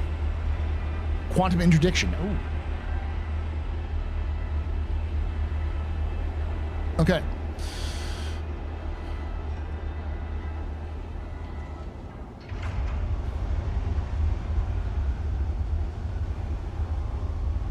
These Q&As? No Q&A, yeah. Ooh. Destination Pyro. Is there a video? Yes, there is. Hold on. I'm going to build a universe. It's a huge amount of work. I'm hoping that a lot of you want to be in this universe, because I do. Once the systems and the server meshing is in place, that's the big development effort.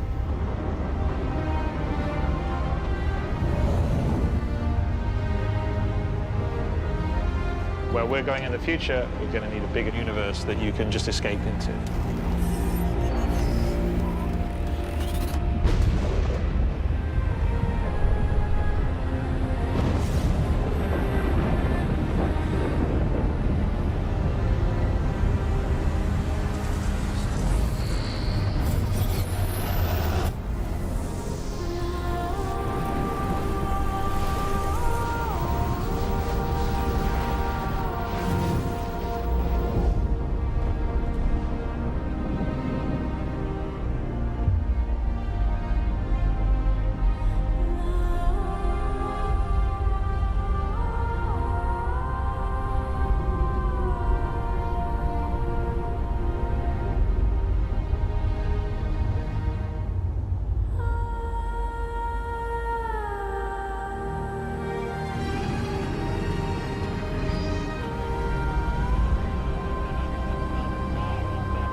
Cleansed in starfire.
Nice.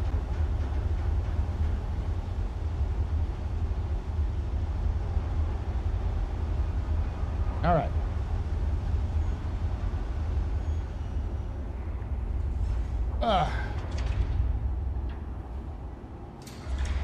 Happiness is mandatory, yes. Neat.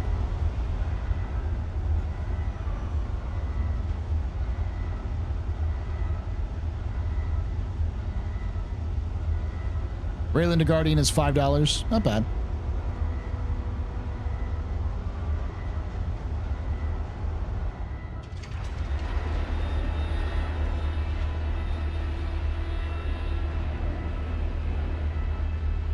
All right, let's see if this actually works.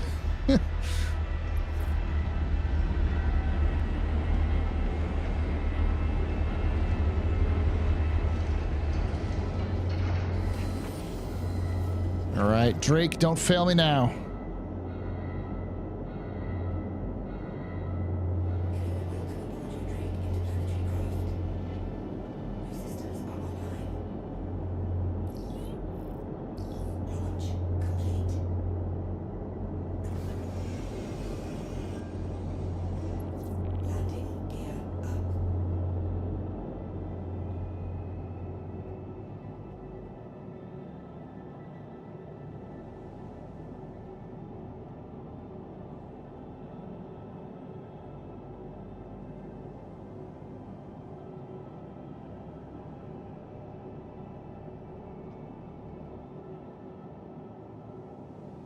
Do another queue.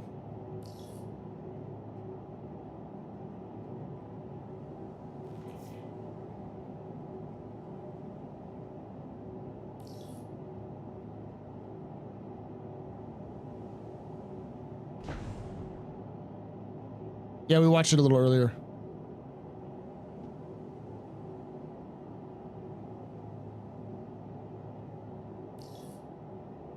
Come on, door.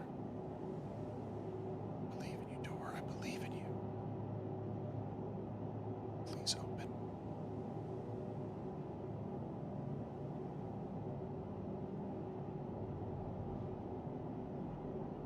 Oh, are you opening?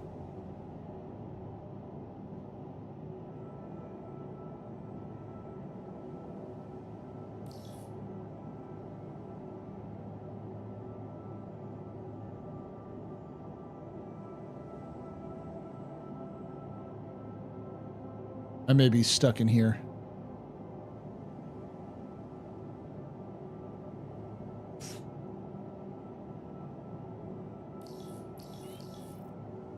Fuck. Got out.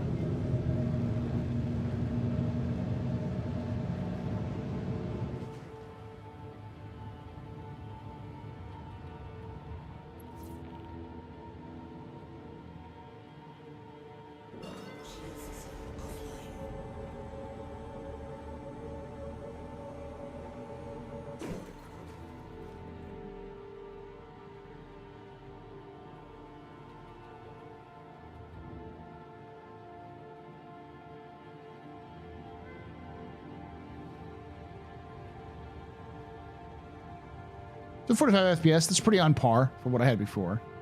Server FPS is 29, 30. It's not bad. I'm currently at a server of 496 people and or 501 people with 91 people on my current server. And as I get up higher in the atmosphere, I'm getting about 50 FPS. 50 to 60.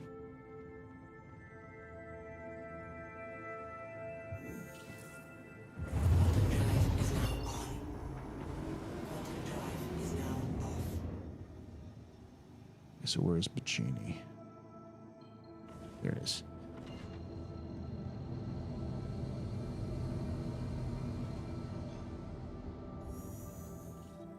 So yeah, this is going to be a thing.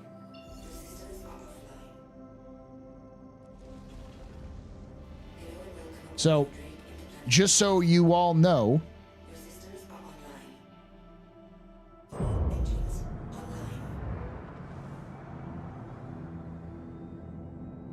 you can't really quantum jump to stations from a planet anymore, or from stations from planets to a station or station to a planet. You can't do that, like orbital stations. You have to kind of slow jump to them.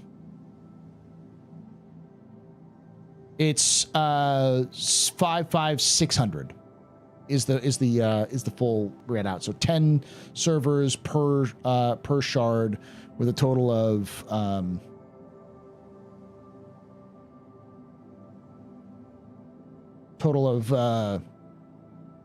600 people.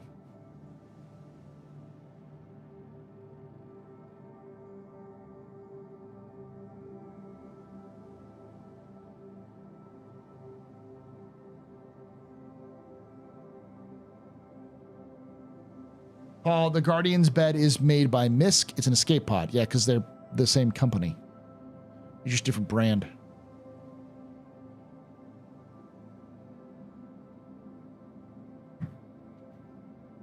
I'm gonna land at Brigini, gear up a little bit, then head out to this to the jump point.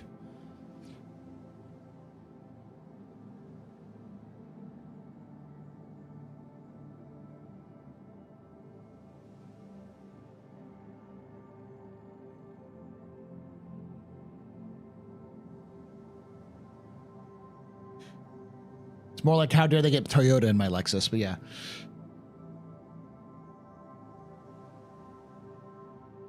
Is that a bug where you can't jump to the stations from a planet? You can, but it'll automatically kind of orient you towards the star. It's a bug. It's what happened in the EPTU. It's going to be a thing that's going to happen for a while until they can actually go and fix those.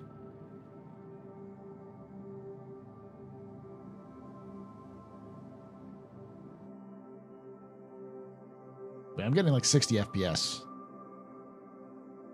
in a server with 100 people in it.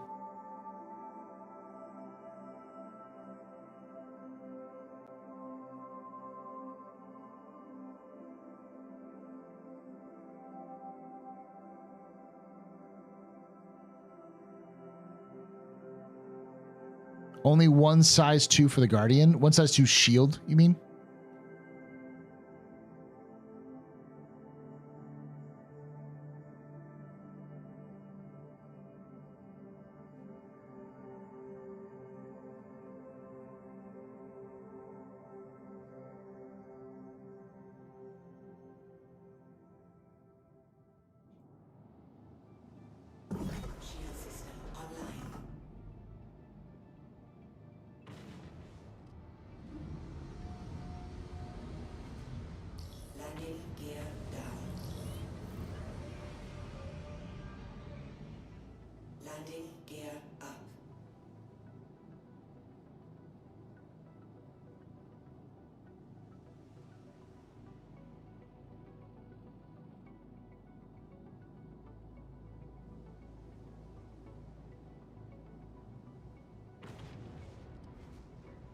Shit!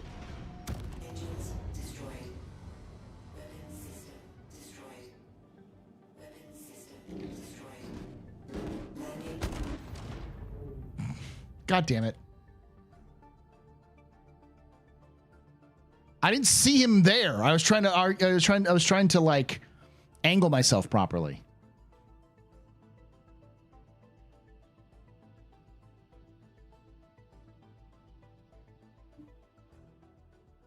He was in a terrapin. He was fine.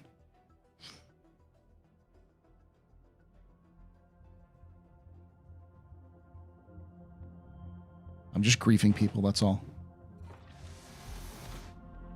Well, now we get to see if the if the comm system, the system works again.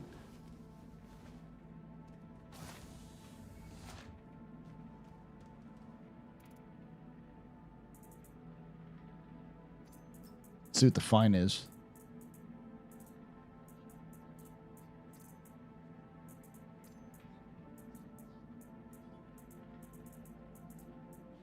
Should have gotten everything back.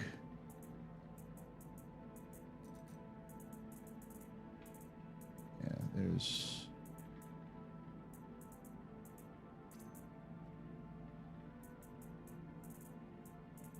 Where's the backpack?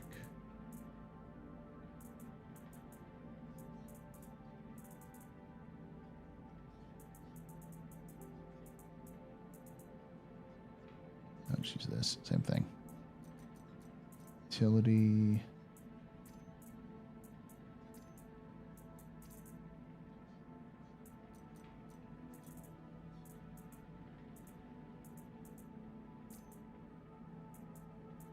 I think that's everything.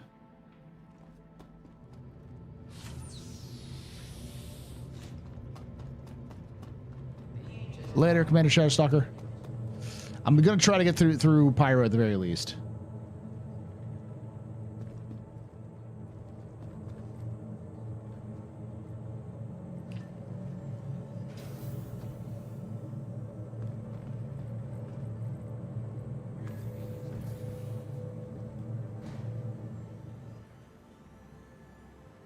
Wait, did you say there's no longer any ability to fly directly from Area 18 to Bikini Point? It's a bug.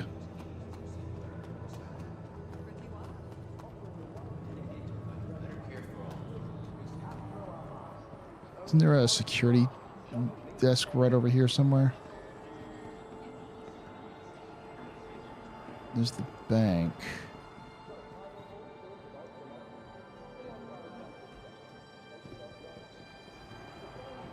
Is it near the admin?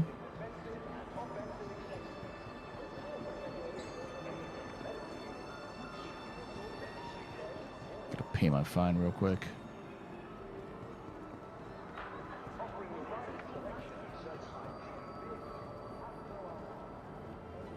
Do.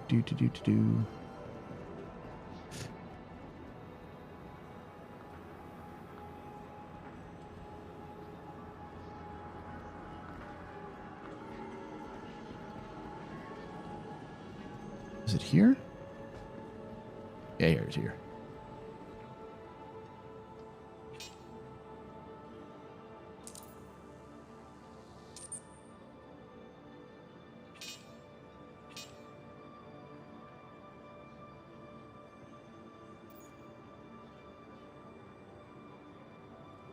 I was really hoping it had good strafes.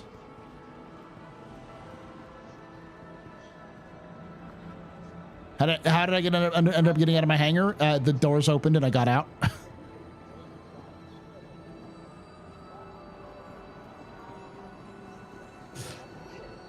I don't think this has anything to do with the Mirai Guardian. If they wanted to sell the Mirai Guardian, for sure they would have sold it at the at 3.24.3 with Invicta or with IAE. I think it's more likely what they did was they sold the Guardian. With 4.0 they wanted to get that out because they wanted to get it out the door before they went on break.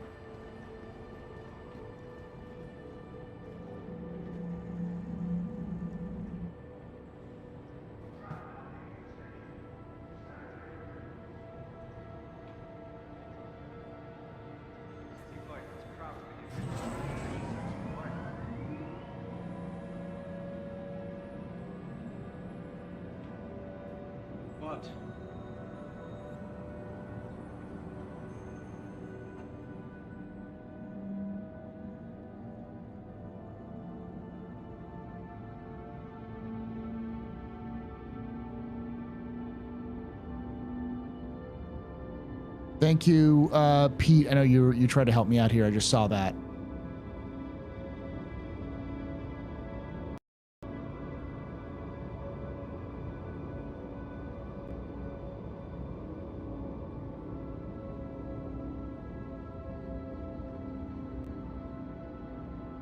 I have that set up in other places, just not in my not in mine. So like I literally have it in for some of my other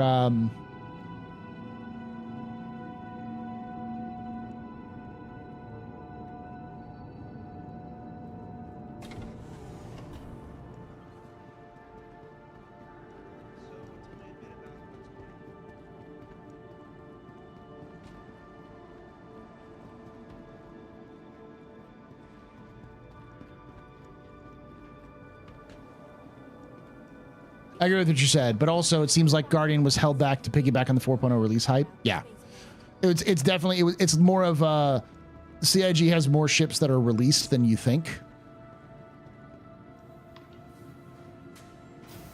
Okay, fuck, dude, go. Jesus, fuck. You alright?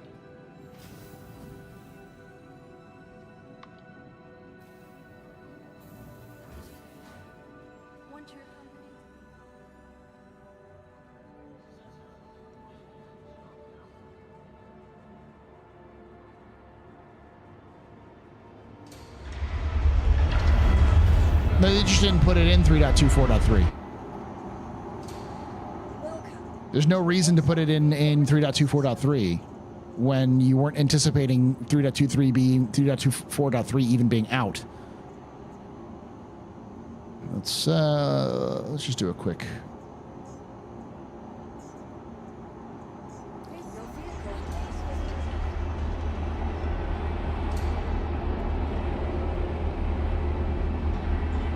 And they still want people to try out 4.0.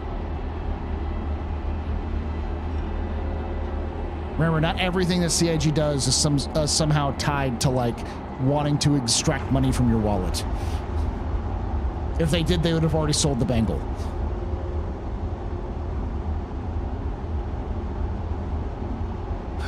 Someone had the brilliant idea to pull all CRU and gate icons as the same space station icons. It's funny, they've been pretty reflexive of that.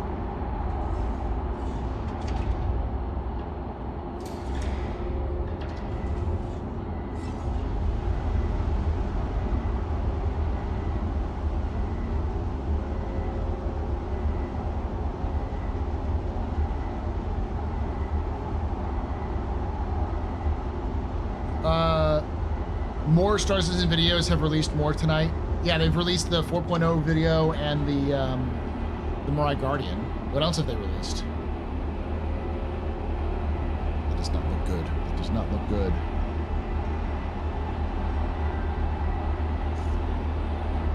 See that?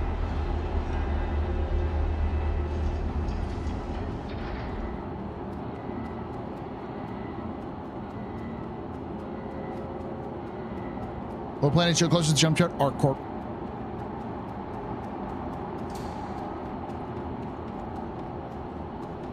Oh, they have a new What is Star Citizen video? Oh, I'll have to take a look at that here in a moment.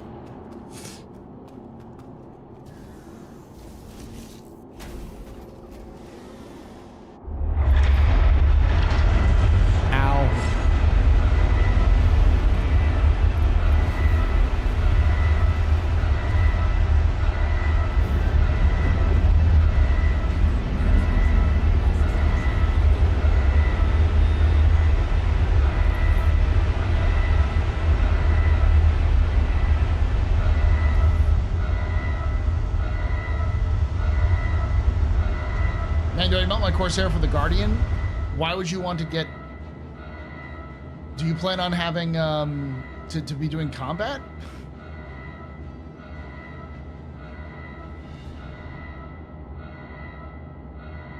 No, MR was not coming out with Pyro. They just said it was coming out later. I'd imagine the MR is coming out with Invictus.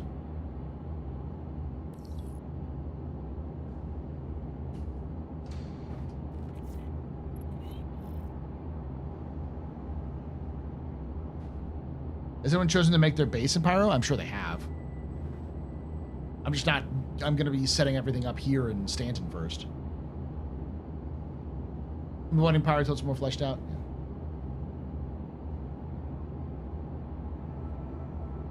The Kui seems so much better. So the Guardian has, what, 2 size 4s? Or 2 size 5s, right? Guns? The that is like half the amount of firepower that the Corsair has, even just from the pilot's perspective.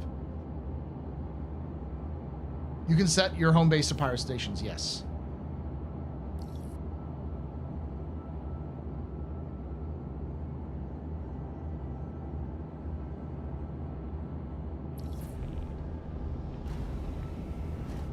Landing gear raised.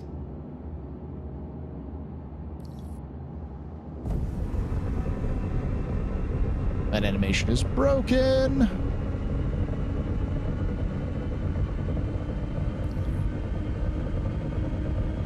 Yeah, I saw that one. We watched that one earlier.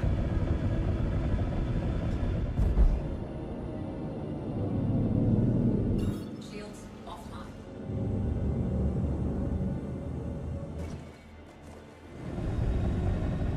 There's no point in jumping to it. I'll just jump way too far away.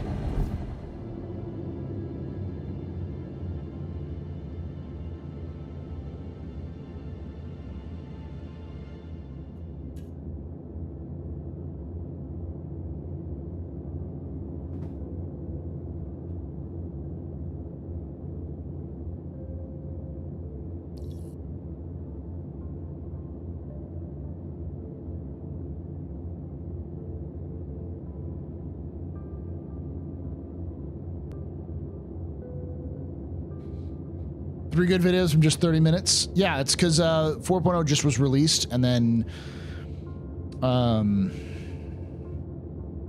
what's the next one? The Guardian was just released, and then yeah, because 4.0, because CHG's not stupid and knows that 4.0 is going to attract a lot of new players into the game or bring back a lot of players. They're going to kind of have a new What is Star Citizen video.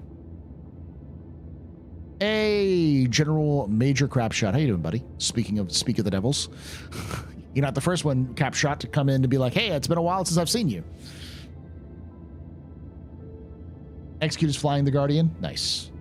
Is he streaming right now?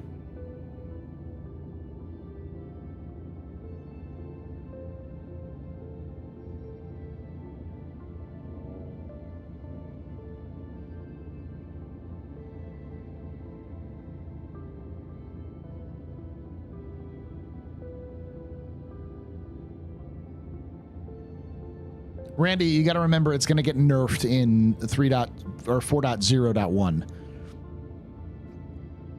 Do not buy a ship purely off its stats. If you're buying a ship purely off its stats, you're going to get burned.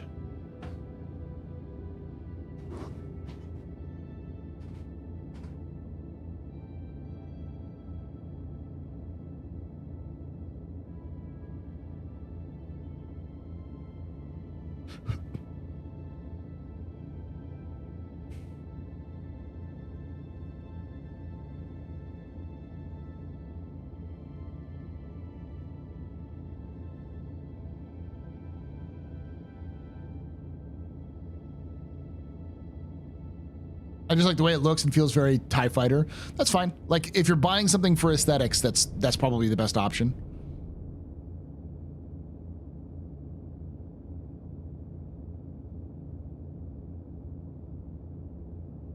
Ooh. But you can rent a Guardian already? Wait, you can rent a Guardian? Hey, Duck Force 1.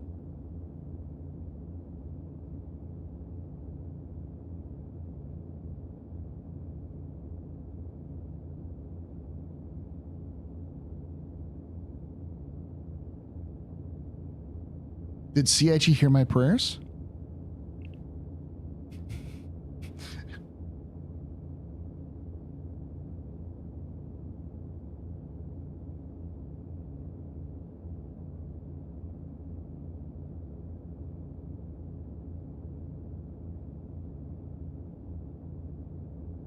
Once I get to the hangar over here, I'll pull out the Guardian and fly it to Pyro Station.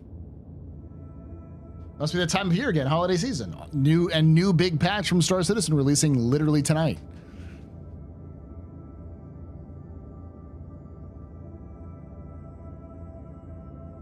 Yeah, I'm doing okay other than the getting out of the hangar thing, but that's something that's in 3.23 or 2.4.3, so. There's an argument for not getting the Qui Guardian instead of to the base. Differences seem negligible at best. If they seem negligible, they're going to eventually get more serious down the line. Either significant nerf to maneuverability or fuel or something. Because if something is clearly just a better ship, it will get the axe. It'll get punched in the face. Probably a downgrade in weapons or something like that. Is this essentially 4.0? Yes, this is 4.0. It is effectively 4.0, but CIG wanted to give players the option to revert back to the old patch if things went completely tits up with 4.0's release. They both have 2 size 5s. Essentially 1.0, I mean? No, this is not 1.0. This is 4.0. This is alpha. Like true alpha would be something I'd say, or close to it. Because as of this patch, there is no more fundamental features that are being added that is like ground level content for base. Everything needs to function on this sort of technology.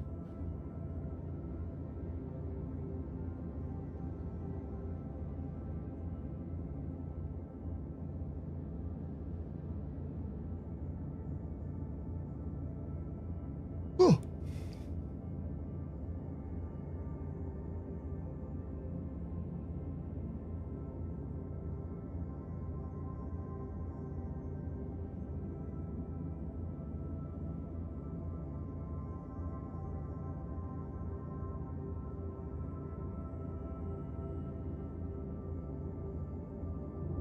Oh shit, I wasn't even going the full speed. I didn't even realize that. I was going so slow.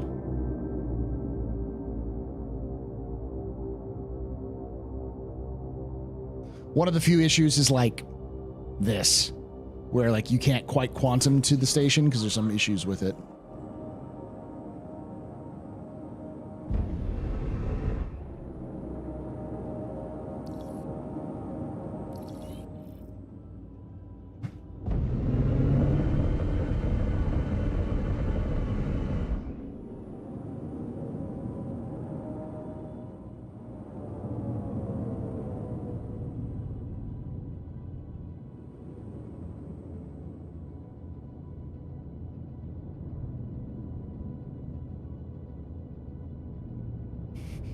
You just got in, you can hear someone next hangar committing insurance fraud.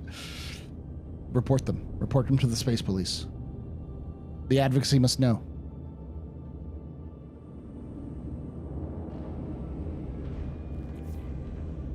Landing gear deployed.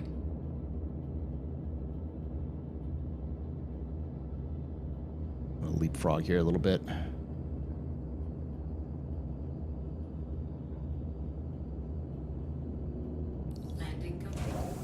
Little rough landing, but I'm good.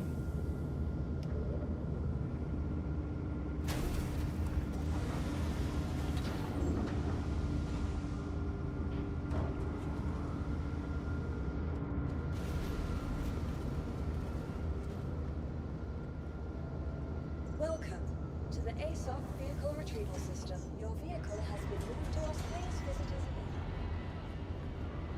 Gonna get some crews for the road, and then some a tractor beam, bigger tractor beam.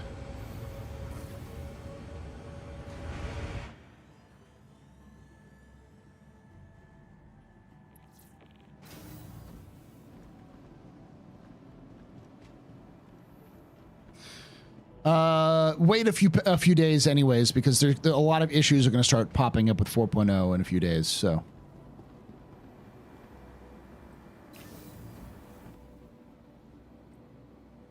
Go to Cargo Center.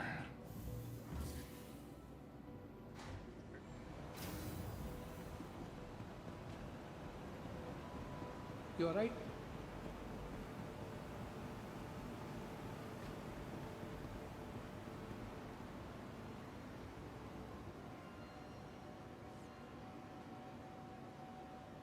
Oh, they've got some armor here now.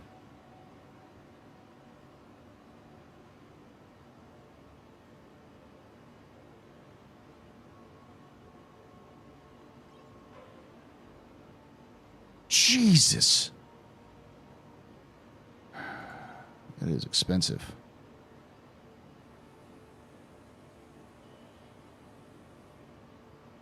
You need a sanity check? Okay. You are insane. You're watching me. You're welcome, Iris.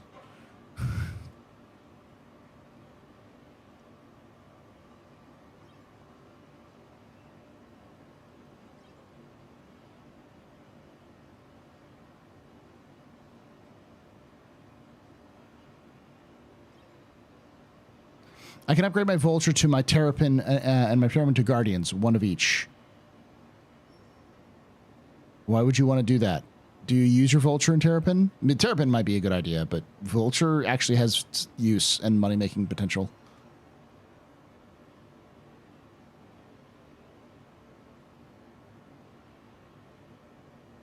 Let's go for 20. All right.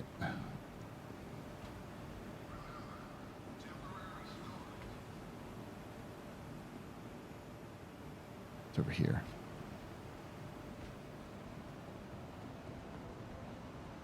I like the Terrapin too, but it's not got use until 4.1 at the earliest.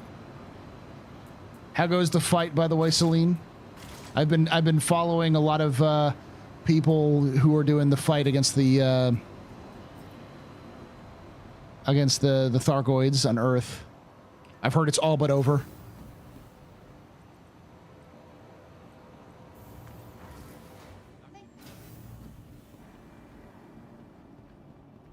Set my spawn to here at the very least.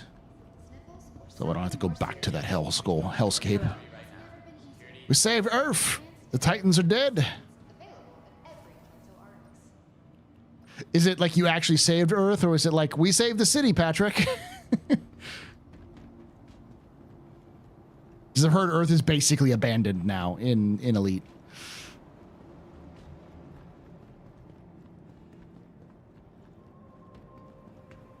Regrettable, I was rooting for the last Titan. Welcome to the ASOP vehicle retrieval. Has the infinite water glitch been patched? Which one is that? All right, let's go down to Mirai. Mirai Guardian. All right. Let's take the regular one out. Vehicle selected. Your vehicle has been delivered to Plains Small hanger. Systems again.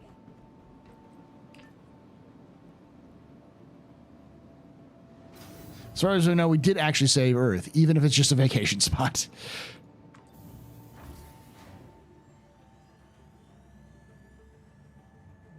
You know, when Pyro is just going to be the same in Stanton, nice people to farm some money and gear while everyone is murdering themselves in CZs. I'll go to Pyro for about a week. Oh, she's chunky. She's big and chunky.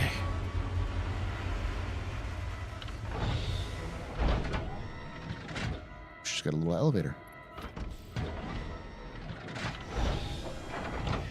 I like the interior. Oh, it has engineering. Nice. It's got a bathroom. It's got a bed. Does it have storage? Oh, it has a food making device. It has a food fabricator. Nice.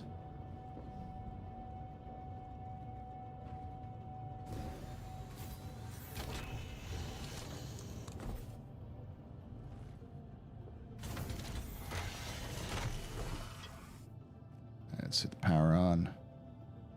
Power should be over here.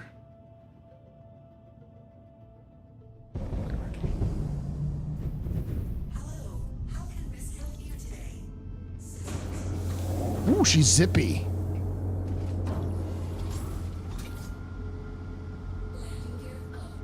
Hold on. I have to get the right attire for this.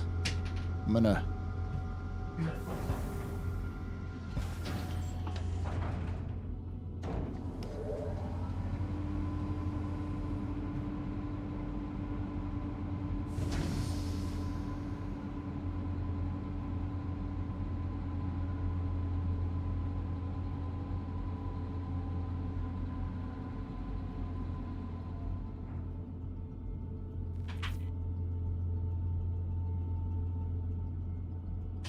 all right, I have the right attire for this.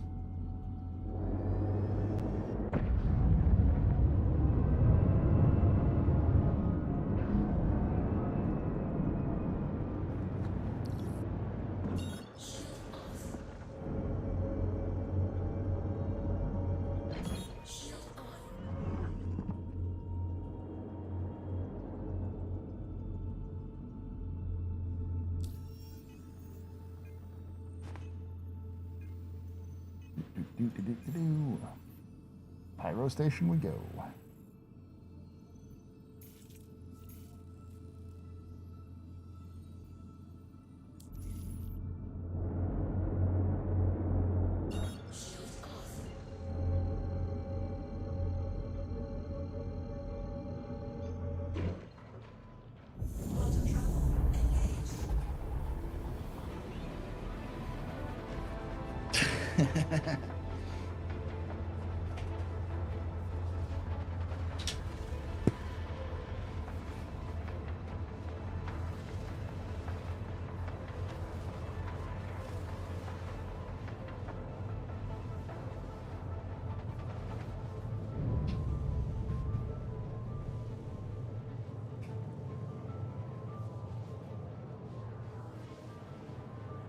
Where's the exit button?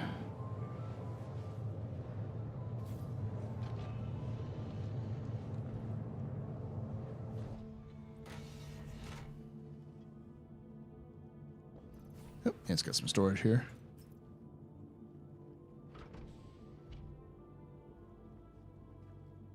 suit locker. It's got a suit locker. It has weapons lockers. Neat.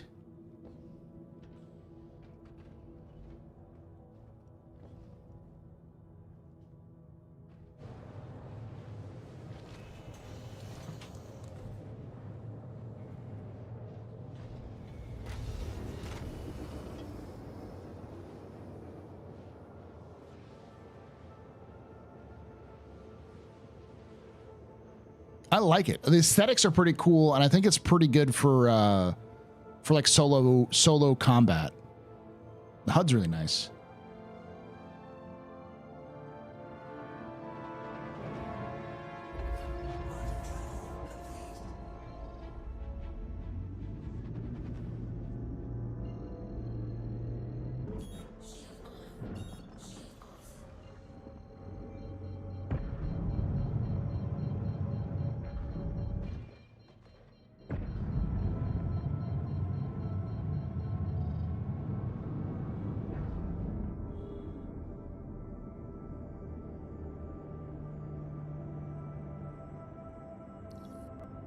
Please proceed to assigned landing bay.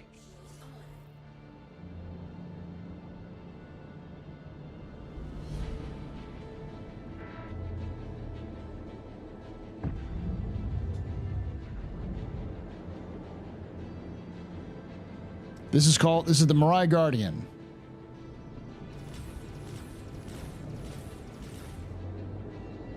It handles pretty fast. It's got a nice interior.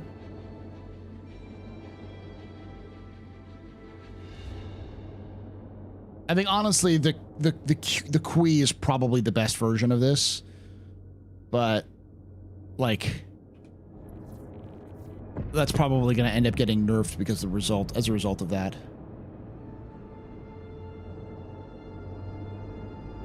The actual TIE fighter, yeah. Well, it's more like the Fury is the TIE Interceptor, and this is like a TIE Bomber or TIE Defender or something like that. Same family, obviously.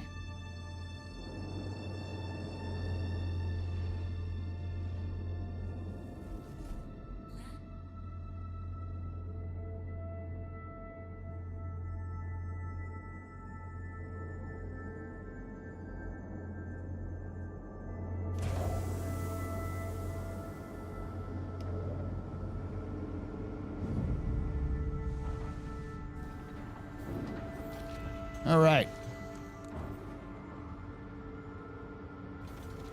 So we've got ventilation. So this is going to be like the like life support systems. We've got a bed. You've got a food distributor thing. You've got a shoilet, classic Star Citizen shoilet. And then back here, you've got your component access, which I don't seem to be able to access.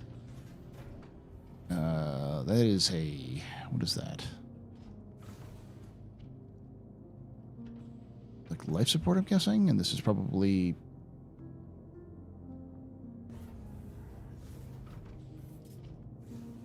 that's shield generator. Do they have them on the? Do they have the name on it? Gravity generator. Okay. Radar system and power plant.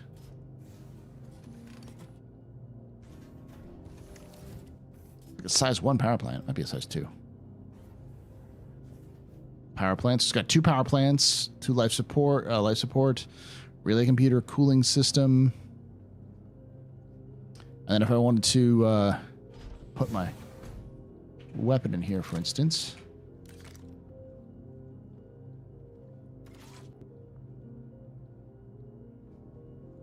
It's got stuff for two weapons. And it even has a suit locker.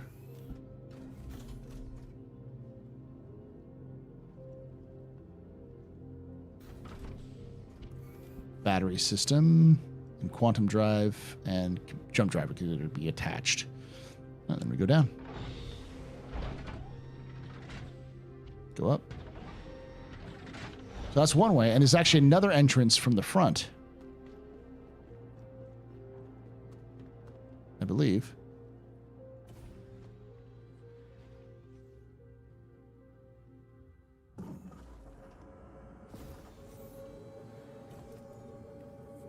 always liked Misk's style, but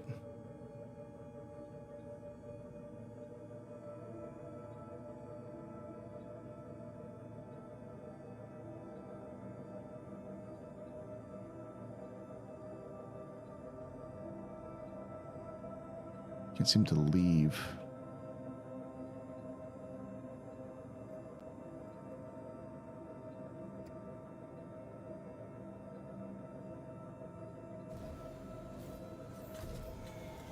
This is the normal one, yes.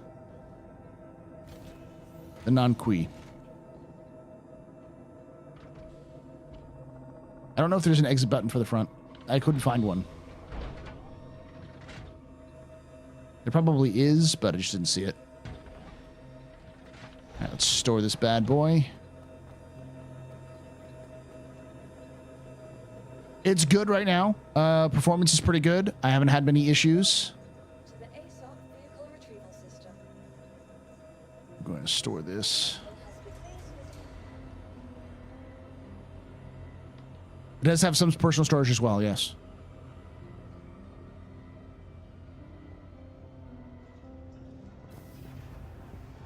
All right, I'm going to go to the lobby. We're going to go through Pyro and land in the Pyro station to show it off, and then we'll be good. I'm going to take the one ship that I always use for these sorts of things, since I got rid of my my Cutlass Red.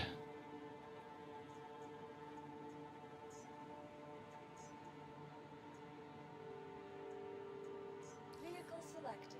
Your vehicle has please visit us again.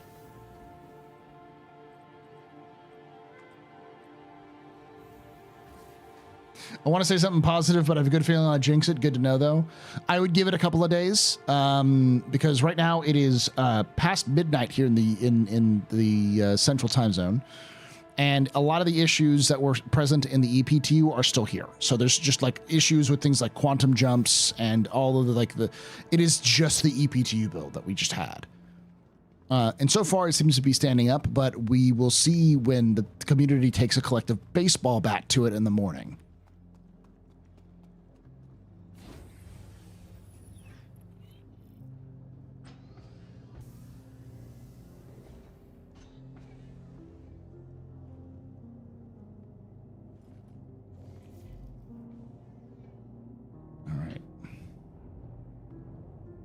You are clear to launch. Missions aren't spawning? No. The back end may not even be open yet. Yeah. They don't have nearly the same number of missions that they had in even in EPTU. So they may have just not activated them yet.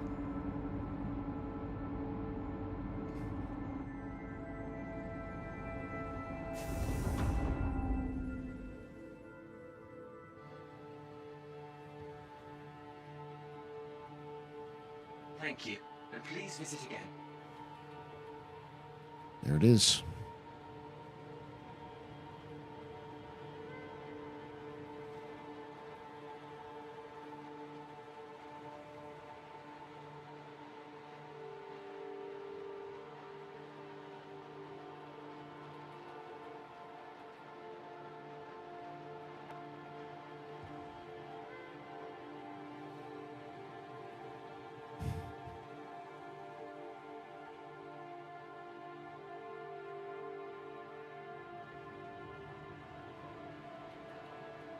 That's not actually unusual. Missiles do a shit ton of damage in the current build.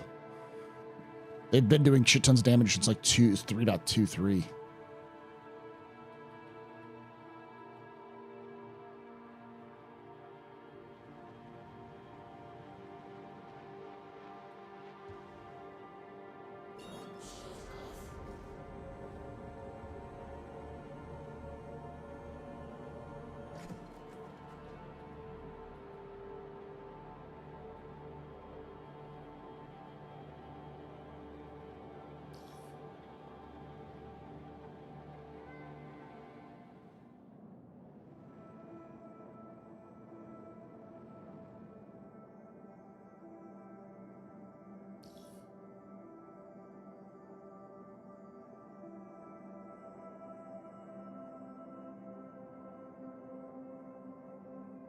All right, I'm half asleep. It's stupid early in the morning.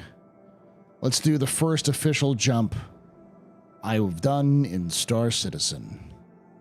Are you ready, chat? Are you ready to see my concentration face the way you've never seen it before? In Pyro.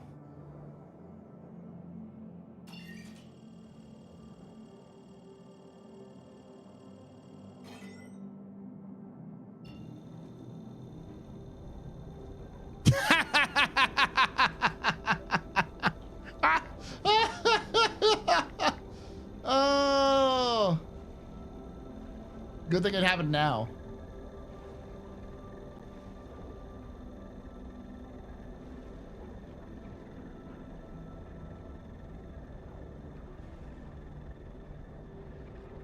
Oh.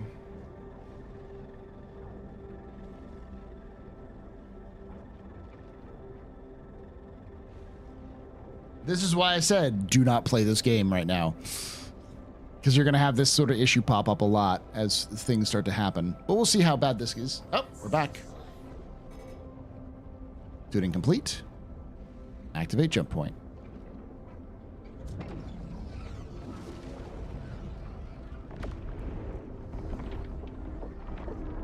Here we go.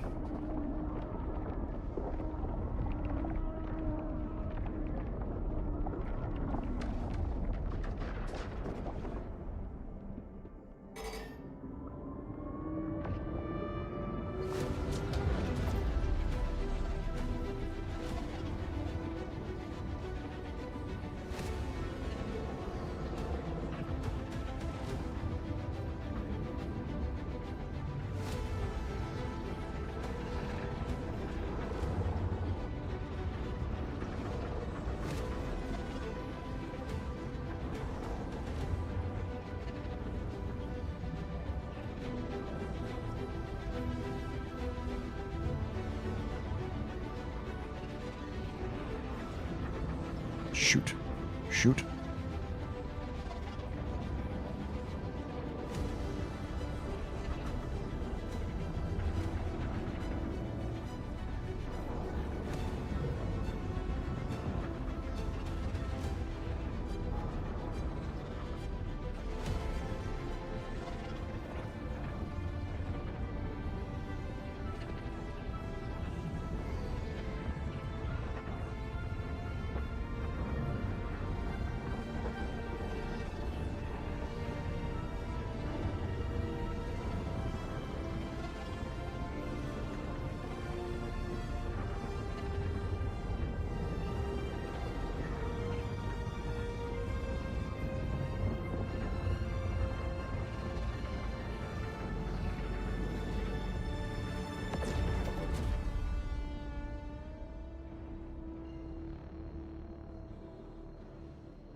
And we're in Pyro.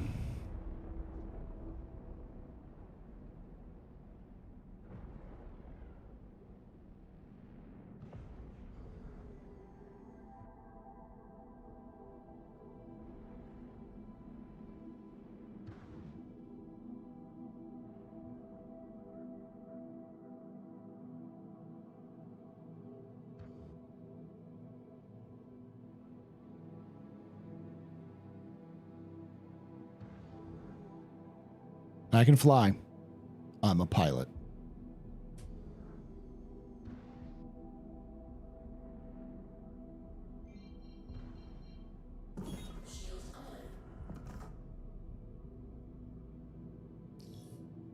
Please proceed to assigned landing bay.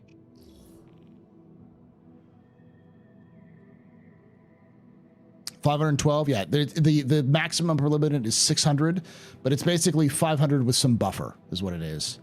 So, like, maximum is 500, but if you have a friend who wants to join you in your server, it can go up above 500 for those people.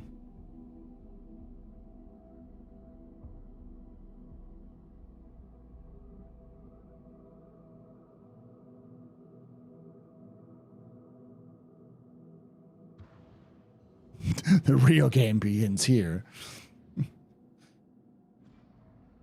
So I was all nice and polite back in back in Stanton. Now here's where I become a ruthless jackass and just kill everyone. No, I'm an entrepreneur. I don't do this sort of violent nonsense because it doesn't make me money. I would if it made me money, but it doesn't. Murder hobo time.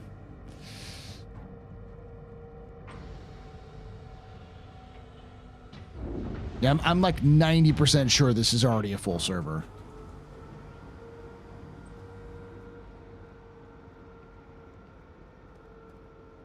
That should make it easier to rejoin on group sessions. Exactly.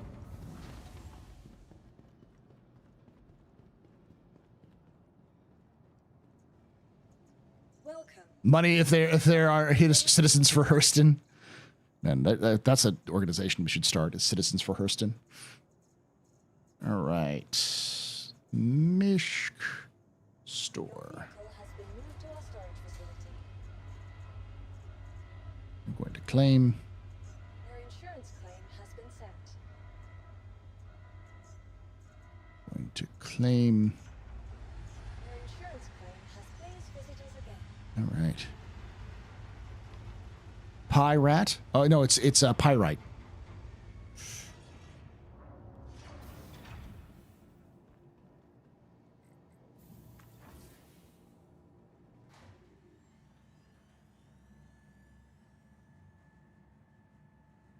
Pyrite?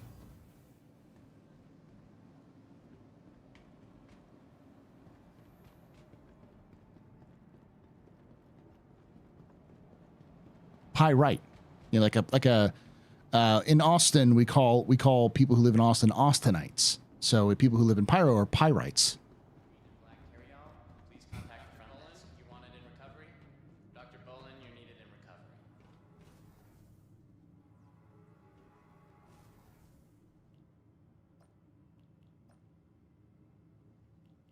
So false gold. Yeah, and also it's kind of a play on pirate. Got an accident inbound.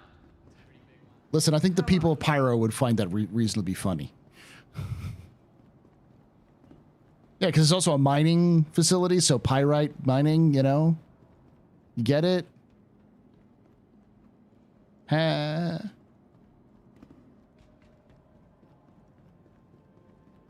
Gold, fool's gold. All right. So we're not going to do anything crazy here, but I will, because I'm going to wrap this up now. Look at the contracts. We've got mercenary. Please visit us again. Goodbye. So we do have a mercenary mission for Citizens for Prosperity. Visit us again. Goodbye. Please visit us again. Goodbye. I'm going to go over here. It looks like we also have Citizens for Prosperity hauling. Okay. Nearby location. Collect processed food from location. Deliver 15 SCU to remote outpost near nearby location.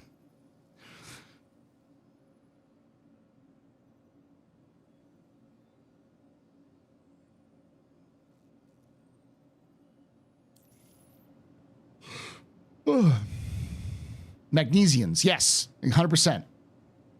People from Magnus would be called Magnusians.